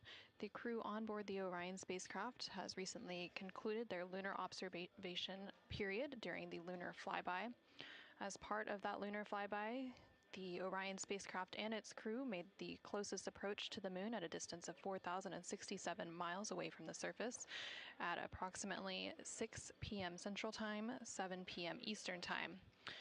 Now, although the Artemis II mission is a new opportunity to study the moon, teams are also conducting other scientific experiments, including on the crew themselves. Here's a little bit more about the science of the mission. Artemis II is our return of humans to the moon, flying around the moon on board Orion. But along with that, we're doing a lot of great science. One of the exciting things about the Artemis missions to the moon is that science is actually a fundamental pillar of why we explore, why we're going, what we're doing in Artemis. I think it's incredibly exciting that not only are we testing the vehicle, but we're testing science on board. Science where the astronauts are conducting experiments, science riding along with the astronauts. We have astronauts looking outside the window and really observing the lunar surface. It will help us understand the deep space environment. It will help us understand how that environment affects our astronauts, our systems, and life in general. So deep space is a challenge for us because you have to leave Earth's protective magnetic field. Here in low Earth orbit, the crew members are protected from some of the harmful radiation. Going to the moon, they'll no longer be protected, so they'll have a higher radiation exposure. Much like Artemis I, we have so many radiation sensors and detectors that are inside the capsule so that we can fully understand and appreciate the radiation environment for protecting our astronauts. In my hand here, I'm holding a tissue chip model. This is the exact design that it's going to be flying alongside the astronauts. We'll be collecting samples from each of the crew members, and we can make these organ chips out of the astronauts themselves. So every crew member will have their own avatar on board, and then upon return, we can evaluate that deep space radiation environment and what that compares to the astronaut themselves. Not only are they going to help change the course of medicine for the astronauts, but revolutionizing that on Earth as well. We're looking at sleep, we're looking at team dynamics, we're looking at how you interact with the environment. We're also looking at the immune system, so what are the biomarkers? We're using saliva as a method to study hormones and different things in your body that may change during a mission like this. And then finally, how do we function after microgravity, being close to the moon, then returning to Earth? Which will ultimately help us achieve our goal of getting humans to Mars. And then on top of that, we have an opportunity to look at the moon from deep space on the far side for the first time in over 50 years. Having human eyeballs and brains back around the moon is going to unlock a new generation of lunar science discovery. The human eyeball is capable of taking in so much data in just a split second. They'll be able to tackle impact history, volcanic history. They'll be able to look at how the albedo, or kind of the shade and hue of the moon and the color of the moon, can tell us something about how that terrain evolved over time. We're integrating science in ways that have never been integrated into human exploration before. We have a front room mission control flight controller position called the Science Officer. We have a brand new science back room where it's basically our brain trust of lunar scientists and geologists supporting the crews of the future. And Artemis II will allow us to really test how this works so that future missions are really set up for success. We'll also be deploying some CubeSats. They're small shoebox-sized spacecraft of their own. They're each provided by another country, one of our partners. As they conduct their research, they'll complement what we are doing at the moon with Orion. It is so incredibly exciting to be a part of this mission. It has been, really one of the privileges of a lifetime. I can see the work I'm doing benefit crew members right now and benefit the crew members in the future. So it's incredibly exciting and it's very rewarding. As this rocket launches humanity off of the Earth, we'll be setting the stage through our science to prepare humanity to leave Earth and explore the solar system.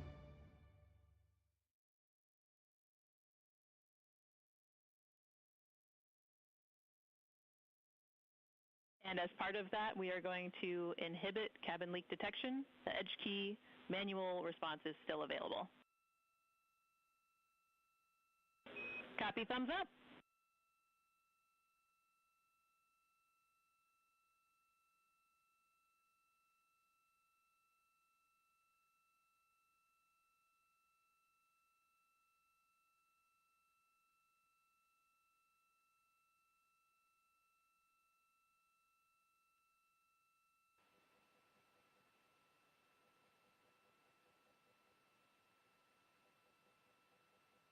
This is Artemis Mission Control. Again, we're hearing some communication between the ground here and the Artemis Flight Control Room in Houston, Texas, specifically the Capcom or Capsule Communicator, who for Orbit 2 is Tess Caswell, and the crew on board the Orion spacecraft, that spacecraft named Integrity by its crew.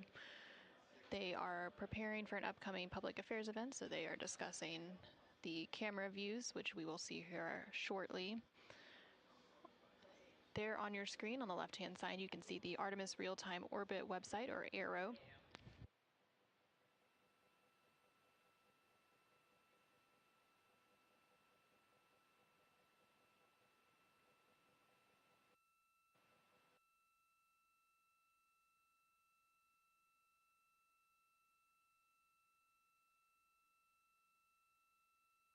The Artemis Real-Time Orbit website there on the left-hand side of your screen provides updates on the velocity of the Orion spacecraft during its journey around the moon. Following a lunar flyby earlier today, which concluded about an hour ago, the crew has been conducting some cleanup tasks, so they've been transferring some of their documentation, their photos, and data that they captured during the flyby to the ground to be evaluated by the science team, and of course some of that imagery will also be evaluated by the public affairs team here at NASA and then shared with the world once it's available. The crew will also have a post-lunar flyby conference with the science team tomorrow following their sleep period to go over some of their observations while it's still fresh and at the top of their mind. On the bottom right-hand corner of your screen, you can see a look into the Artemis Flight Control Room here in Mission Control Houston, specifically the Flight Director Console and the Capcom or Capsule Communicator Console. The flight director currently on console for Orbit 2 is Diane Daly, and throughout the Artemis II mission, there are 3 shifts or orbits of flight controllers who provide 24/7 coverage and support to the Artemis II crew and the Orion spacecraft and its systems during its journey around the moon. We are expecting a splashdown on Friday, April 10th. That splashdown will take place in about 3 days, 21 hours, and 33 minutes.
During the lunar flyby that took place earlier today, Orion, again that spacecraft named Integrity by its crew, passed approximately 4,000 to 6,000 miles from the moon and provided the crew with a full disk view of the lunar surface. And from that higher vantage point, much farther than Apollo's lunar orbits on average, the astronauts were able to observe both poles and large-scale geological features in a single view.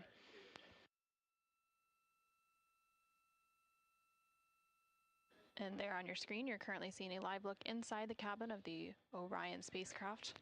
Integrity Houston, we are 3 minutes out from an on-time start, and we have adjusted the fan speed. We'll take a thumbs up if you're happy with it. Copy, thumbs up.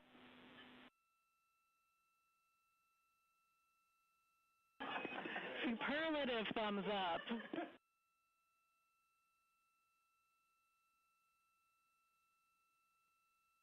And there on your screen, you can see all of the Artemis II crew members. CSA astronaut Jeremy Hansen just floated out of view behind the camera, but you can still see NASA astronaut Reed Wiseman, NASA astronaut Christina Cook, and NASA astronaut Victor Glover as they prepare for an upcoming Public Affairs Downlink event, which is scheduled to take place in just a couple minutes from now. And there, floating back onto the screen, is CSA or Canadian Space Agency astronaut Jeremy Hansen. He is making himself comfy on some of the OX or Orion Crew Survival System suits that have been stowed for the outbound and now return journey.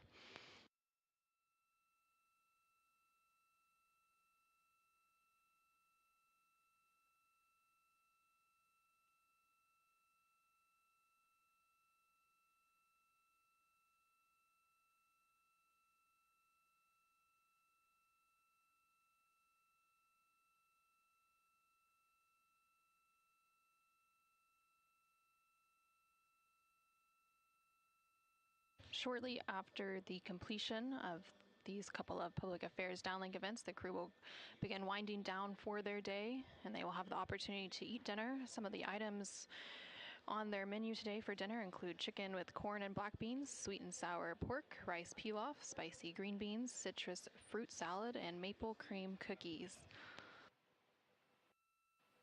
All of the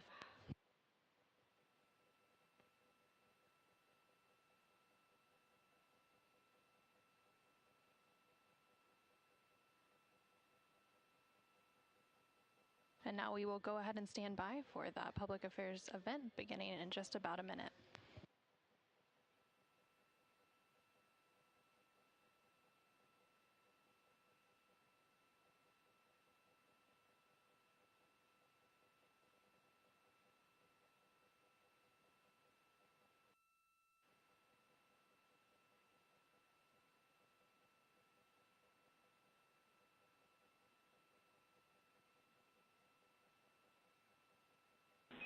Integrity Houston, no action for the DU-1 caution. We're taking a look.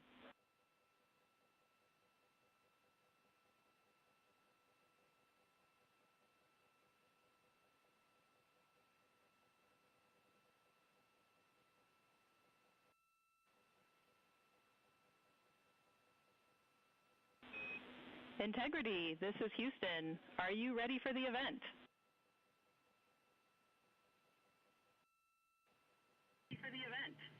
Hello, Houston. Integrity is ready for the event. Administrator Isaacman, this is Mission Control Houston. Please call Integrity for a voice check. Integrity, Jared Isaacman, comm check.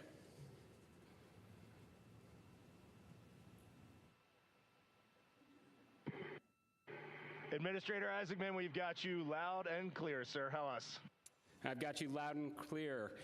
Artemis II crew, we have a very special guest who wanted to be the first person to greet you after your return from the far side of the moon.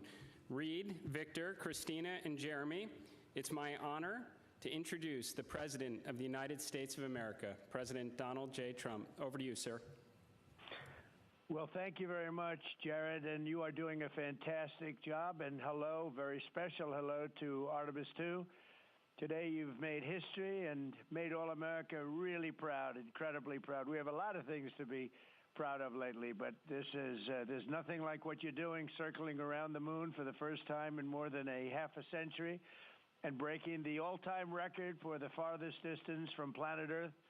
Humans have really never seen anything quite like what you're doing in a manned spacecraft.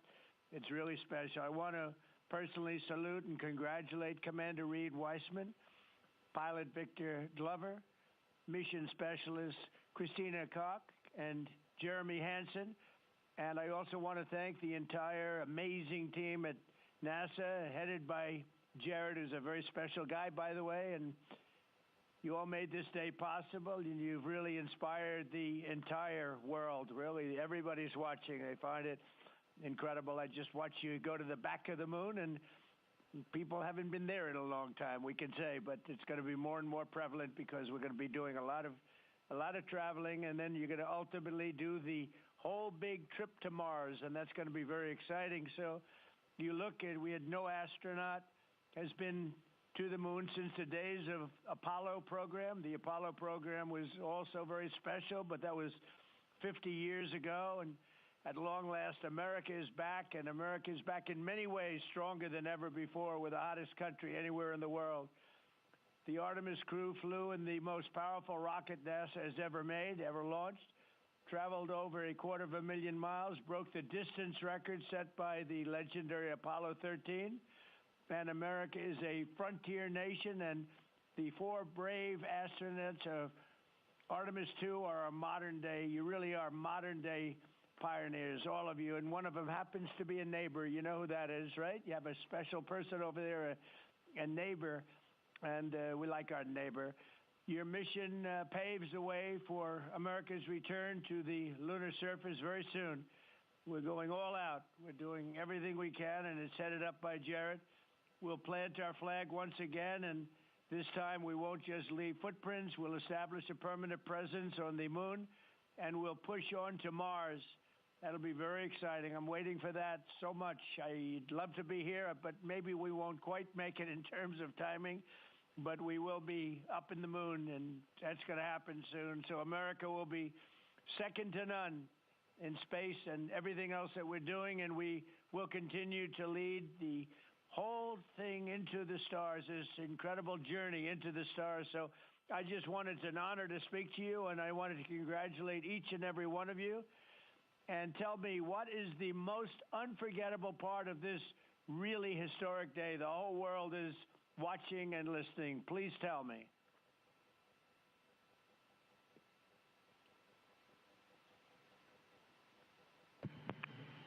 President, this call is certainly special to all of us, and we really have a lot of faith in our administrator, Jared Isaacman, who is with you. We appreciate his leadership in NASA and in the international community. We are doing great things, and we are proud to be a part of.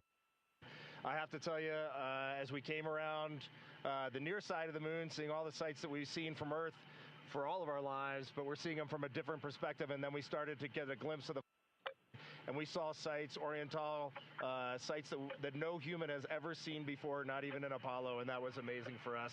And then the surprise of the day, we just came out of an eclipse where the sun, moon, and the entire dark moon, about that big, right out the window that we were watching. We could see the corona of the sun, and then we could see the planet train line up, and at Mars, and all of us commented how excited we are to watch this nation and this planet become a 2-planet species. That is fantastic. You know, I had a decision to make in my first term, and the decision is, what are we going to do at NASA? Are we going to have it be revived, or are we going to close it down? And I had very little hesitation, and it's really great to have somebody like Jared involved, because he really makes it much easier for me. But it was not even a question in my own mind.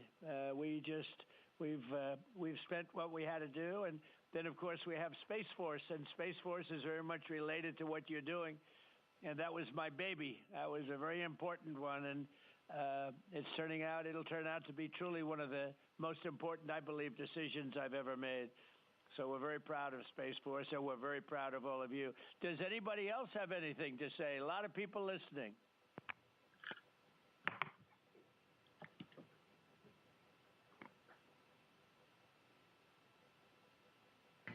Mr. President, To be here with you speaking about our incredible day today. I think one of the biggest highlights was coming back from the far side of the moon and having the first glimpses of planet Earth again after being out of communication for about 45 minutes. It really just reminds you what a special place we have and how important it is for our nation to lead and not follow in exploring deep space. I'd like to ask, what was your feeling when you had no communication, zero communication? All of a sudden it was cut off by, obviously, your very special location. What was your feeling when you had no communication? A little bit different, perhaps?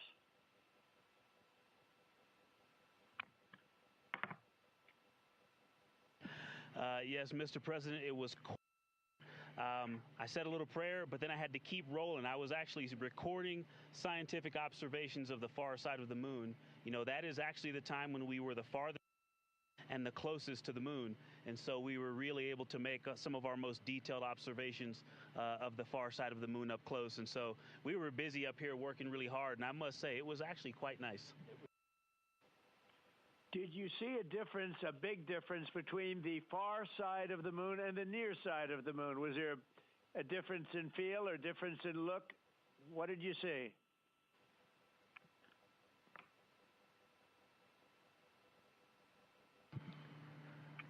Well, Mr. President, we certainly did, and our science team really set us up well to understand what they thought we might see. And the gravitational pull of the Earth has had a profound effect on the near side of the moon, changing all those dark mares, those dark patches of the moon you see from Earth. It's very different on the far side. While you see some small patches of those mare in deep craters, it's very much absent on that side, so that's really neat. And while I have the microphone, sir, I just want to thank you on behalf of Canada. The space leadership you spoke of from America truly is extraordinary. I've said this many times before. A nation that leads like that and creates and sets big goals for humanity that brings other countries along with it is truly incredible. And I know that's a very intentional, not a necessary decision, intentional decision to lead by example and to allow other countries like Canada to share our gifts and help you achieve these mutually beneficial goals, like establishing a presence on the moon and eventually going to Mars. And Canadians are so proud to be a part of this program. Well, I have to say I spoke to a very special person, Wayne Gretzky, who I think you know, the great one. And I spoke to your Prime Minister and many other friends I have in Canada. They are so proud of you. And you have a lot of courage. I'm not sure if they'd want to do that. I'm not even sure if the great one would want to do that, to be honest with you. But you have a lot of courage doing what you're doing, a lot of bravery and a lot of genius. But they're very, very proud of you.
Administrator Alex, I'm going to just get a quick comm check, make sure you guys are still on the line and we didn't have a handover. I am. Yes, I am. And integrity, and back over to you, Mr. President. Yeah, I think we might have gotten cut off. It is a long distance. It's a long ways. The reception's been great.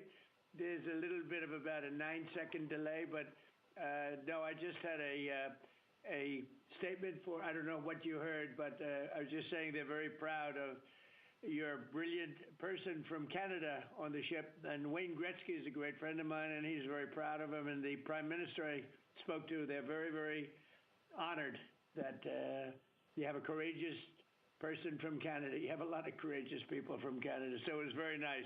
I'm not sure if you heard me say that, but it was very nice.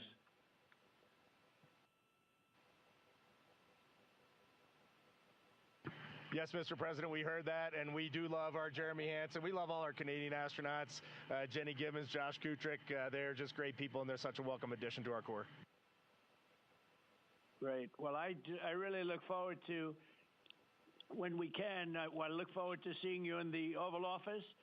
I'll ask Jared to bring you over, and I'll ask for your autograph, because I don't really ask for autographs much, but you deserve that. You really are something. Everybody's talking about this. And I look forward to having you in the Oval Office at the White House, and we will celebrate your incredible achievements and triumphs. This is big. This is really big stuff. The whole world is talking about it. And if you have the time, I will certainly find the time. I've been pretty busy also, as you know, but I will absolutely find the time, and we'll get together, and I'm going to be giving you a big salute on behalf of the American people and beyond that.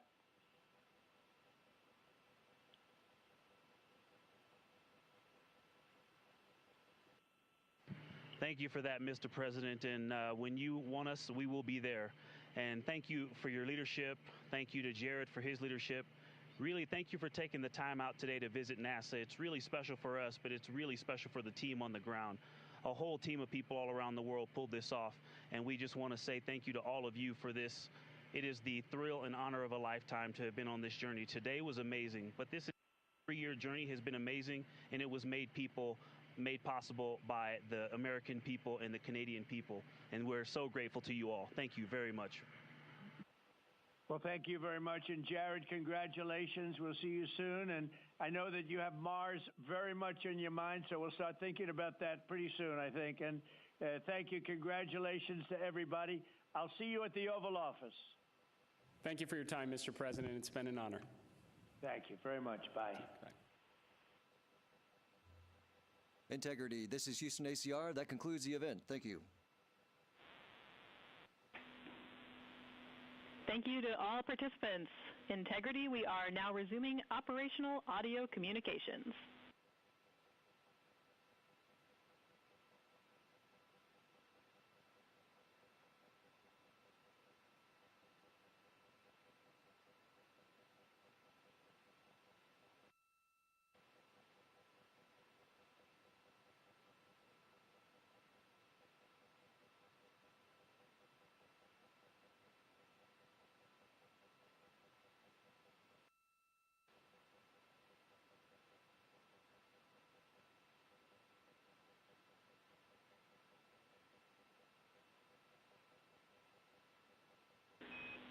Integrity Houston, great job on the event. Just a heads up, we are on track to start the next event on time at 4:15.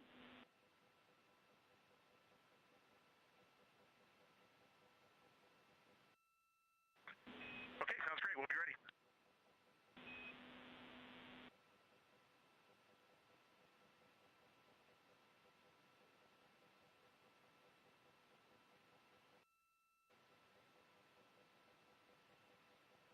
This is Artemis Mission Control in Houston, Texas. We just had that public affairs event with President Donald Trump and the crew on board the Orion spacecraft. And coming up in about 10 minutes, there will be another public affairs event. That event taking place at a mission elapsed time of 5 days, 4 hours, and 15 minutes. Currently on your screen, you're seeing a look at the Artemis Real-Time Orbit website, which provides updates on the velocity as well as the distance of the Orion spacecraft from both Earth and the Moon. The Orion spacecraft and its crew, that crew including Reed Wiseman, Victor Glover, Christina Cook, and Jeremy Hansen, are currently about 250,000 miles away from the Earth, and that distance is starting to become smaller as they are now on the return leg of their journey. And they are about 9,300 miles away from the Moon. They made their close approach to the Moon. Integrity Houston with a question about fan speed.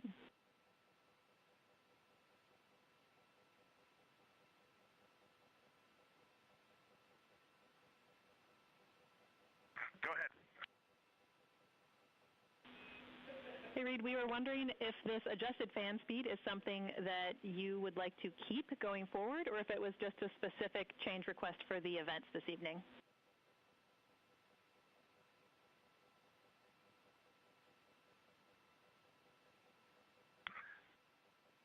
Certainly for PAO events, this is an ideal fan speed. If you're willing to give us this fan speed for routine habitability, I think we would take it and try it for a while.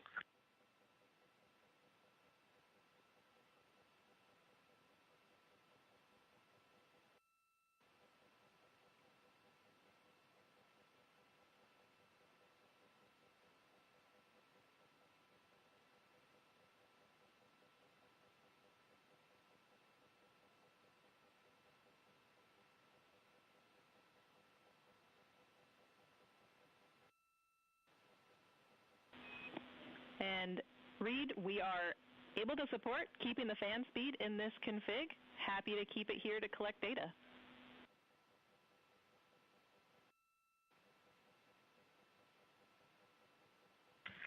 Okay, you got 4 happy astronauts up here. We'll take it. Obviously, when we go to exercise, we'll need to bump it up, but I think for quiescent living, this will be great. We copy, and we love seeing those smiles.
Go ahead.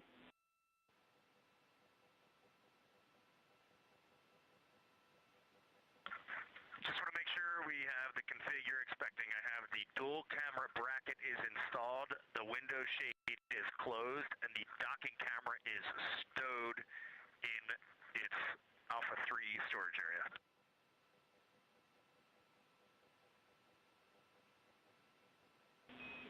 That's a good config.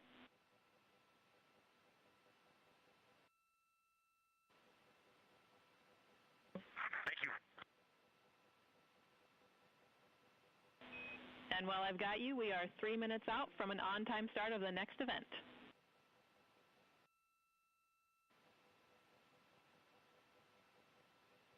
This is Artemis Mission Control in Houston, Texas. You can see a live look of the Artemis II crew inside the Orion spacecraft cabin as they prepare for another public affairs downlink event. There on your screen is CSA astronaut Jeremy Hansen along with NASA astronaut Reed Wiseman and NASA astronaut Victor Glover popping up. Earlier today, the crew completed their lunar flyby observation period, during which the Orion spacecraft and its crew passed approximately 4,000 to 6,000 miles from the moon and provided the astronauts with a full disk view of the lunar surface. And from that higher vantage point, the astronauts were able to observe both poles and large-scale geological features in a single view. Towards the tail end of that observation period, they also were able to see an eclipse. And that eclipse period lasted about an hour and was when the sun was hidden from view behind the opposite side of the moon from the perspective of Orion. Since then, the crew has been working to clean up some of their observations and transfer some of the data and imagery down to the ground to begin processing, and the science team will take a look at that imagery as it comes down ahead of a post-lunar flyby conference tomorrow with the crew following their sleep period. Now we are standing by for a second public affairs event taking place in about a minute.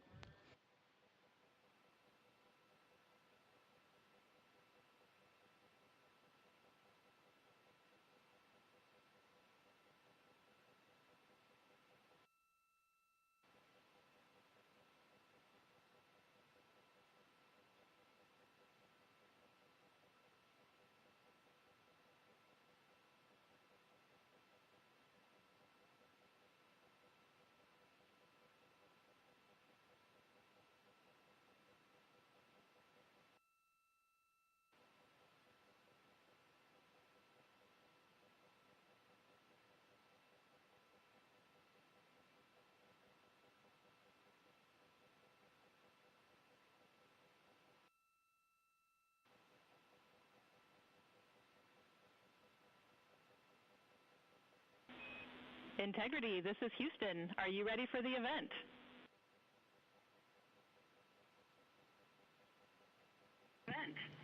Houston, Integrity is ready for the event. Administrator Isaacman, this is Mission Control Houston. Please call Integrity for a voice check. Integrity, Jared Isaacman, comm check.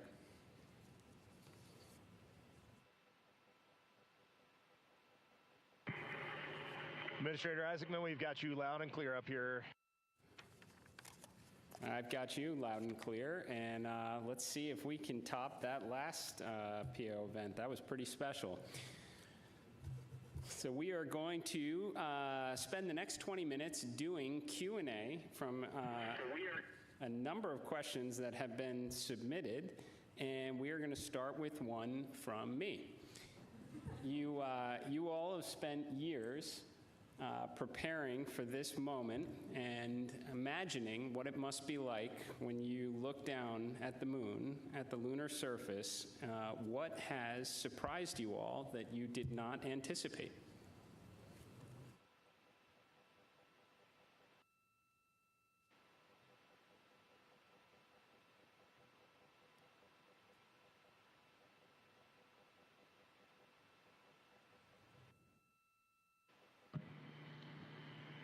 Go ahead. Oh. It's on. Administrator, great to chat with you. Just something that just shocked me because really using imagery and just the three-dimensionality of it, you know from your experience of seeing the Earth from space how it just seems different, and you look out and depth of things. And when we were on the far side of the moon looking back at Earth, it was just so obvious. You had this sphere out in front of you of the moon in this three-dimensional. You really felt like you weren't in a capsule. You'd been transported to the far side of the moon, and it really just bent your mind. It was an extraordinary human experience. I'm so grateful for it.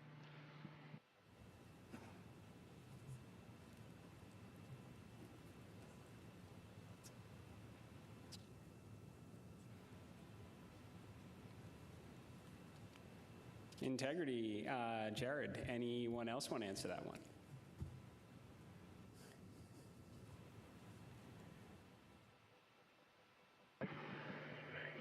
You know, we had an amazing launch. The SLS is quite a powerful rocket, and got us into a 1,200 by, eventually a 100-mile orbit, and clearly power and speed, and then we did our translunar injection, and we were going quite fast. And so with all of that speed, though, it still took us days to get here. And so the scope of all of the things to a 321-foot tall rocket was amazing. It just puts the power required to do this in perspective. But then even with all that power and to get to those velocities, it still took us days. And the breadth of the distance we had to cover. Watching the distance from Earth count up and the distance from the moon count down was one of the most surprising things I've enjoyed. Well, as I was trying to formulate an answer, at first I couldn't think of anything because there are so many things to choose from. I'll try to just narrow it down, but I'm going to go with something we did yesterday, a manual power flight test objective, where we just basically got to sit at the vehicle. It was Jeremy and I this time, and just drive around using the rotational hand controller, basically just drive it with the stick, and how well it handled, how tight the control algorithms were, and watching it respond when we actually degraded it on purpose by going into 3 degrees of freedom control, by actually inhibiting some of the jets, which even though we have jet redundancy, of course, for each other in these complicated algorithms. So it was just amazing to be in a deep spacecraft and just be flying it around by hand. The one other thing I'll say, how fast it has gone by. I'm not ready to go home. I can't believe that something this cramped of quarters can fly by and still be fun every single minute. And I'll just close out with, I think just scale, Jared, is the thing that is just blowing my mind. You flew Polaris Dawn to some amazing apogee numbers, and on the International Space Station, we're 250 nautical miles up, and that's the most beautiful view I think a human could ever experience. And we are dealing with numbers that are 250,000 miles, and every time Mission Control points to this vehicle, either at the moon or at Earth, and it reminds me every day that humans have to go, we've got to explore, we got to go further to expand our knowledge, expand our horizons. And every time we take another step forward, it makes the world seem a little bit smaller and a little bit more manageable. And just putting these numbers in perspective, it is impossible as a human to look at these displays and comprehend them. But here we are, and NASA is doing this, an international team is doing this, and they're doing it very well. Excellent words, Integrity. So certainly a very wild insertion orbit. I can imagine the contrast between perigee and apogee, the scale of it all, the 3D, seeing the moon come alive, and then certainly manual control. Well, every Dragon crew for the last 5 years is very jealous on that. Okay, so we're going to questions here. This one, the Artemis II crew, inspire all of us, but what inspires you?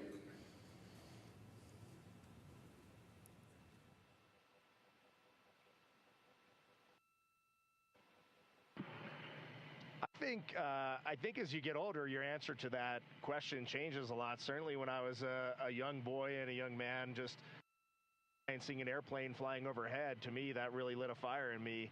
And then I think when you reach your middle age, it is interesting to watch leadership throughout the world kind of change the course of human. You can watch that unfold. And now that I'm just a little bit over 50, you'll be there soon. Now that I'm just a little bit over 50, I mean, it all ties back to just family, and you understand just how much you, the people that you surround yourself with, and that is really every night when you go to bed, that's really what you end up thinking. At least that's what I end up thinking.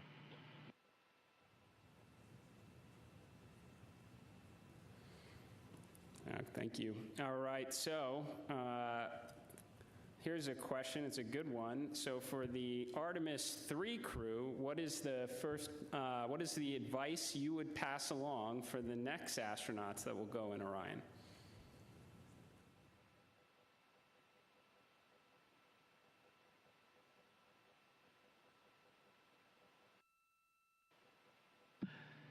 That's a great question, Jared. We've actually been thinking about the Artemis III crew since we were assigned as the Artemis II crew. It was the beginning of how we came up with how we wanted to fly this mission, how we wanted to buy down risk for the program, and values as a crew. And so, over the course of these 3 years, we've taken a lot of notes. So we've almost got a book to hand them.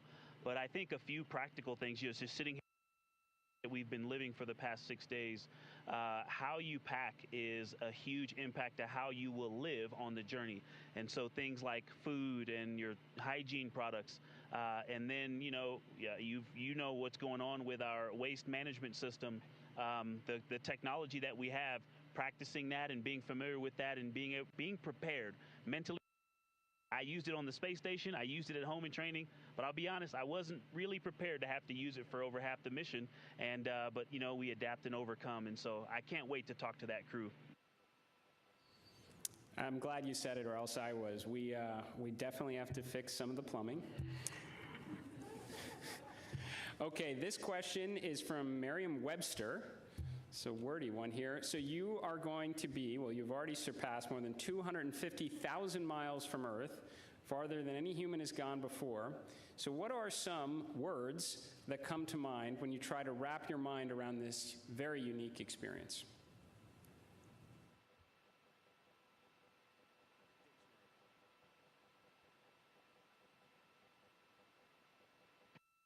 I'll be honest with you, the main word, because superlatives just don't do it justice, is humility.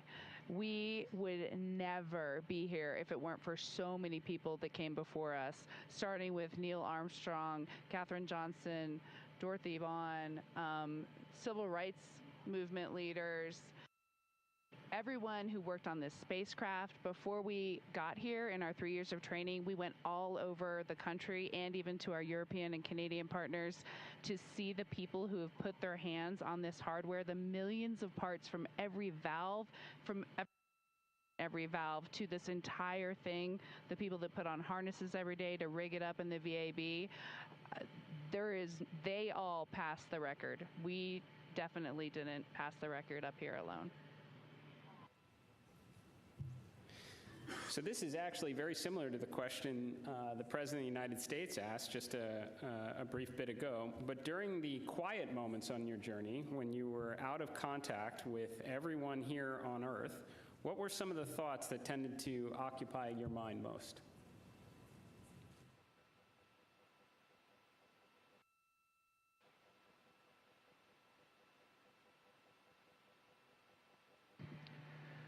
Yeah, as Victor said earlier, when we were on the far side of the moon and out of contact with planet Earth, we all knew it, and it was a milestone. We saw Earth disappear, the Earth set. But we were so busy with the science, and we have such faith in our vehicle integrity, such faith in mission control, that we were just at complete peace and just doing our job. And just trying to do a good job to collect as much science data as we could while we were on the far side of the moon, and we were just giddy in here, like of our lives. He's being a bit humble, but as soon as we went out of comm with planet Earth, we did have maple cookies. As we just gathered together for about 30 seconds, each one of us had a maple cream cookie, and then right back into the science. But we had to take a moment to honor that time going behind Earth, and it was going behind the moon and out of touch with Earth, and that was a very surreal moment for this crew.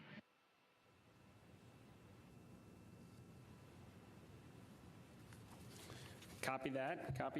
Good maple cookies on the far side. And how has this journey changed? How has this journey already changed the way you see our home planet and humanity's future among the stars?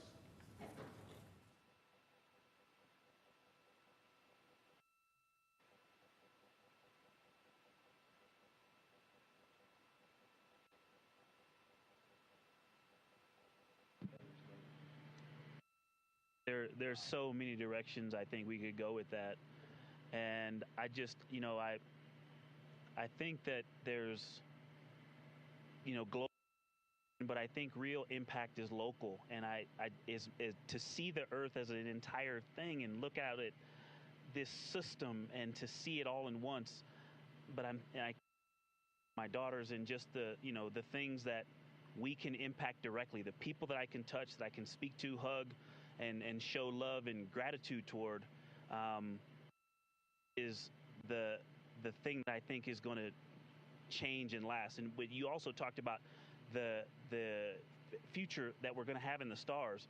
And, this mission, I think we swung for the fence and launched on our first try after learning a lot earlier this year. But I think it set the stage for us to go out and continue to swing for the fence hard in our Orion SLS and ground systems programs to go and get the next one teed up so that crew can knock it off out of the park. And so I have huge expectations for what's coming next. Good words. Are you feeling homesick for Earth?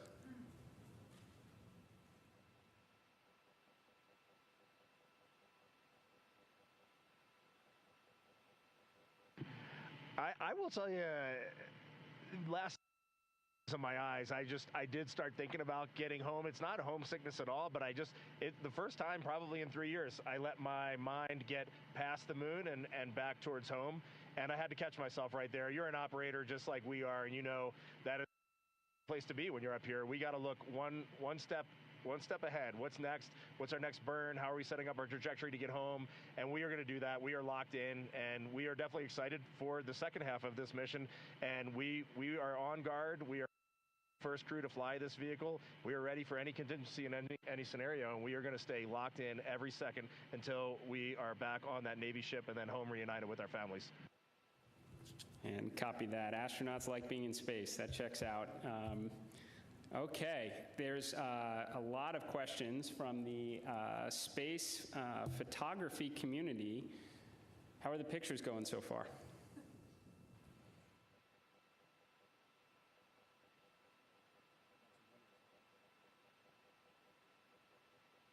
Well, we all love getting our hands on cameras and our eyes behind the lens here, because we're just trying to share the incredible things that we're seeing, and that's obviously the best way we can try to do that. I've been into night sky photography for a long time, and so this is really a dream come true for me. I have thought specifically to that community, the time lapses I've been trying to get, those are a little tougher because we have a very dynamic vehicle. It's not like being on ISS where you can get the city lights below and the auroras and the spinning stars around the North Star. There's a lot going on. So, but what we got to matter is out of this world. When we viewed that eclipse, that was the one time we all said, we literally cannot capture this with a camera. Everything else, I think we've really put our hearts and minds into making sure we understand so that we can bring that home to everyone. But having to set the low light features for Earthshine on the moon while it's an eclipse, that was a new one. I had to dig deep in my book for that one. And thanks for the iPhones. They've been working great. Very glad to hear that. And there are a couple billion people back here on Earth that are extremely excited to look at the imagery you've captured up there.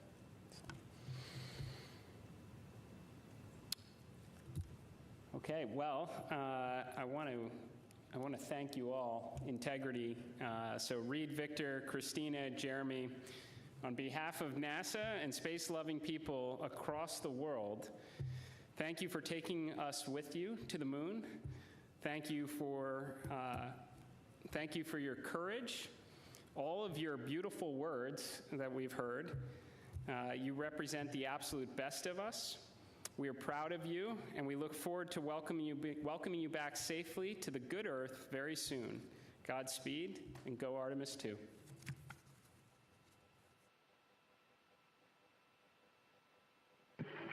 Thank you so much, Administrator. We are just proud to be a part of this team, doing our work every day, and we are supported by a huge world of humans, and we are just honored to be a part of that. Thank you.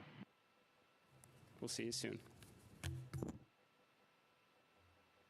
Integrity, this is Houston ACR. That concludes the event. Thank you. Thank you to all participants. Integrity, we are now resuming operational audio comm.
Artemis II mission is a test mission of the Orion space capsule.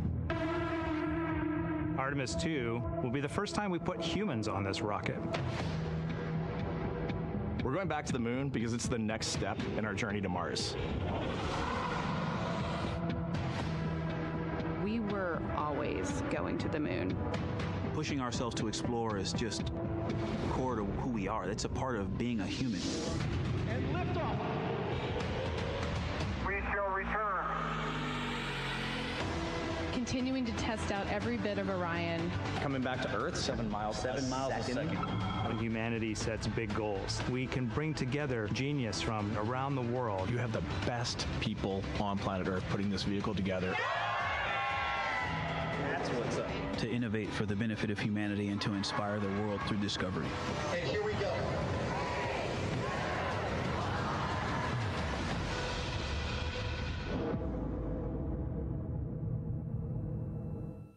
Welcome to Artemis Mission Control here at Johnson Space Center in Houston, Texas. I'm Leah Cheshire Mustachio.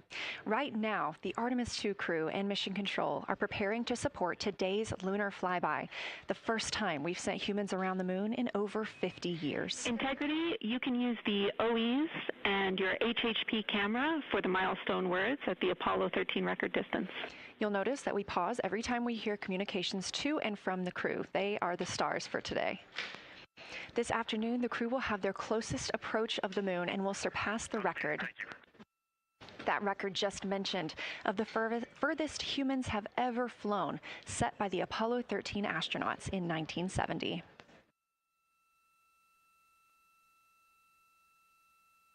You're looking at a live view inside the Orion spacecraft and at our Artemis II crew members. They have just completed their post-sleep period, during which they conduct any hygiene and cabin setup for the day. They also had a chance to eat breakfast before we got into our daily planning conference. The flight control team here in Mission Control Houston collecting information from all consoles around the room that we could relay up to the crew ahead of this monumental day. As you can see on your right, NASA astronaut Christina Cook taking a video of NASA astronaut Victor Glover. We expect to have great views of the crew throughout the day, as well as, of course, the moon.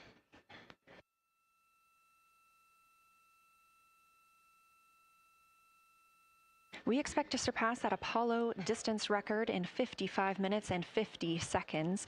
We are now looking live at a camera mounted on one of the spacecraft's solar arrays, pointed to our lunar neighbor. We are currently just 14,200 miles away from the moon and 247,672 miles away from planet Earth.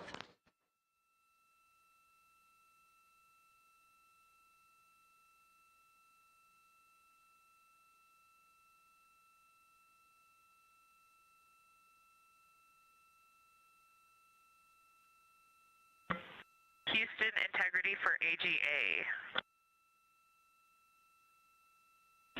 Ready to copy.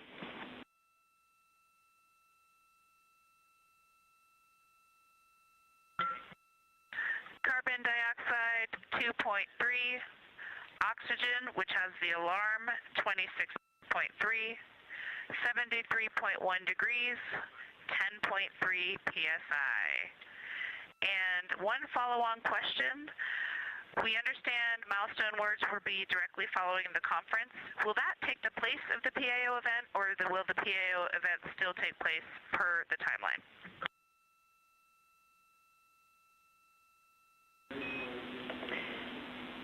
Good question, Christina. The milestone words that we exchange at the record distance at the end of the conference will take the place of the PAO timelined activity.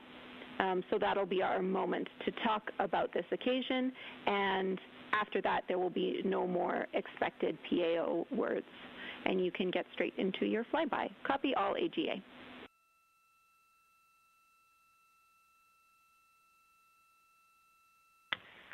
Okay, thank you. And final clarification, even though it's taking the place of it, it will all just be on OE1 with HHP camera, no additional video. Is that right?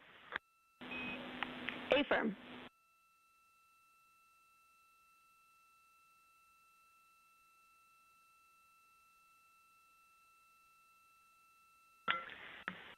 Okay, thank you. Yep, some of us had already heard that. Sorry about the second question. We appreciate it. Talk to you soon.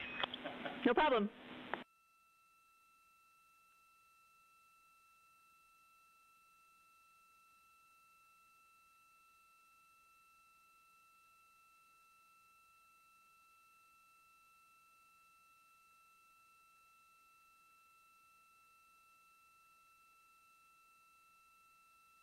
Those communications between NASA astronaut Christina Cook and Canadian Space Agency astronaut and today's Capcom, or capsule communicator, the one person here speaking with the crew right now, that is Jenny Gibbons. She is an Artemis II backup crew member here in Mission Control Houston.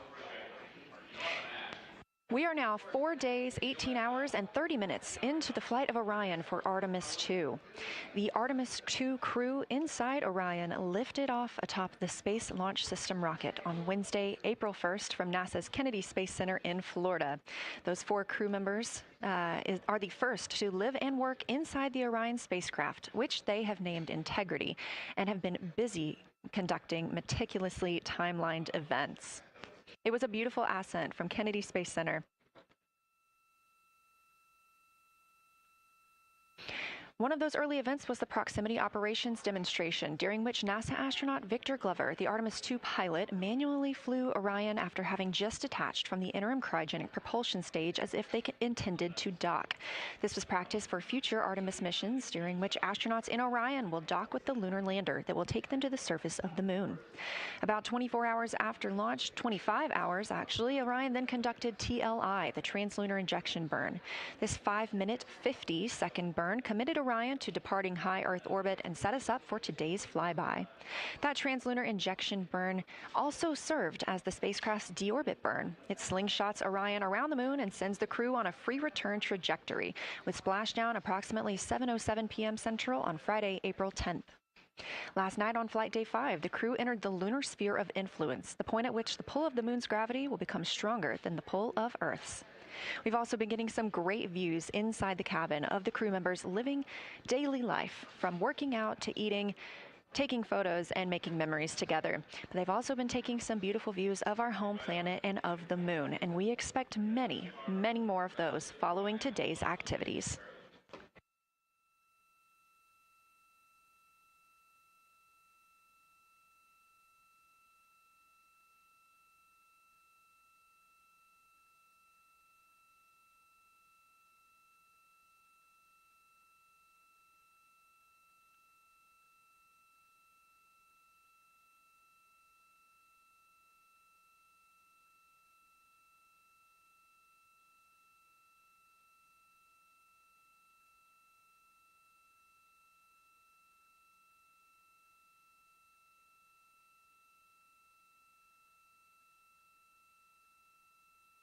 These live views back inside the cabin of Orion, but before we get into flyby, let's take a minute to get reacquainted with our crew.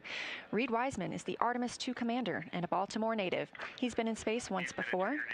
I think there was going to be some families heading into the viewing room today. If they end up showing up, could you just give us a heads up when they're there so we can just wave to them on the camera?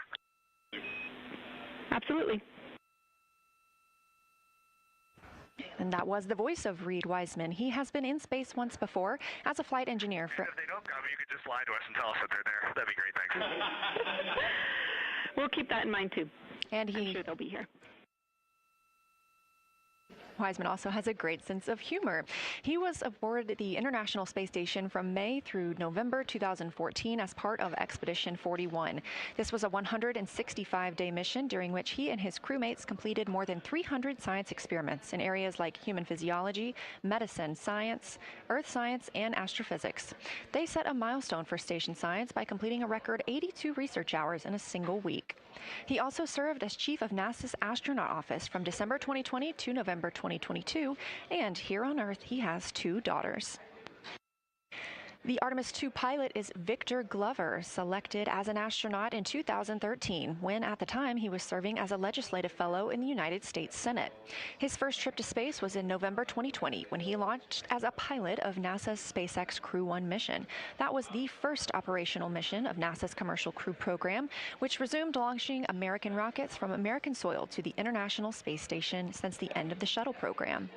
Victor is a U.S. Navy captain and naval aviator who served as a test pilot, racking up more than 3,500 flight hours in more than 40 different aircraft. He also became the first person to pilot Orion the other day when we saw the Prox Ops demonstration shortly after launch. He and his wife have 4 children. Mission Specialist Christina Cook is a native of Grand Rapids, Michigan. She was selected to the Astronaut Corps in 2013, the same class as Victor Glover. She served as flight engineer on the International Space Station from March 2019 to February 2020. During that time, Cook set a record for the longest single spaceflight by a woman with a total of 328 consecutive days in space. She also participated in the first ever all-female spacewalk with her friend and colleague, Jessica Meir, now living and working aboard the International Space Station yet again. Before becoming an astronaut, Christina helped build space science instruments and led scientific fieldwork in some of the most remote environments on the planet. Her hobbies include surfing, rock climbing, community service, yoga, travel, and photography, and she is certainly getting a chance to do that. First-time flyer, Canadian Space Agency astronaut Jeremy Hansen is flying to the moon as a mission specialist on the Artemis II mission. The London, Ontario native was selected as an astronaut in 2009. After that, he worked as Capcom at NASA's Mission Control Center here in Houston. Capcom stands for Capsule Communicator and is the single direct voice communicating with the astronauts in space. He also participated in training exercises like living on the ocean floor off the coast of Florida to simulate deep space exploration for 7 days. In 2017, he became the first Canadian to lead a NASA astronaut class, and he also enjoys getting out on a sailboat, rock climbing, and mountain biking. And he and his wife have 3 children.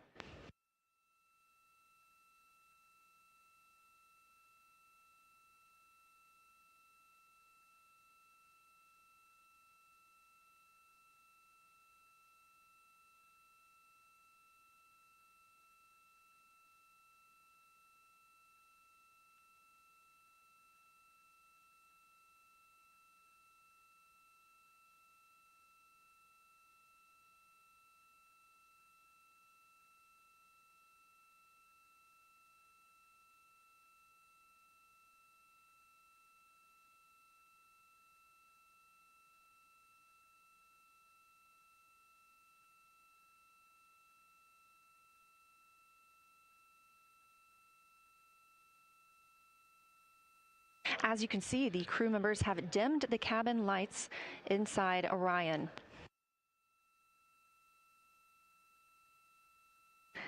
As they prepare for their lunar flyby, they'll be configuring the cabin as they'd like to have it to allow for proper positioning as they move about to and from the windows, taking photos of the moon.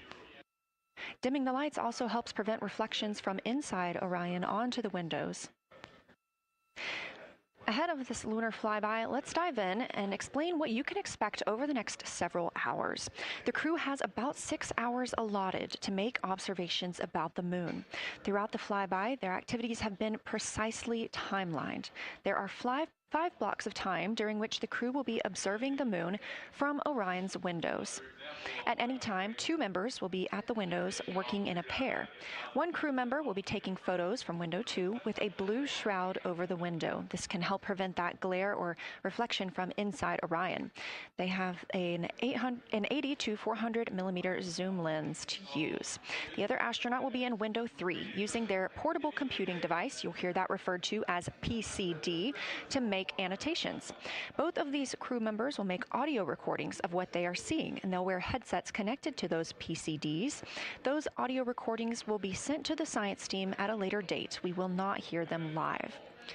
The 2 crew members at the windows will swap roles and positions halfway through their timelined block. The other 2 crew members who won't be at the windows at that time will be serving in the background as support. One will be conducting the science sit reps, or situation reports. This is what we will hear live from the crew. They'll be calling down a few times each hour to discuss what they are observing. Those situation reports include how the crew is positioned, any missed targets, or anything unexpected they saw, lunar target descriptions, any hardware issues, and of course, their emotions and reactions as they fly by the moon. The other support crew member will take pictures of the astronauts at the windows and serve as camera support, providing new SD cards when needed. There's a 15-minute time frame between each observation block during which the 2 support members switch places with the crew making observations.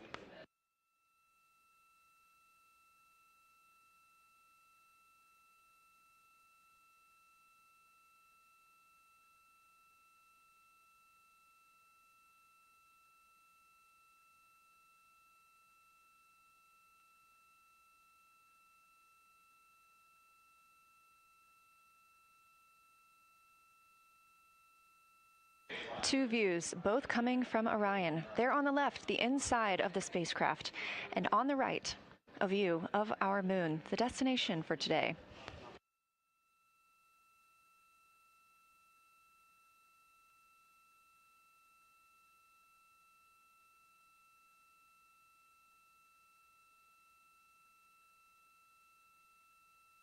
During the lunar flyby today, Orion will provide astronauts with a full disk view of the lunar surface. They'll have a higher vantage point, much farther than Apollo's lunar orbits on average. And these astronauts can observe both holes and large-scale geologic features in a single view. And due to our April 1st launch date and current illumination conditions, the Artemis II astronauts have become the first humans to directly observe certain far-side regions of the moon with unaided eyes.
Great, thank you.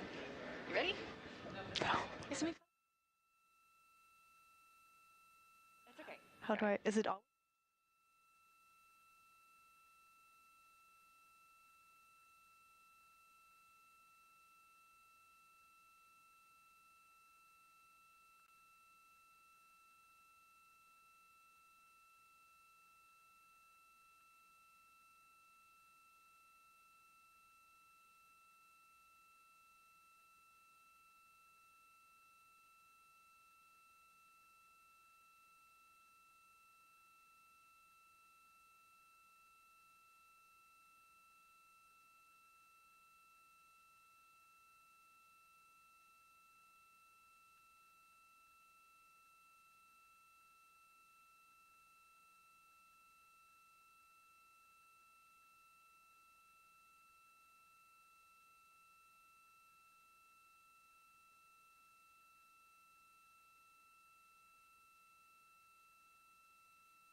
We are now 36 minutes until we see the Integrity crew pass the Apollo 13 distance record. And joining me on console, I have Julianne Gross, the Artemis curation lead. Thanks for joining me today.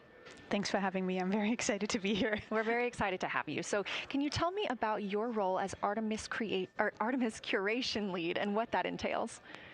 Yeah, so for the overall Artemis campaign, I'm the Artemis lunar sample curation lead. That means I'm helping NASA to return the next set of lunar samples from the lunar surface. And for Artemis II specifically, I'm one of the science theme leads, and specifically I'm responsible, or the voice, for impacts, poles, and landing sites.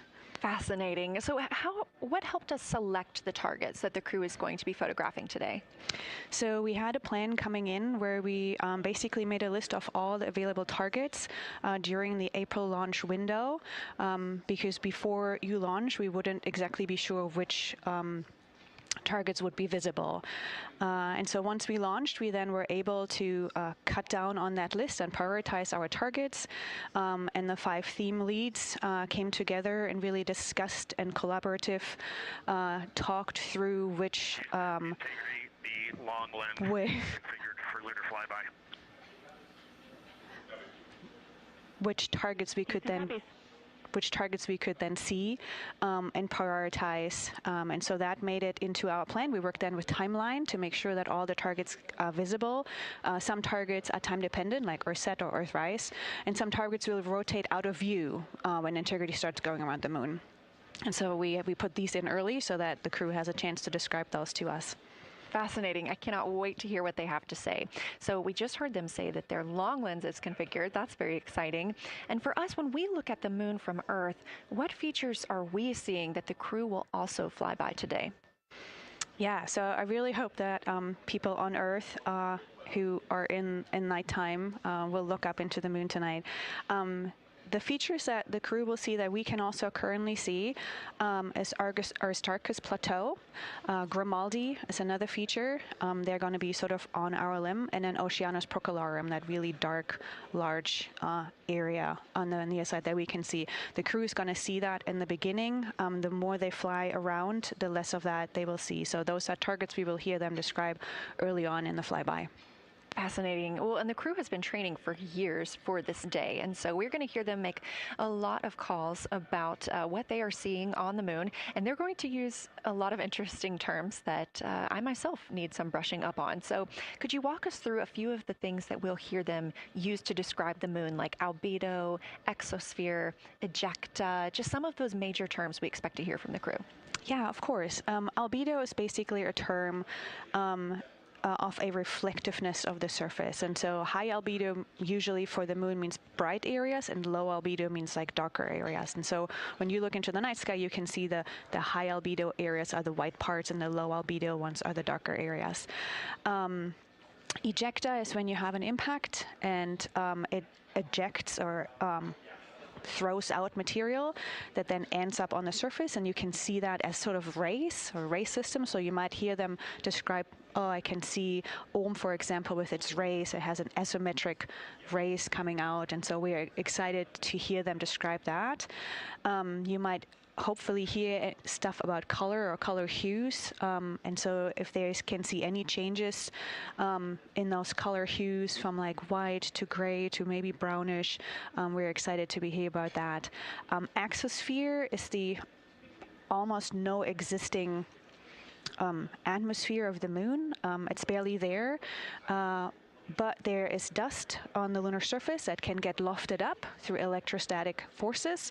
And when the sun goes behind the moon, it can scatter forward on those dust particles and sort of like create a little glow on the horizon. And so we're really excited to see if the crew can actually see that. This is so exciting. Thank you so much for walking through all of that with us. Julianne Gross, Artemis Curation Lead, we really appreciate you joining us here today, and good luck to your team. Thank you. I'm really excited to be here. We are now MET 4 days, 18 hours, and 49 minutes into the flight of Orion. This view of the moon from the Orion spacecraft as we get closer and closer.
We're live here in Artemis Mission Control at Johnson Space Center in Houston, Texas, just about 32 minutes away until the crew surpasses the record set by Apollo 13 as the farthest astronauts to ever leave Earth. This view coming from a camera mounted on the tip of one of Orion's 4 solar arrays. Each array has a camera on its tip, and so we anticipate getting views throughout the lunar flyby. Of course, except during the point of loss of signal when the spacecraft flies behind the moon.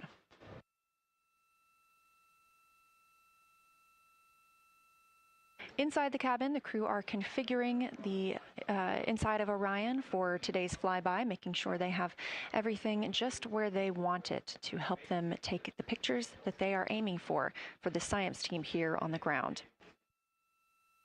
Coming up in just a few minutes, we will have a pre-lunar flyby conference. During that Lunar Flyby Science Crew Conference, our science officer here on console, Kelsey Young, will be speaking directly with the crew members about their targets, about their goals for today, what they expect to see, and what we are hoping to hear from them.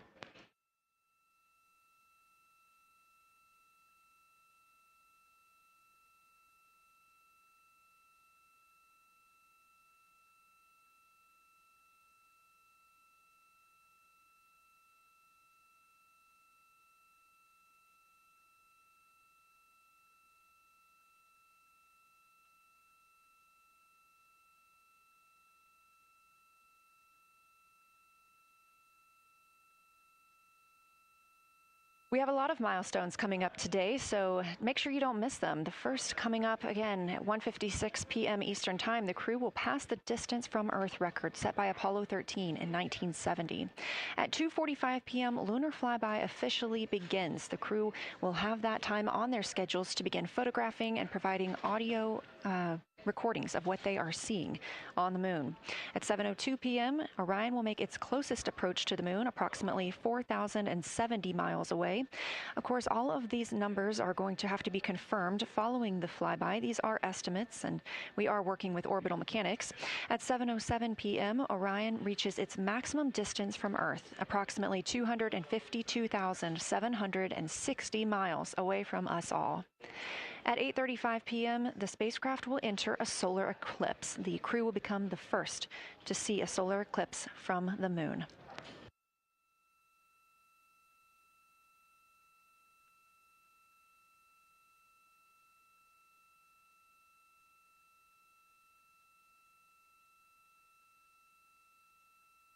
Ahead of the official beginning of flyby today, Kelsey Young, Artemis Science Flight Operations Lead, will be conducting a pre-lunar flyby crew conference. She will give information on camera setup, remind the crew of their intended targets, answer questions from the astronauts, and more. Young will help the crew set their targeting timeline, which counts down the time they have to image each target and what they'll be capturing next. She'll also remind them that the ground team will be calling for science sit reps, also known as situation reports. Those are essentially call-downs to report what they've been observing. They'll continue to do this even through their LOS, their loss of signal, as those communications will come down later on after they reconnect with us on Earth.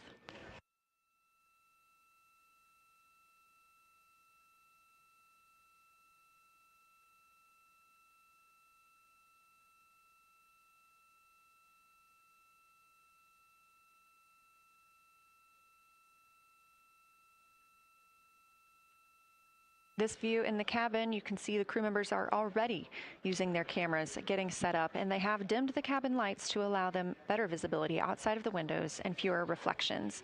Now, 28 minutes until they become the humans to travel farthest from our planet.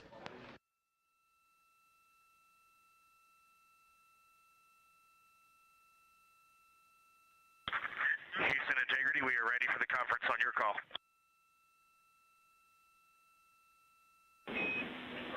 Houston is ready for the conference, passing you over to Science.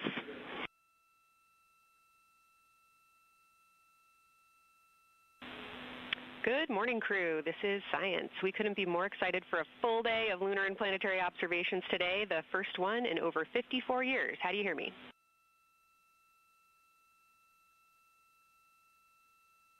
We hear you loud and clear, and Kelsey, you just got to know you're pulling us away from the moon right now, so let's go. Message received. I will keep it tight here. I did just want to start with a thank you on behalf of the Lunar Science team and the entire lunar and planetary science community, of which you are absolutely a part, for what you've already done in this mission and what you're going to do today to inspire the next generation of scientists. I have to say Moonjoy is the new term that's already become our team's new motto, so thanks for that. In this conference, we'll cover hardware and config reminders, and then I'll just briefly, as you said, cover today's science plan. I'm assuming you already have your LTPs up. Confirm that, and I'll jump quickly into the cabin config reminders.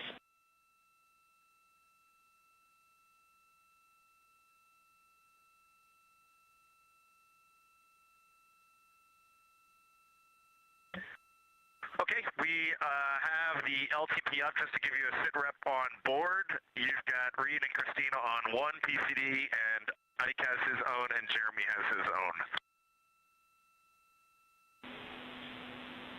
Copy that. That was going to be one of my questions for you, and I'll ask a question back. Is that the config that you and Christina plan to carry throughout the day for PCD use?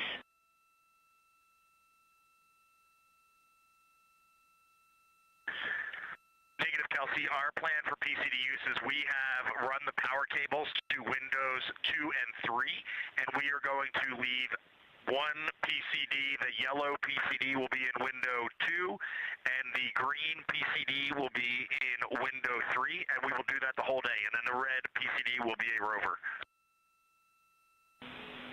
Understood. Super helpful. Recommend when you guys switch in and out of PCDs to add your initials to your OneNote annotations, just so we can keep track of whose is who.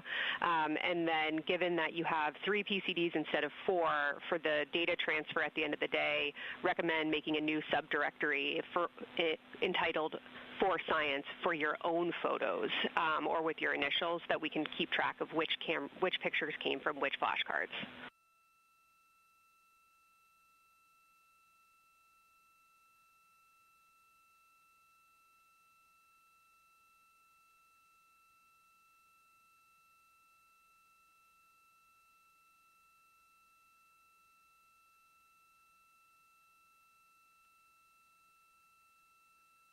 This view. So, Kelsey, I just want to here's what we're doing. We have community cards in all cameras on board, and then when each astronaut approaches their camera, the intent is they will put their card into that camera for photos and then put the community card back in at the end of the session. But just know it is harder to manage cards than we thought, and we don't want to miss science, so it might end up a bit more disorganized. Understood. Thanks for that essay. Just read the flashcard numbers down when you get a chance, and we'll follow your lead on the best thing to do operationally during the flyby. With that, I'll move on to Windows. So the window characterization DFTO you guys did a few days ago confirmed that window 2 is ideal for imaging, so no change to config of photographer in window 2, observer in window 3, and science sit reps in window 1.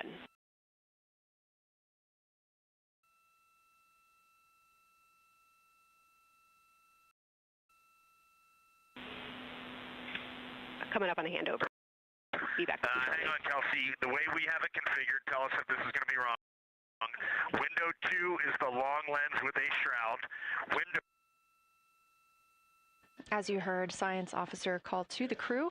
We are now in a handover time period. We will regain communications with the crew very shortly. These are tracked, and we are currently on the Deep Space Network. This is the first time humans have used the Deep Space Network in over 50 years, given that we currently use the Tracking Data Relay satellite systems for the International Space Station.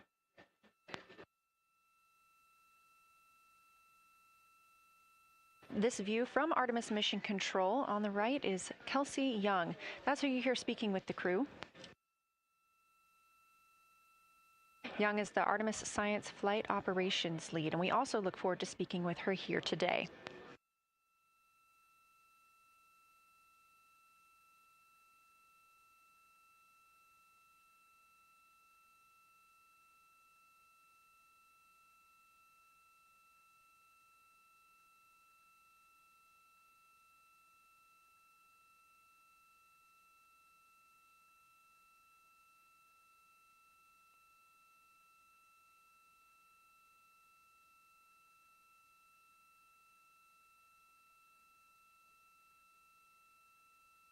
Again, we are just about 22 minutes until we reach the Apollo record. We are in a handover of satellites with the crew aboard Orion. The T-shirt shroud for the Z9 and solar, and then window 3 will be for visual observations, and window 4 is for floater. And thanks, Integrity, for that, Reed. We had a handover during that time, so I'm going to have to ask you to give that read back on window orientation for the crew again.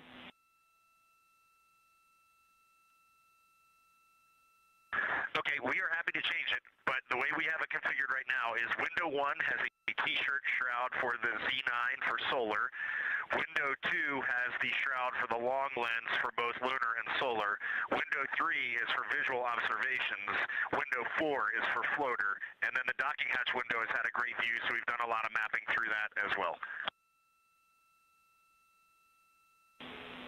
All right, copy all, Reed. A note just on the window 1 T-shirt shroud that you can remove that for the lunar observation block if you want to, if you want that extra view for another floater, but defer to you guys on that. You are go to use the full 400 millimeter zoom on the long lens, but where possible, try to keep the end of the lens flush with the window to prevent imaging through the multiple window panes at an angle. And if you have to take an image at an angle, recommend you limit the max focal length to 200 millimeters or simply acquire the images at multiple focal lengths. Last imaging update as a result of the DFTO is that if you can take the images out of the left side of window 2 where possible, that is the best half the window. Understand that might not be possible with the shroud. Any other imaging questions from you?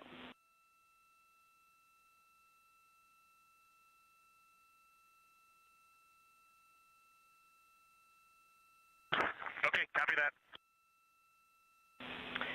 Okay, last couple reminders. Don't forget the ability to take the WAV files to tag imagery that you are wanting to follow up on using the FN3 button on your camera. And then a couple quick notes on your LTP. We have refined your precise flyby timing since generating the LTP. Optimus has the correct timing for the LOS and AOS, but the LTP identifiers for LOS and AOS are roughly 2 minutes later than they will be in reality. Final LTP timing update is that the green line on your LTP should start automatically 45 minutes before the flyby. If it doesn't appear, let me know and I'll have troubleshooting steps for you. Last updates are on the eclipse, so only for that last hour today. Of course, remember if the sun is in view to use your eclipse glasses. And reminder that we will have a few activities for you prior to the eclipse to reconfigure all 3 cameras for corona and deep sky observations. These activities, some of which will occur during the forward link LOS, so we wanted to flag it for you now. Any questions before I cover the last 2 reminders?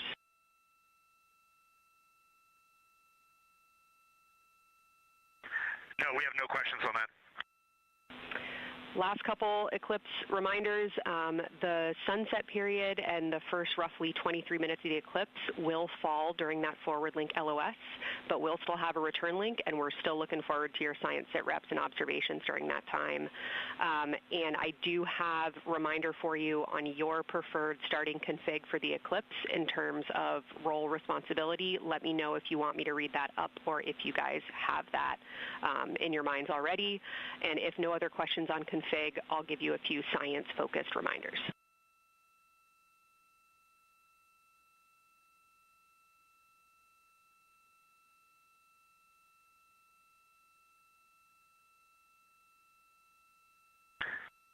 Give us a quick high level, but we see it in Optimus, and I think we got it squared away. But give us your quick Kelsey high level.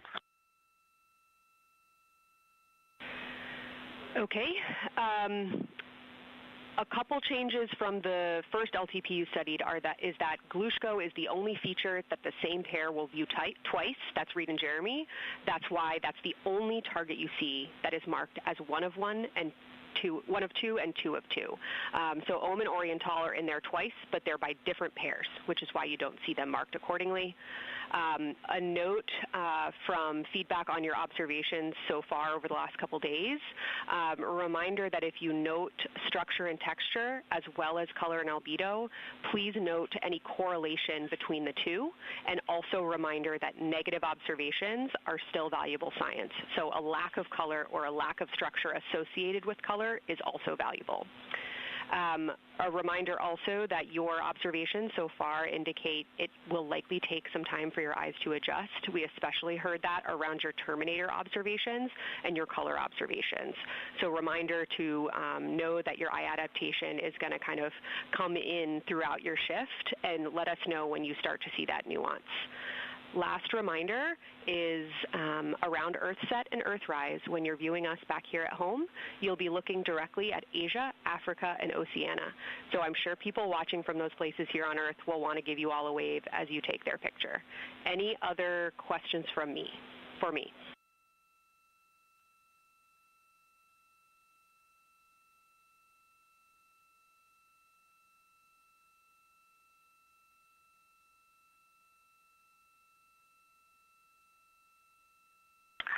And Kelsey, hey, when you're talking window 2 left and right side, just can you say towards window 1 or towards window 3, and then we'll know that we are talking the same language?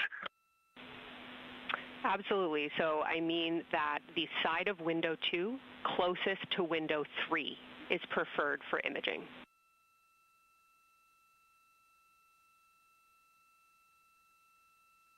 Okay, the side of window 2 closest to window 3 is preferred for recording. Stand by, we'll talk to the crew.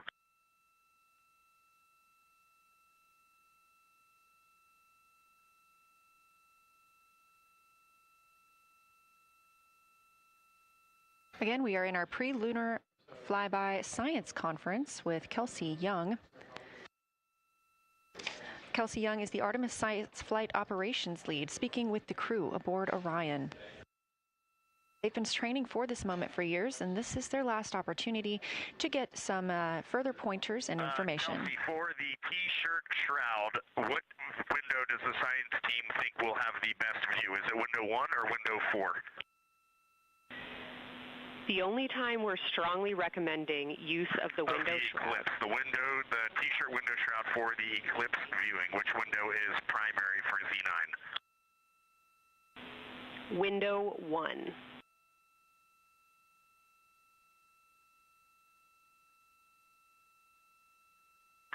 Okay, awesome. So we have got that all set up. And just to be 100% sure, window 1 is the most port window by the food warmer.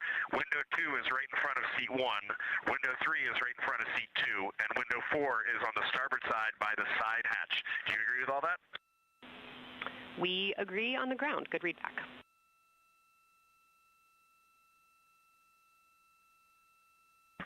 Okay, that's awesome. Kelsey, we're going to close with happy words. It's just incredible. I wish you were up here to see all the smiling faces, to hear all these terminologies being thrown around, and we are just fired up to get started on this day. Let me pass the mic around if anybody has anything to add. Kelsey, it's so great to hear your voice on the loops. I just want to channel everything that you guys are probably feeling right through my eyes and heart. It is awesome to see the side of the moon. You guys made us excited for this day, and we couldn't appreciate it anymore. And we are ready to hopefully deliver on all the awesome training you guys have provided. I'll just add, Kelsey, it is blowing my mind what you can see with the naked eye on the moon right now. It's just unbelievable. Kelsey, and to the whole Lunar Science team, all of you, all the work you put into this, we're just grateful. Can't wait to get going. And thank you for the tipper, for Carroll Crater, and for Integrity. We can see them, and we've imaged them, and can even see with the naked eye. Quite impressive. Thank you so much. Beautiful words, you guys. Thanks so much. And I got video of the science team right now, and they are all absolutely buzzing. Looking forward to today.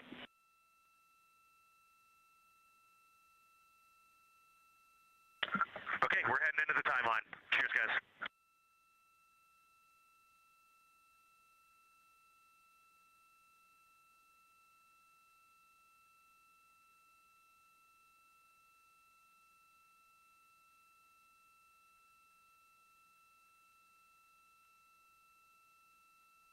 Of the Pre-Lunar Flyby Science Conference with Dr. Kelsey Young. Young has served as the Artemis Science Flight Operations Lead, getting the crew ready. And we're live in Artemis Mission Control in Houston, but we are not the only room monitoring today's flyby. As you heard Young mention, in this same building and just down the hall, a multidisciplinary lunar science team supports the Artemis II crew in real time, including experts in lunar geology, impact cratering, volcanism, polar science, imaging, and visualization. There are two integrated facilities, and the first is the SIR, which is what you have right here. That's the Science Evaluation Room. They are embedded within Mission Control to provide science input during live operations like what we see today. Additionally, and not pictured, we have the Science Mission Operations Room, a back room that processes data, evaluates imagery, and supports rapid analysis. Our science officer on console in Mission Control Houston serves as the primary interface between the science team and the flight controllers, ensuring science priorities are represented during mission execution. Again, today, that's Dr. Kelsey Young, who will be speaking with the crew during the time they're behind the moon. We will be speaking with her once the crew is behind the moon and out of communication with Earth.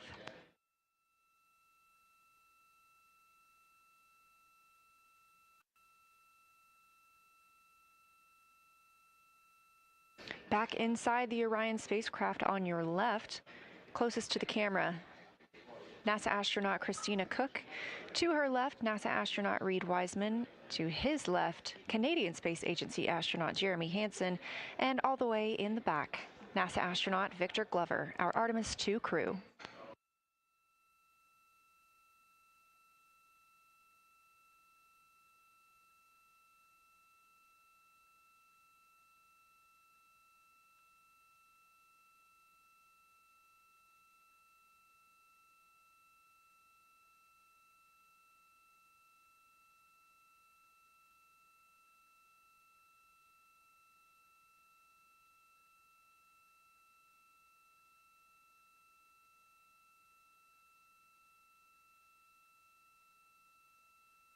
We are now approaching 8 minutes until the crew surpasses the Apollo 13 record. Currently 12,599 miles away from the moon, 248,507 miles away from Earth.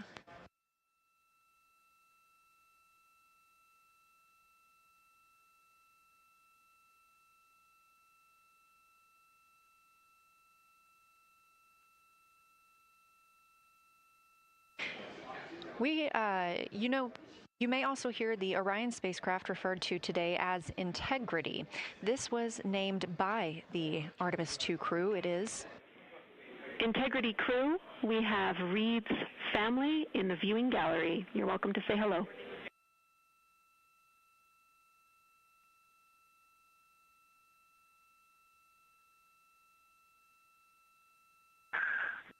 Well, whether you're being serious or you're kidding around, that is awesome to hear. Thanks, Jenny.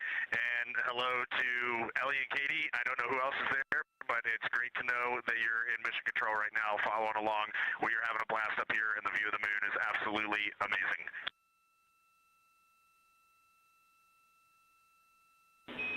I'm seeing a lot of hearts come out of the viewing gallery and even more smiles. Thanks, Reid.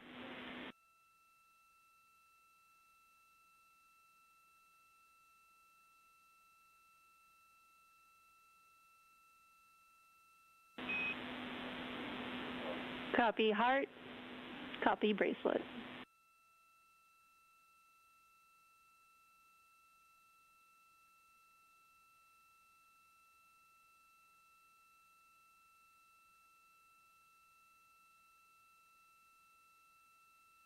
that call from Capcom Jenny Gibbons, Canadian Space Agency astronaut and Artemis II backup crew member, letting Reid Wiseman know that he has family here to support him today in the Artemis Mission Control viewing room.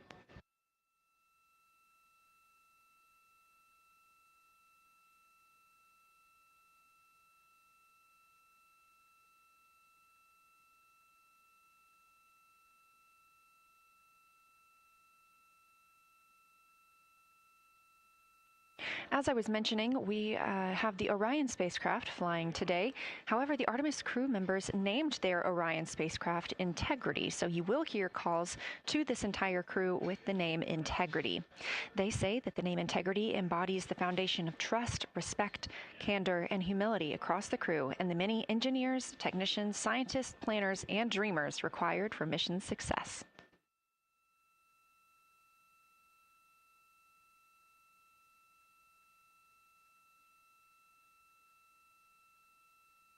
This view live from the outside of Orion as we continue.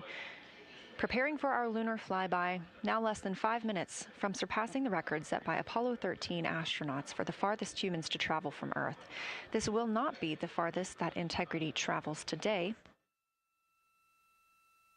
They will continue until they reach approximately a distance of 252,760 miles. That would be about 4,105 miles farther than Apollo 13. However, these numbers are our targets, and we will get confirmation on those numbers as soon as we possibly can.